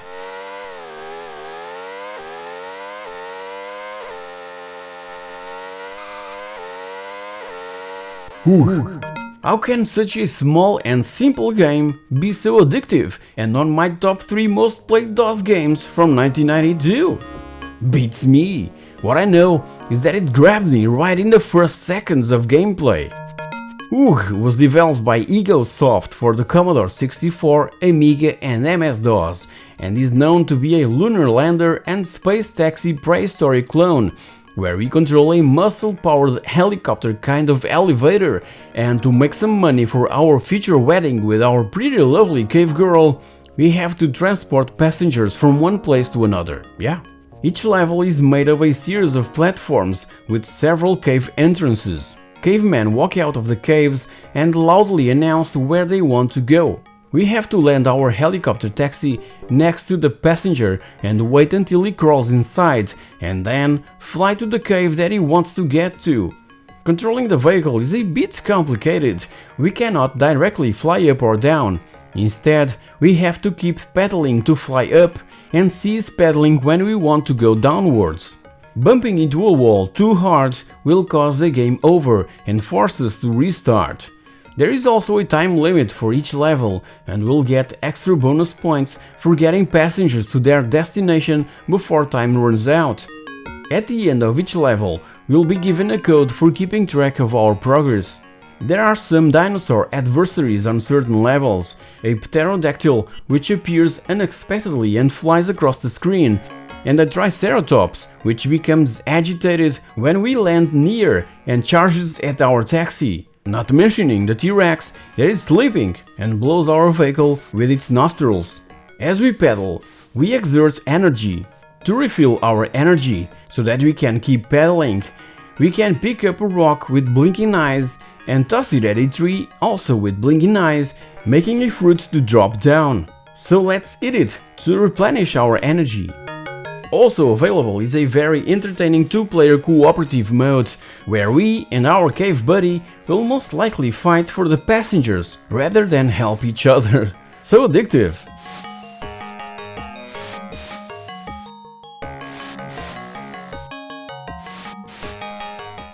Dune 2. Dune 2 Battle for Arrakis, or the building of a dynasty in the US, was first released for DOS, followed a year later by an Amiga port, and by 1994 a Mega Drive Genesis release. It is often considered the first mainstream modern real-time strategy game and established many conventions of the genre. Even though set in Frank Herbert's famous Dune universe, the game is only loosely connected to the plot of any of the books or the films based on them. Controlling either of the three houses, the player must fight a number of battles against the other houses. In the early levels, the goal is simply to earn a certain number of credits, while in the later missions, all enemies must be destroyed. The single resource of the game is the spice, which must be collected by harvesters. The spice is converted to credits in a refinery, which are then spent to construct additional buildings and units.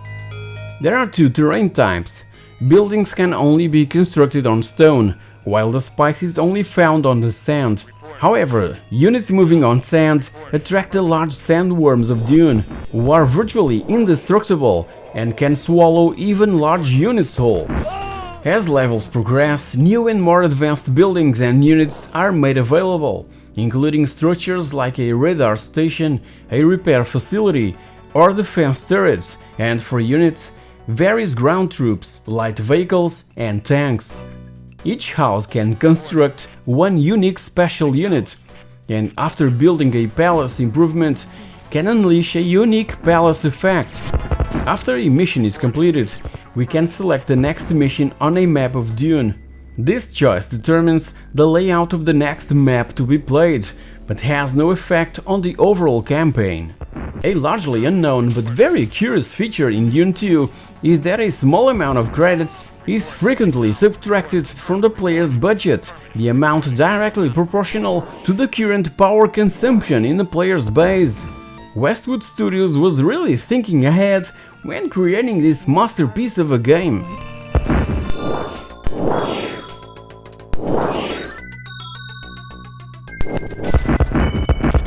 Indiana Jones and the Fate of Atlantis. You've already noticed that I'm the biggest Indiana Jones fan out there, and the Fate of Atlantis should be turned into a movie and remastered for current gen systems. Damn, I even went on national TV stating that. Fate of Atlantis é daquelas histórias que deveria ser convertida em filme. É simplesmente soberba. Screenwriter Hal Barwood, that would return later to also write the story for Infernal Machine, another one of my all-time favorites, wrote an amazing plot centered around the lost continent of Atlantis.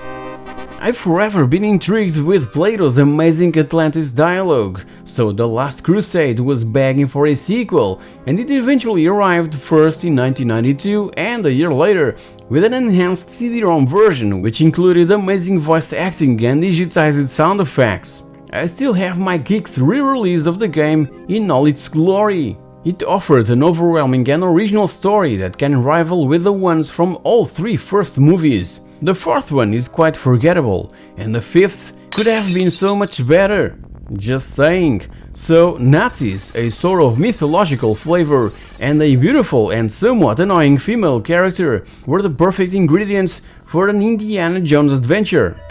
Sophia Hapgood would return later for Indy's first 3D action adventure, the aforementioned Infernal Machine, released in 1999, and that I have also reviewed in the past. Check my playlist of all Indiana Jones video games that I've covered throughout these 10 years of content creation here on YouTube. Link in the usual places. Needless to say that later I would also grab the GOG and Steam versions to play again and again and again. Damn! I completely lost the count of how many times I've played and finished the Fate of Atlantis. It still has the power to hold my attention hostage, like if there was no tomorrow. And let's not forget that this game has 3 different approaches to the story, with the in-game dialogue and storyline being cleverly adapted to each situation, which I found truly groundbreaking at the time. As the name suggests, we take control of the famous archaeologists in a frenetic race against the Nazis to be the first to unveil the secrets and whereabouts of the lost civilization of Atlantis. The action takes place in 1939, when Hitler's foes are searching for an ancient Atlantean power source that will potentially supercharge their tanks and bombs. So off we go on a globe-trotting adventure, which manages to capture all the action, humor and undertone of the movie franchise, with John Williams' intemporal soundtrack playing in the background. I see the left horn.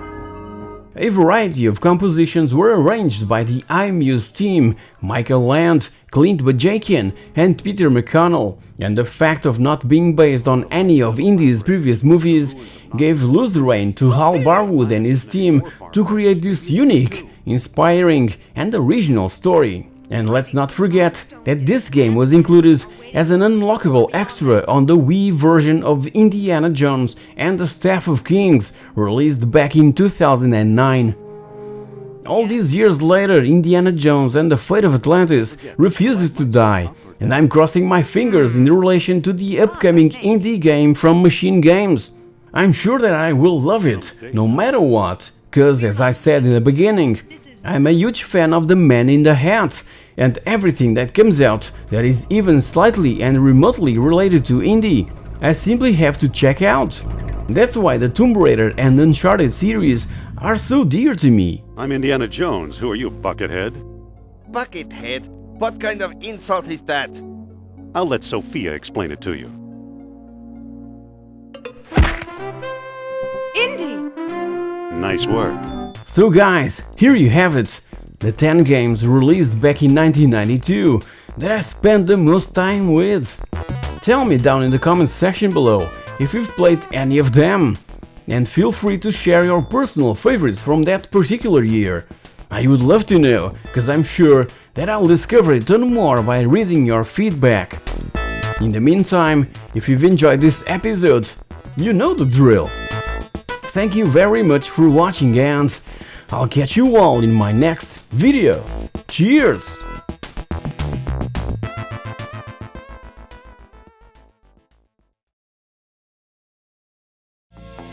Hey guys, welcome back! Let's continue to dive into my favorite DOS games year by year, and let me tell you, 1993 was yet another incredible year in PC gaming. In fact, one of the best years in gaming, if not the best ever, to be honest. So, and with that in mind, Here's my 10 most played DOS games from 1993 that I simply couldn't stop playing. Let's take a look. Bear in mind that for this one I had to leave out of the top 10 a ton of other amazing games, 20 more to be precise, that I'm now gonna showcase and that you must also check out. Simon the Sorcerer, Prince of Persia 2 The Shadow and the Flame, Prehistoric 2, The Lost Vikings, Lemmings 2 The Tribes, The Legend of Kyrandia The Hand of Fate, The Incredible Machine, Gabriel Knight Sins of the Fathers, Pinball Dreams, The Seventh Guest, Alone in the Dark 2, Betrayal at Krondor, Duke Nukem 2, IndyCar Racing, Mortal Kombat, Network Q RAC Rally, Police Quest 4 Open Season, Populous 2 Trials of the Olympian Gods, Quest for Glory 4 Shadows of Darkness, and Lotus 3 The Ultimate Challenge. All these were that close to be promoted to this year's top 10, so consider them as honorable mentions and a sort of top 30. With that said, let's begin. Star Wars X-Wing.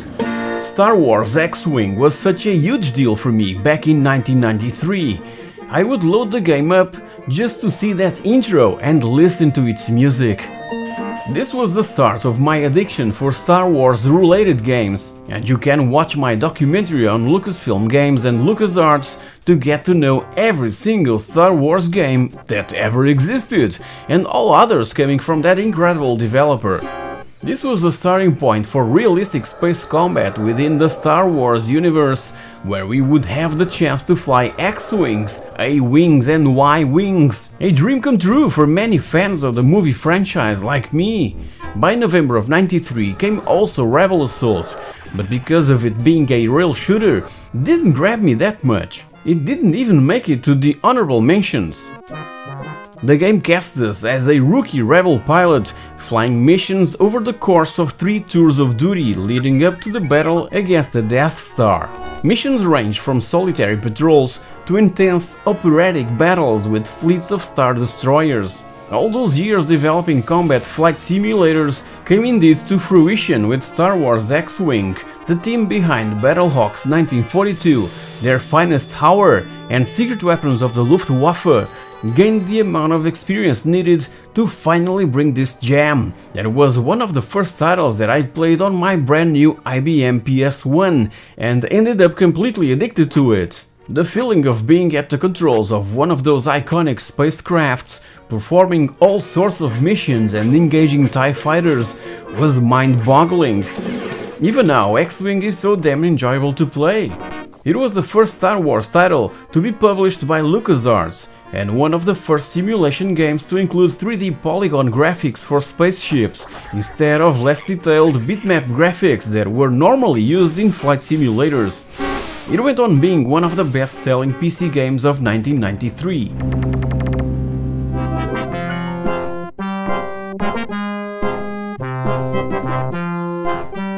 Sam & Max Hit the Road.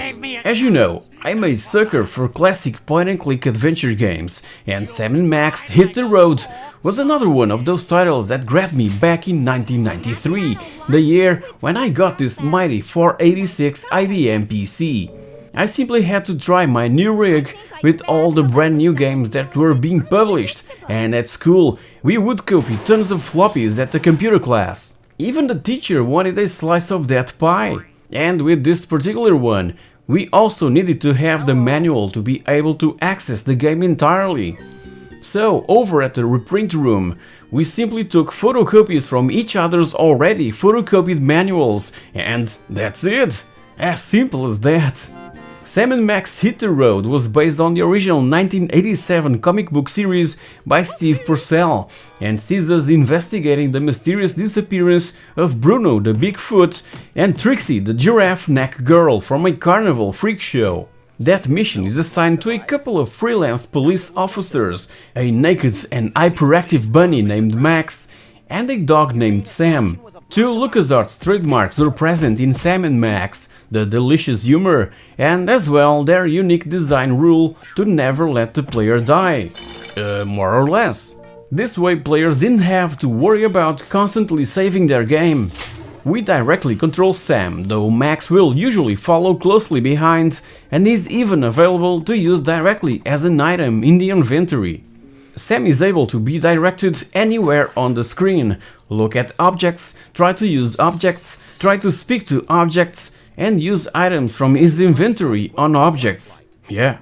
Sam and Max must unravel the mystery piece by piece in order to unlock new locations on their map. So our journey to find the missing freaks is a countrywide tour across the United States with locations linked together by highways that include such diverse stop-offs as the world's largest ball of twine, Mount Rushmore's Dinosaur Fun Park, and the surrealistic Mystery Vortex.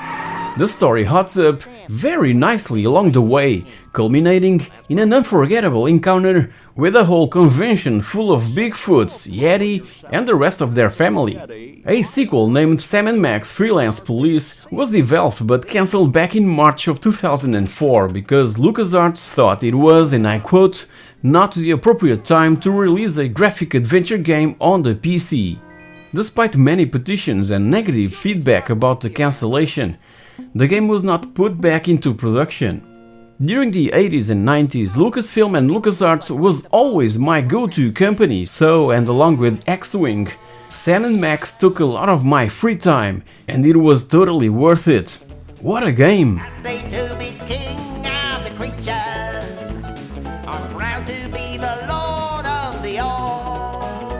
Flashback. Flashback is known for being the best-selling French game of all time. It was a phenomenon when it debuted on the Commodore Amiga in December of 1992, prior to the release for IBM-compatible PCs, and it remains a fascinating experience even today. It incorporates elements of platforming, shooting, and problem-solving, and can be described as a cinematic platformer, Prince of Persia style, following a design philosophy that was also demonstrated in Another World, also from Delphine Software. Compared to that one, Flashback focuses more on platforming and exploration of large levels. We play as Conrad, and to defend ourselves, we can shoot enemies with our gun and also use various objects to harm or distract them. Crouching and rolling are possible and essential moves that can be executed during combat. The gun has unlimited ammunition, however, shields are depleted when we're hit and can be recharged at special stations. Though most environments in the game are hostile, there are a few locations that are devoid of enemies, where it's usually required to talk to characters, gather information, and complete tasks in an adventure-like fashion. All this technical and game design cleverness would be for naught if the game didn't have a decent story at the heart of it, and Flashback's tale of alien infiltration and forced amnesia is superb. It juggles action with atmosphere and delivers a game that is both intriguing and tense. Most of the versions utilize cutscenes with polygonal vector graphics, but the CD versions replace those with pre-rendered 3D animations. The Sega CD version even features voiceovers. This particular version was later adapted to PC CD-ROM, 3DO and CDI. Even though the Amiga version was the first one to arrive, it was a port from the original platform, which was the Mega Drive. Yeah. Sega's version only arrived a few months later, in the spring of 1993, soon followed by the PC, Acorn Archimedes and the Super Nintendo, this last one slightly censored. Another curious fact was that the zoom-in option, displayed whenever Conrad opens fire, is exclusive to the PC and Amiga. It was simply removed from all other versions.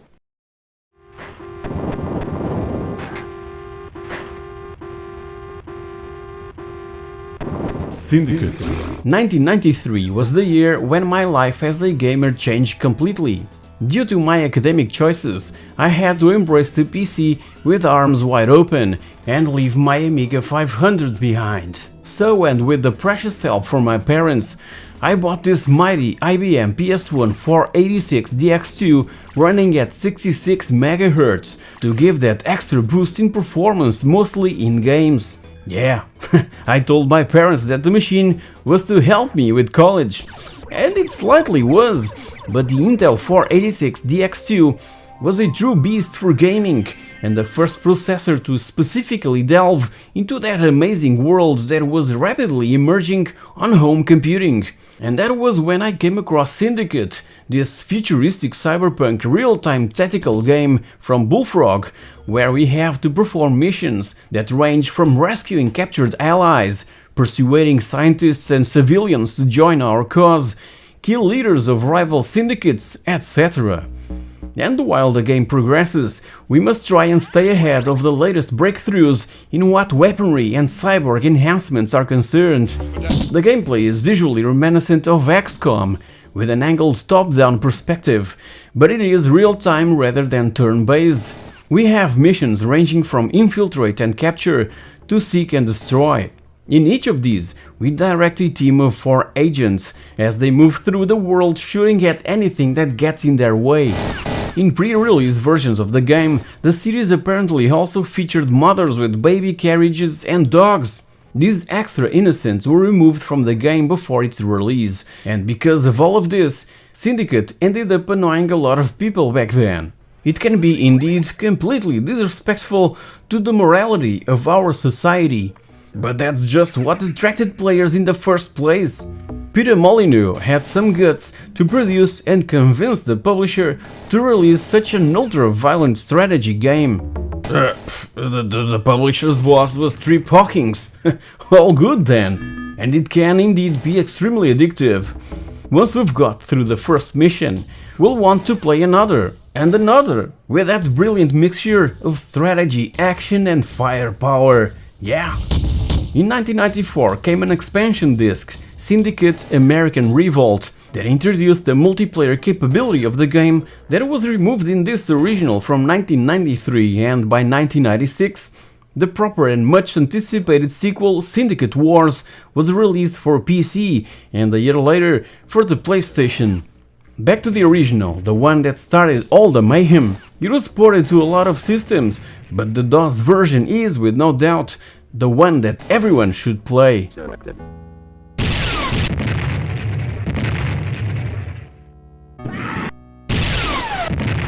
Epic Pinball.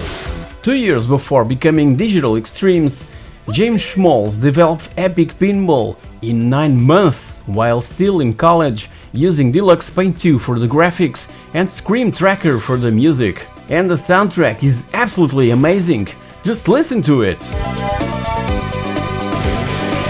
James was inspired by the work of a Finnish PC demo group known as Future Crew, that by that time were creating some of the most impressive 3D demos for MS-DOS based PCs. A fun fact is that the members of this Finnish demo group, the so-called Future Crew, were approached by Tim Sweeney and Mark Rain from Epic Mega Games with a recruitment offer, which the group kindly refused. Let me remind you that Tim Sweeney is the CEO of Epic Games and the creator of the Unreal Engine, and Mark Rain is just vice president of Epic Games. So in short, Epic Pinball was born from the inspiration on an unfinished pinball game from the Finnish demo group Future Crew that declined Epic Mega Games' offer to finish it. It was published under the Epic Mega Games label and exclusive to DOS machines, and I believe that every PC gamer back in 1993 played this one, cause it was distributed as shareware with only the famous Android table available to play. And I've played the crap out of it! The complete game was composed of 3 different packs, with each pack containing 4 tables. So in total, we had the astonishing number of 12 completely different tables, being Enigma the weirdest one. But by 1993, only the first 2 packs were available. The game is played seen from a 2D top-down view, within a scrollable window, with plain raster graphics in 320 by 240. It was noted for being programmed entirely in assembly language for MS-DOS systems and originally distributed on floppy disks in those aforementioned 3 separate packs of 4 tables each. The original shareware version and this early retail version we're looking at included the original Android table. Later shareware versions and retail versions contained an updated table called Super Android, although it's still referred to as Android in the game's menu. Epic Pinball ended up being the publisher's top-selling shareware game ever, and James Schmalz earned more than $1 million from the shareware royalties in its first year alone.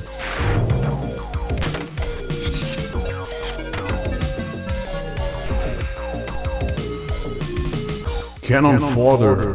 Pronouncing this game's title to my friends was so damn funny back in school by the time it was released, cause removing one of the D's on the second word of Cannon Fodder is a bit on the naughty side when pronouncing Portuguese. Back in those days we were just innocent and curious kids, you know? So, Cannon Fodder was another game originally released for the Amiga and later ported to the PC and other systems. This one I only played on DOS back in the day, and only many years later I managed to try the Amiga original. That is the best, I must add. But even so, my first contact with this game was, as said, with the PC version, so this version is indeed the one that really means something to me and keeps the nostalgia levels sky high. In it, we must guide a team of up to 6 soldiers through 72 levels of combat in this top-down action strategy hybrid, best thought of as Lemmings crossed with Commando crossed with Dune 2. The characters are controlled indirectly using the mouse or a joypad if you happen to have one of those on your PC back in those days. We activate each soldier or group of soldiers by highlighting them, clicking one button on the mouse to move them to a particular spot and the other button for them to fire guns at the enemy. We can also pick up grenades or rockets that can be fired by pressing both mouse buttons at once, which can be handy on destroying a large group of soldiers, buildings or even some vehicles. Each mission has a specific objective and some feature vehicles such as tanks that are used to make things easier. Our troops can cross water but can't shoot within it, so finding and controlling bridges is often crucial. We can use the arrangement of trees to find hiding places to shoot from and should watch out for NPC soldiers doing the same. Cannon Fodder has a darkly humorous tone which was praised and condemned by many reviewers. Its creators intended it to convey an anti-war message, which some critics recognized but others ridiculed, like the Daily Star and a number of public figures.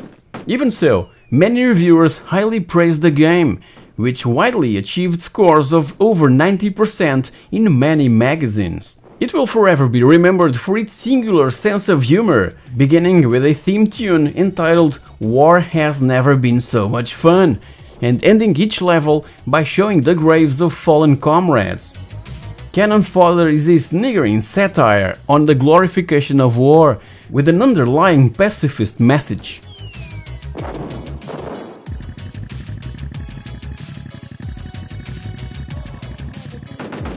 SimCity 2000. I absolutely love SimCity 2000. It was a huge leap forward in relation to its successor. This one is now played from an isometric perspective, as opposed to the original, which was played from a top-down perspective. The objective of the game is to create a city, develop residential and industrial areas, build infrastructure such as power and water facilities, and collect taxes for further development of the city. Importance is put on increasing the standard of living of the population, maintaining a balance between the different sectors, and monitoring the region's environmental situation to prevent the settlement from declining and going bankrupt, as extreme deficit spending gets a game over. It adds numerous features over the previous title, such as the ability of building light zones, subways, hospitals, colleges, zoos, and arcos, which are actually cities in cities. We can now give names to places, and our city is surrounded by neighboring towns, with which we can trade goods. Finally, instead of the poll in the first game, we now have the option of reading several newspapers to get an idea of our progress. The budget and finance controls are also much more elaborate. Tax rates can be set individually for residential, commercial and industrial zones. The budget controls are very important in running the city effectively. The game also included several playable scenarios, in which, for instance, we must deal with a disaster and rebuild the city to meet a set of victory conditions. These were based in versions of real-life cities, and some were based on real events, such as the Oakland firestorm of 1991, the 1989 Hurricane Hugo in Charleston, the Great Flood in 1993 in Davenport, or dealing with the 1970s economic recession in Michigan, but also included more fanciful ones, such as a monster destroying Hollywood in 2001. If Hollywood was New York, I would assume that the monster was Bin Laden taking down the Twin Towers. Will Wright and his crew were having some sort of prediction back in 1993, I guess. SimCity 2000 was critically praised for its vibrant and detailed graphics, improved control menu, gameplay and music. Over 4 million copies were sold, and while its predecessor pioneered the city-building genre of video games, SimCity 2000 would become the model upon which subsequent urban simulators would be based over the course of the next decades.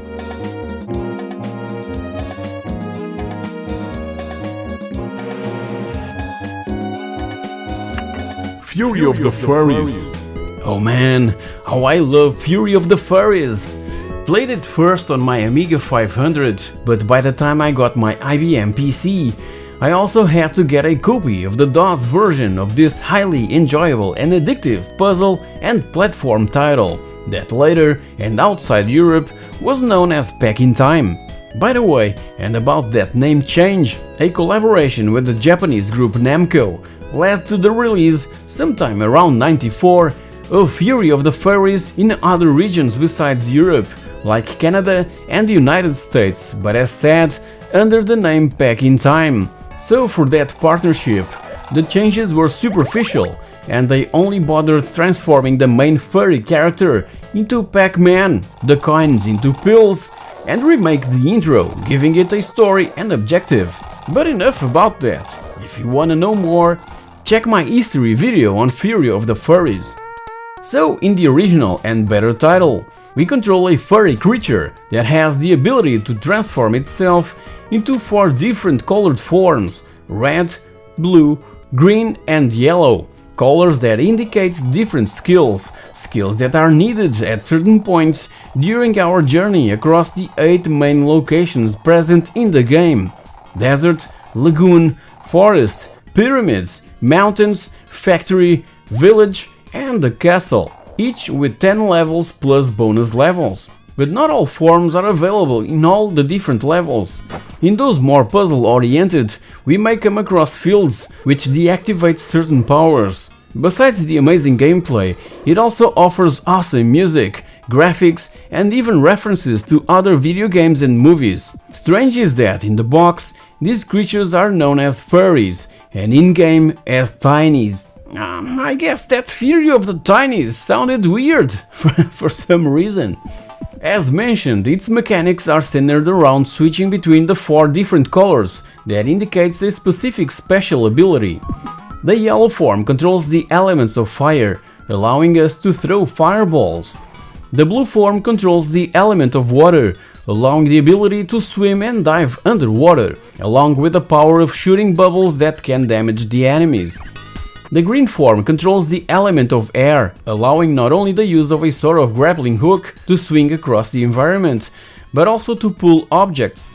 Finally, the red form controls the element of earth, offering the ability to chew across walls and ground. As said, various obstacles and enemies must be overcome along the way, and the key to success was the correct use of the right ability at the exact moment, as required. Even having this awful and at the same time strange cover art, Fury of the Furries is a masterpiece and considered as one of the best games ever made for PC. Everyone should try it, if you're in the mood for some relaxing puzzle platforming, obviously.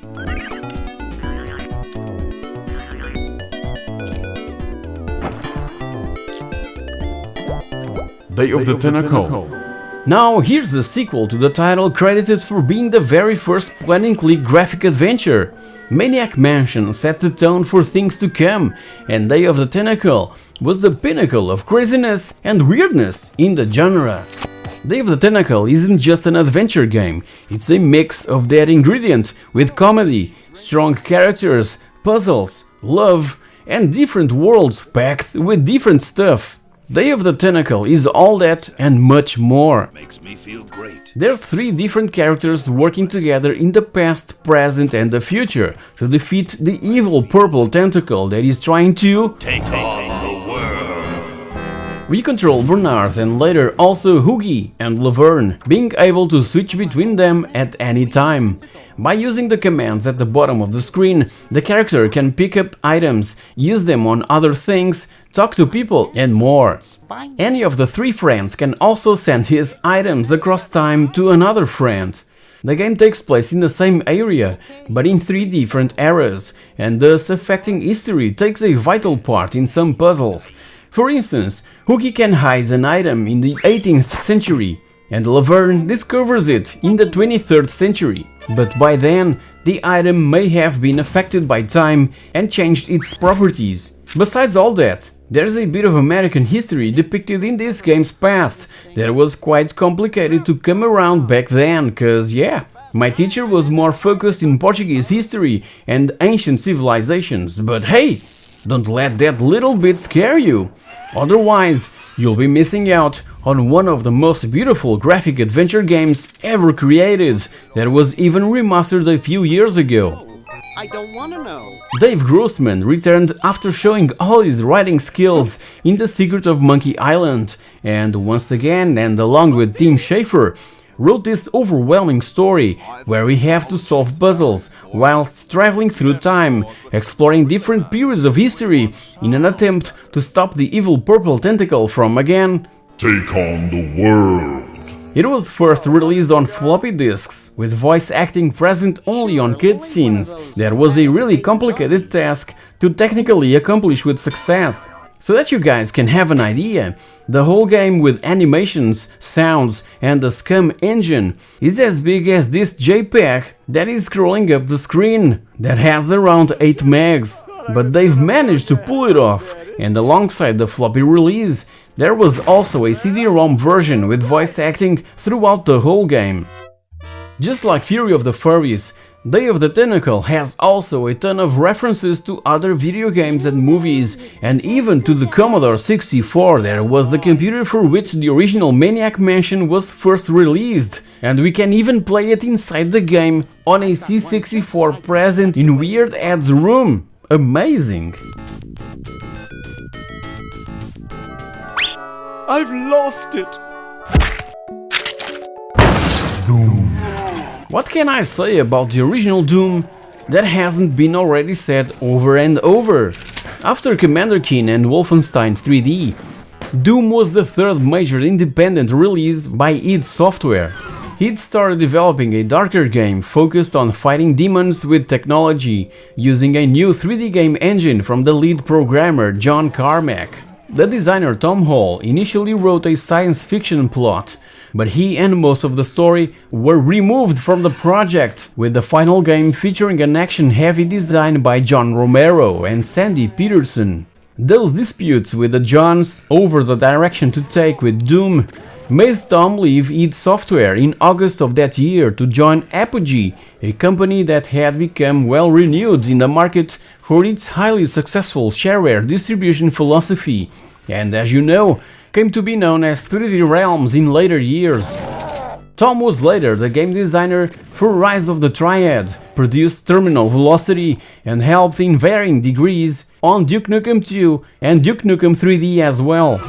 So id Software published Doom as a set of 3 episodes under that same Apogee-style shareware model, marketing the full game by releasing the first episode for free. A retail version with an additional episode was published 2 years later by GT Interactive as The Ultimate Doom. Doom is simply one of the best and most influential video games of all time. It immediately caught the attention of gamers thanks to its superbly atmospheric lighting effects and incredible level design. But that wasn't all. Even that initial opening humble pistol is as much iconic as the big gun 9000 and the brilliant and satisfying chainsaw. The varied enemies that are thrown at us keep the game tense and exciting, with new tactics being needed to defeat each horrific monster we come across. It was so groundbreaking and engaging that led to countless other FPSs that came after being referred to as Doom clones, and we can still feel its influence in all modern-day shooters. Doom has been converted to run on all sorts of hardware throughout the years, from computers and consoles to even ATMs and pregnancy tests. After the Can It Run Crisis Fever came Can It Run Doom, that even has its dedicated website. Doom marked, with no doubt, a significant shift in the gaming industry back in 1993 that is still being praised and felt today, over 30 years later.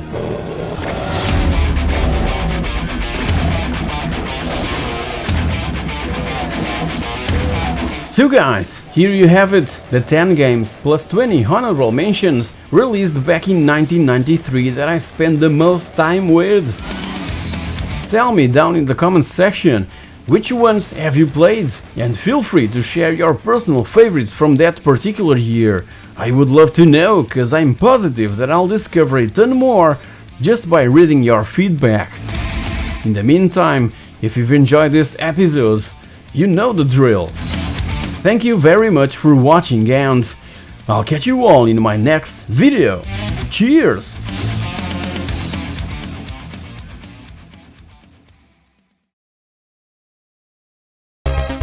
Doom 2, Jazz Jackrabbit, Raptor Call of the Shadows, Warcraft.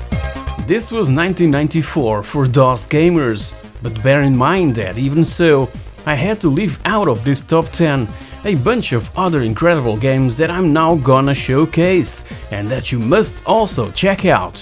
All New World of Lemmings, Cannon Fodder 2, The Chaos Engine, Colonization, One Must Fall 2097, Desert Strike, Aladdin, The Incredible Machine 2, Micro Machines, NASCAR Racing, Pinball Dreams 2, Quarantine, Star Wars TIE Fighter, System Shock, Theme Park, Transport Tycoon, UFO Enemy Unknown, Ultima 8, Under a Killing Moon, and Wing Commander 3. All these were that close to be promoted to 1994's top 10, so consider them as honorable mentions. With that said, let's begin. Little Big Adventure. Little Big Adventure, that was also known as Relentless Twinson's Adventure in the US, is primarily an adventure game with strong action elements. As usually in adventure games, the protagonist must talk to other characters and collect and use objects. However, not all the problems are solved with dialogue and item manipulation. We can activate 4 different behavior modes for Twinson: normal, aggressive, athletic, and discreet. The first is used for peaceful exploration and conversations. Aggressive mode allows us to punch and kick other characters. Athletic mode must be applied when it becomes necessary to run quickly and jump. Discreet effectively puts us in a stealth mode, making it possible to sneak by hostile characters unnoticed. While activation of a particular mode is often required to solve a problem, many situations can be dealt with in different ways. The game's universe is rendered with characters in full 3D, while the environment uses isometric graphic tiles. The CD version, which was curiously released earlier than the floppy disk version, features pre-rendered animated cutscenes, audio, music, and speech, which were all absent from the floppy release. This game was meant to be made originally for the Super Nintendo, with the use of the Super FX chip. Also, in early previews, it was mentioned that Winston would be able to drive vehicles. The final version of the game lacked this feature, but it was included in the sequel.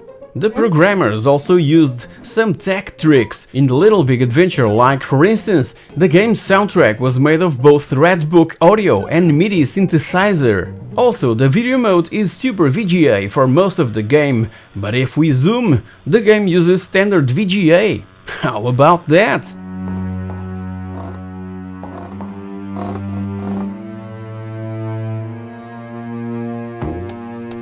Beneath the Steel Sky. Taking place in a dystopian industrial future, what really pops out in Beneath the Steel Sky are the beautifully hand-drawn backgrounds.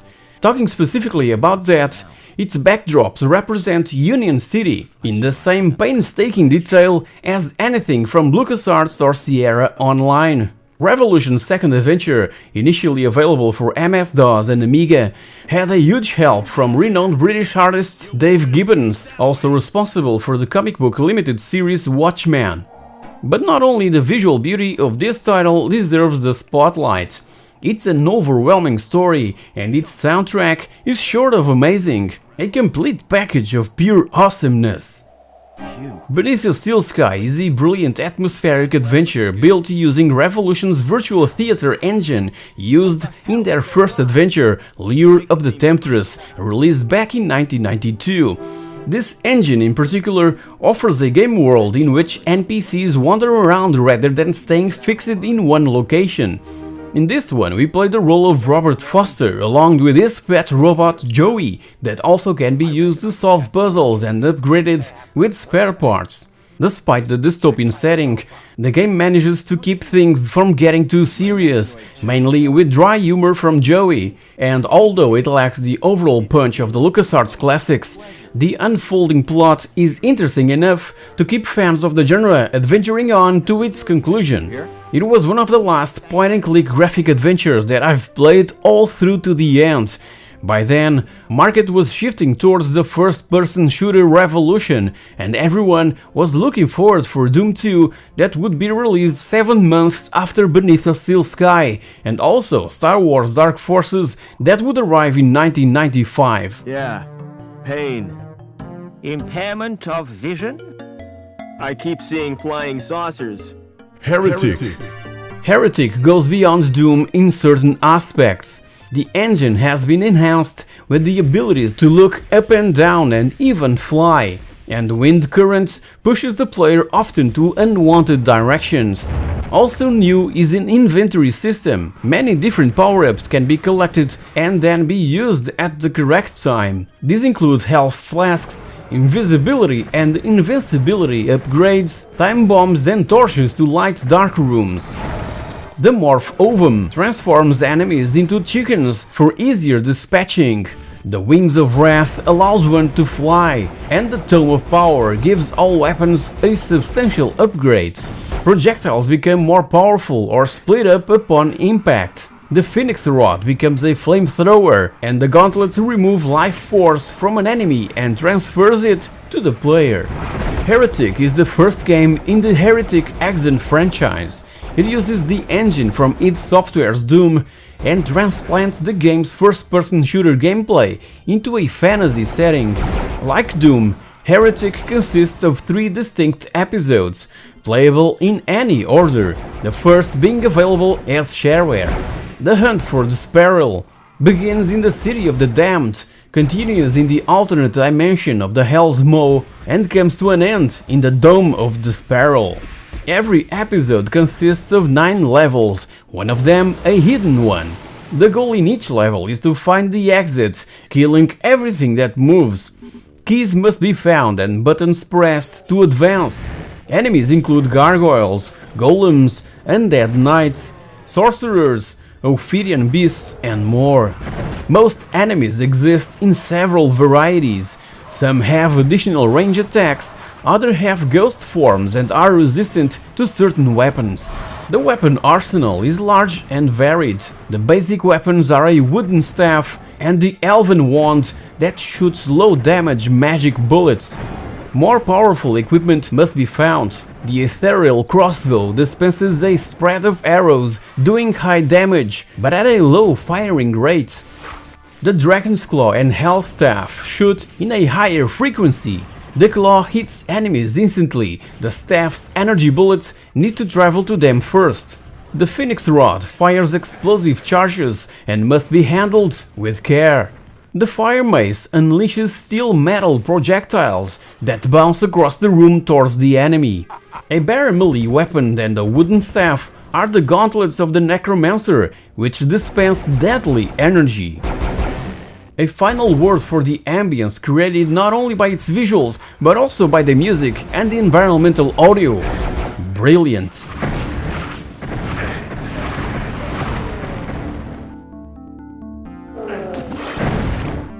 Raptor Call of the Shadows.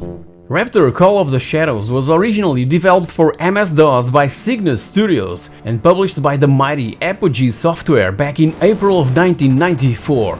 It was in fact placed in store shelves on April 1st of 1994, when Apogee announced to the public that Raptor would be available on that day. Everyone thought that it was an April Fool's joke, but it wasn't.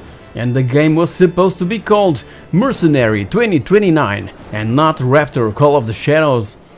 My first experience with it was provided by a shareware version available for DOS, which included the first episode, Bravo Sector, and its music, composed by Matt Murphy, still pounds in my mind since then.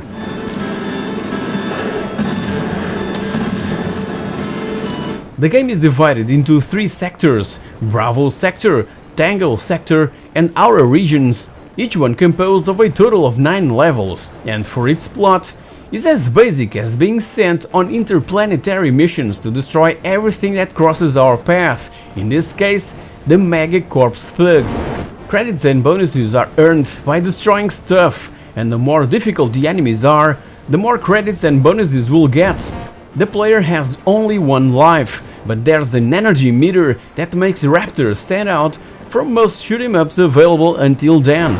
Also, a save option is available between levels that is really welcomed in this type of games. Our ship can withstand quite a huge amount of damage, always having the chance to upgrade it with shields and more powerful weapons that can be bought or collected using the credit and purchase system implemented. When facing the various types of enemies, we can dynamically switch between the weapons installed to face with the situation in hands. The more original weapons present must be the auto-tracking turrets, and besides the mega bomb that will destroy everything on screen, including enemy bullets and projectiles, there's this weapon that fires continuous instant beams capable of penetrating and destroying multiple targets in one shot. Also, we can purchase a certain item called the Ion Scanner that, when confronting a level boss, can measure its own energy and damage meter.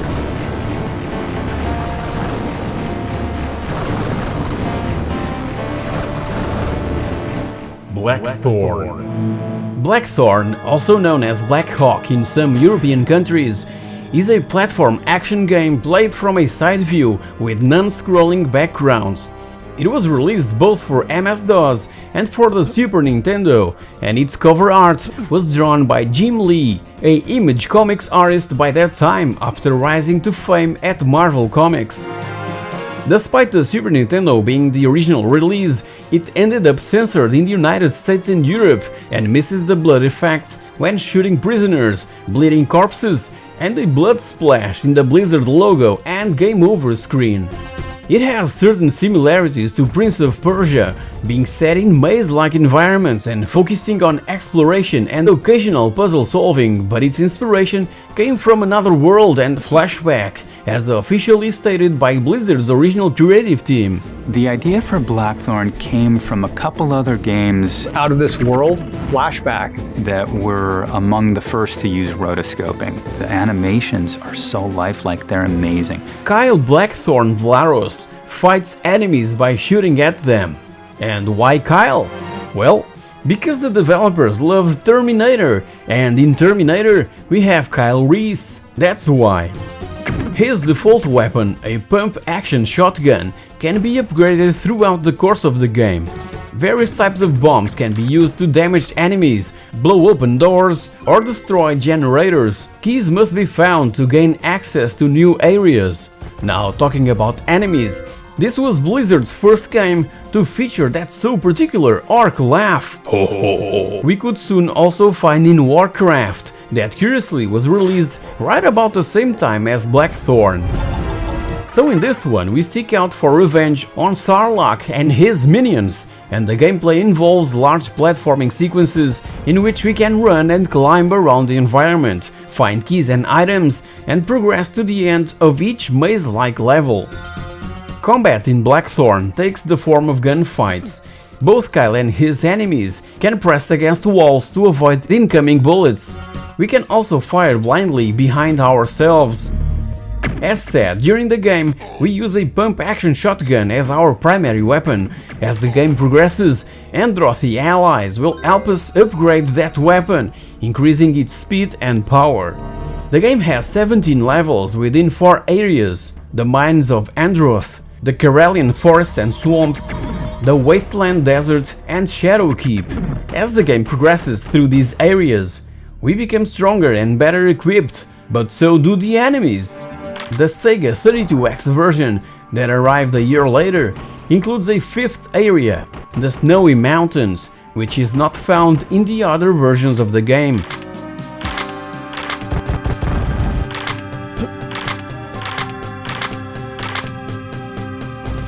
Warcraft, Orcs and Humans.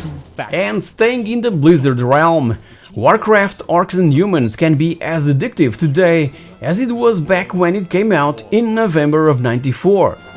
And after I shot these images, I kept on playing it for hours. This isn't a build-based, build army and destroy enemy type of RTS. There are also missions where we need to rescue friendly forces and besieged villages, being such a major breakthrough within the genre. And it was highly enjoyable to play with a friend in multiplayer mode by modem or over LAN. It was even the first RTS in history to support multiplayer capability and to have multiple resource types to harvest. After Dune 2 and before Command & Conquer, Blizzard's RTS was one of the very first on the market, and it marked the launch of what would become an increasingly accomplished series. Warcraft's setting is a fantasy realm, the once peaceful land of Azeroth. Two factions are scrapping it out for supremacy, so choose from the resourceful humans or the ruthless orcs and get ready for 24 levels of entertaining warfare, shrouded by the now well-known fog of war. It may look a little primitive by today's standards, but the gameplay is there, and the series went from strength to strength with its sequel, Tides of Darkness, that would come just a year later. The series' overwhelming success would later evolve to World of Warcraft, a MMORPG that would allow players to control their character and interact with each other around Azeroth in a high fantasy setting, something that has been consuming days and even years of online gameplay to many gamers out there since 2004. Yes, yes, your will, yes, my lord, yes, my lord, yes, my lord, yes, my lord. Yes. Rise of the Triad. Starring life as Wolfenstein 3D Part 2, it eventually became a standalone project because id Software decided not to let another company handle their IP and cancelled the contract between both parties. Rise of the Triad shares one of Wolfenstein's original programmers, the one that left id Software during the creation of Doom, Tom Hall, as was told in my previous video in this series of best DOS games per year. So Apogee, that was also involved, initially released the shareware version that was subtitled The Hunt Begins. The full release of the game had a subtitle change to Dark War. Back to The Hunt Begins, it's a separate episode that serves as a prequel to the retail game. As Terodino Cassatt, member of the high-risk United Nations Task Force, Hunt for short, we must infiltrate the stronghold that Aloscuro's followers have established on a small island in the Gulf of Santa Catalina and shut down their operations. As the shareware episode was meant to showcase the various features of the full game, some of the enemies and obstacles encountered in The Hunt Begins actually only make their first appearance in episodes 2 and 3 of Dark War. That way, the shareware version allows to sample a substantial portion of the game's arsenal, enemy roster, items, traps, and other obstacles. Enemies are mostly humans equipped with various weapons. Their attacks can be quite varied. Some of them can steal our weapons, others shoot nets that traps us. Apart from enemies, we'll be endangered by fireball launchers, rolling boulders, and crushing walls. There's a lot of power-ups we can pick up. They all have various wacky effects. For example, God Mode makes us immortal and allows to toss homing, insta-death missiles. Dog Mode turns us into a dog, which can fit into small spaces and even invisible to weapons. Shrooms Mode makes everything shine with bright colors because, well, mushrooms. Elasto Mode makes us very prone to bouncing off walls when we run into them, etc. The game also offers a lot of multiplayer game modes, like Standard Deathmatch and another called Capture the Triad and so on. The graphics certainly aren't as impressive as Doom's, but it's still a fun game and even features a few neat touches that gamers hadn't seen before, like the ability to fire 2 pistols at once and also bullet holes pockmarking walls. I guess that John Woo played this game back in the day.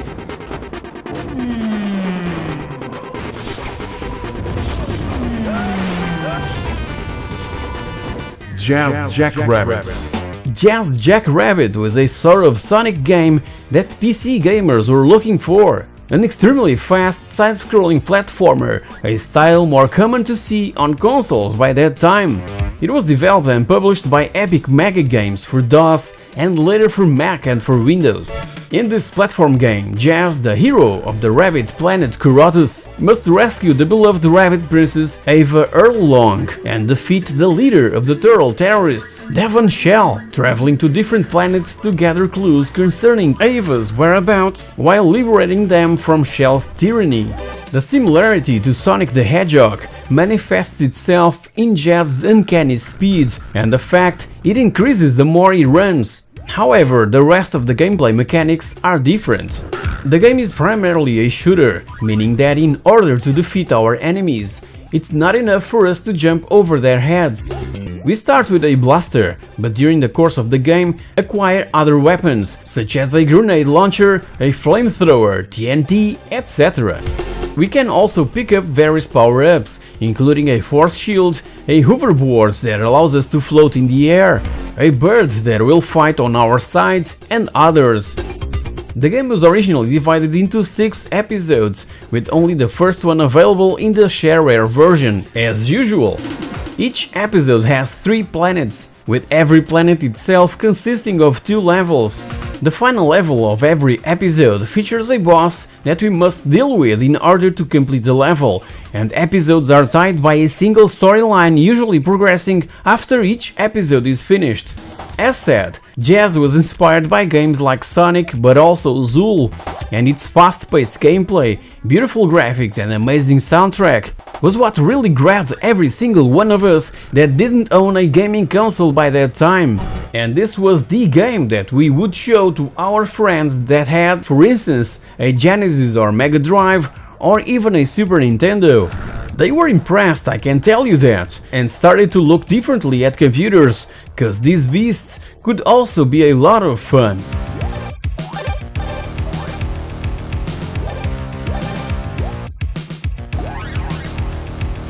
Pinball Fantasies. As a huge fan of music in general, I always loved pinball video games, cause this genre is packed with awesome soundtracks. Developers would normally incorporate awesome tunes into these games, and that's why I absolutely love this genre. And Pinball Fantasies is still my favorite pinball video game to play on the good old Commodore Amiga and one of my favorites on DOS. The Amiga original version was released still in late 1992, only 8 months after Pinball Dreams, Digital Illusion's first pinball title and first commercial game. And just like its older brother, Pinball Fantasies offers another 4 amazing pinball tables for us to enjoy, that can be played by up to 8 players in a hot seat multiplayer type of thing. And once again, ball physics are spot on, accompanied by truly amazing graphics with gorgeous pixel art. And the music, composed by Olaf Gustafsson, is just brilliant. By the way, Olaf is one of the original co-founders of Digital Illusions that by 2005 also co-founded Epos Game Studios, responsible along with XDev and Clever Beans for the amazing Wipeout Omega collection. As said, Pinball Fantasies started as an Amiga regional title that soon got converted to DOS, Atari Jaguar, the Super NES and even the Game Boy. Its 4 themed tables are Party Land, probably the one that most people will recognize, cause it was the one featured in the shareware version, Speed Devils, $1 Billion Game Show and Stones and Bones. The tables are larger than the ones present on Digital Illusion's previous Pinball Madness, approximately 3 screens high as opposed to 2. The tilt option is obviously present by pressing the spacebar, but you know that you can't go wild with it, don't you? It's just like in the real thing, so go gentle with it. Many would say that a pinball video game is something quite easy for a developer to accomplish, but if we think hard enough, we'll realize that all the physical components programmed in to make it realistic, like gravity and momentum, are what really makes the difference and shows how complex it can really be to create such a game based on such an apparent and simple thing like pinball. Pinball Fantasies nails it in every aspect.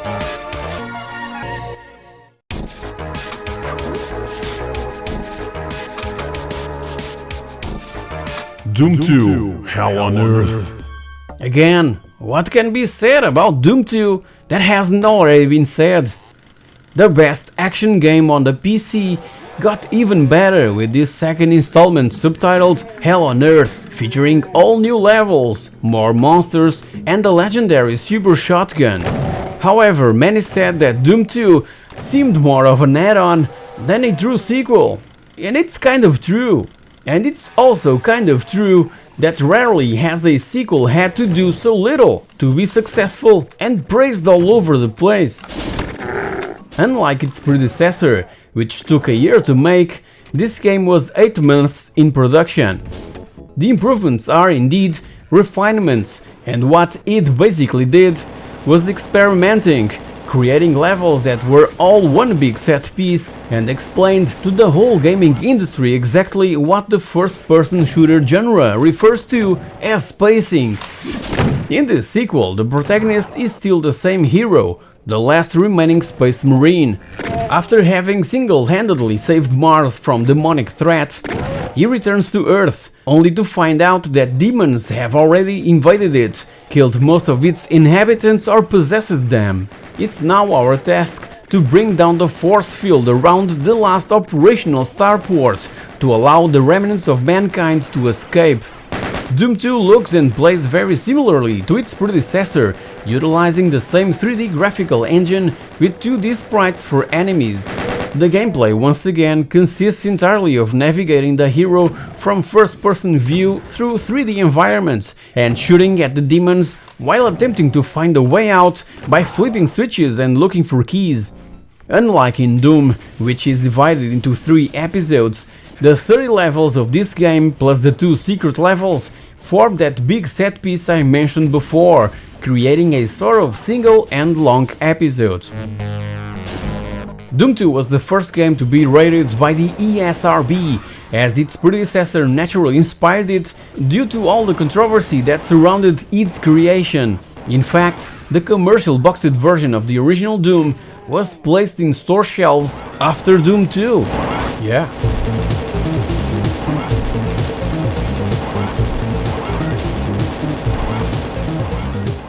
So guys, here you have it. The 10 games plus 20 honorable mentions released back in 1994 that I spent the most time with. Tell me down in the comments section which games have you played. And feel free to share your personal favorites from that particular year. I would love to know, cause I'm positive that I'll discover a ton more just by reading your feedback. In the meantime, if you've enjoyed this episode, you know the drill. Thank you very much for watching, and I'll catch you all in my next video. Cheers!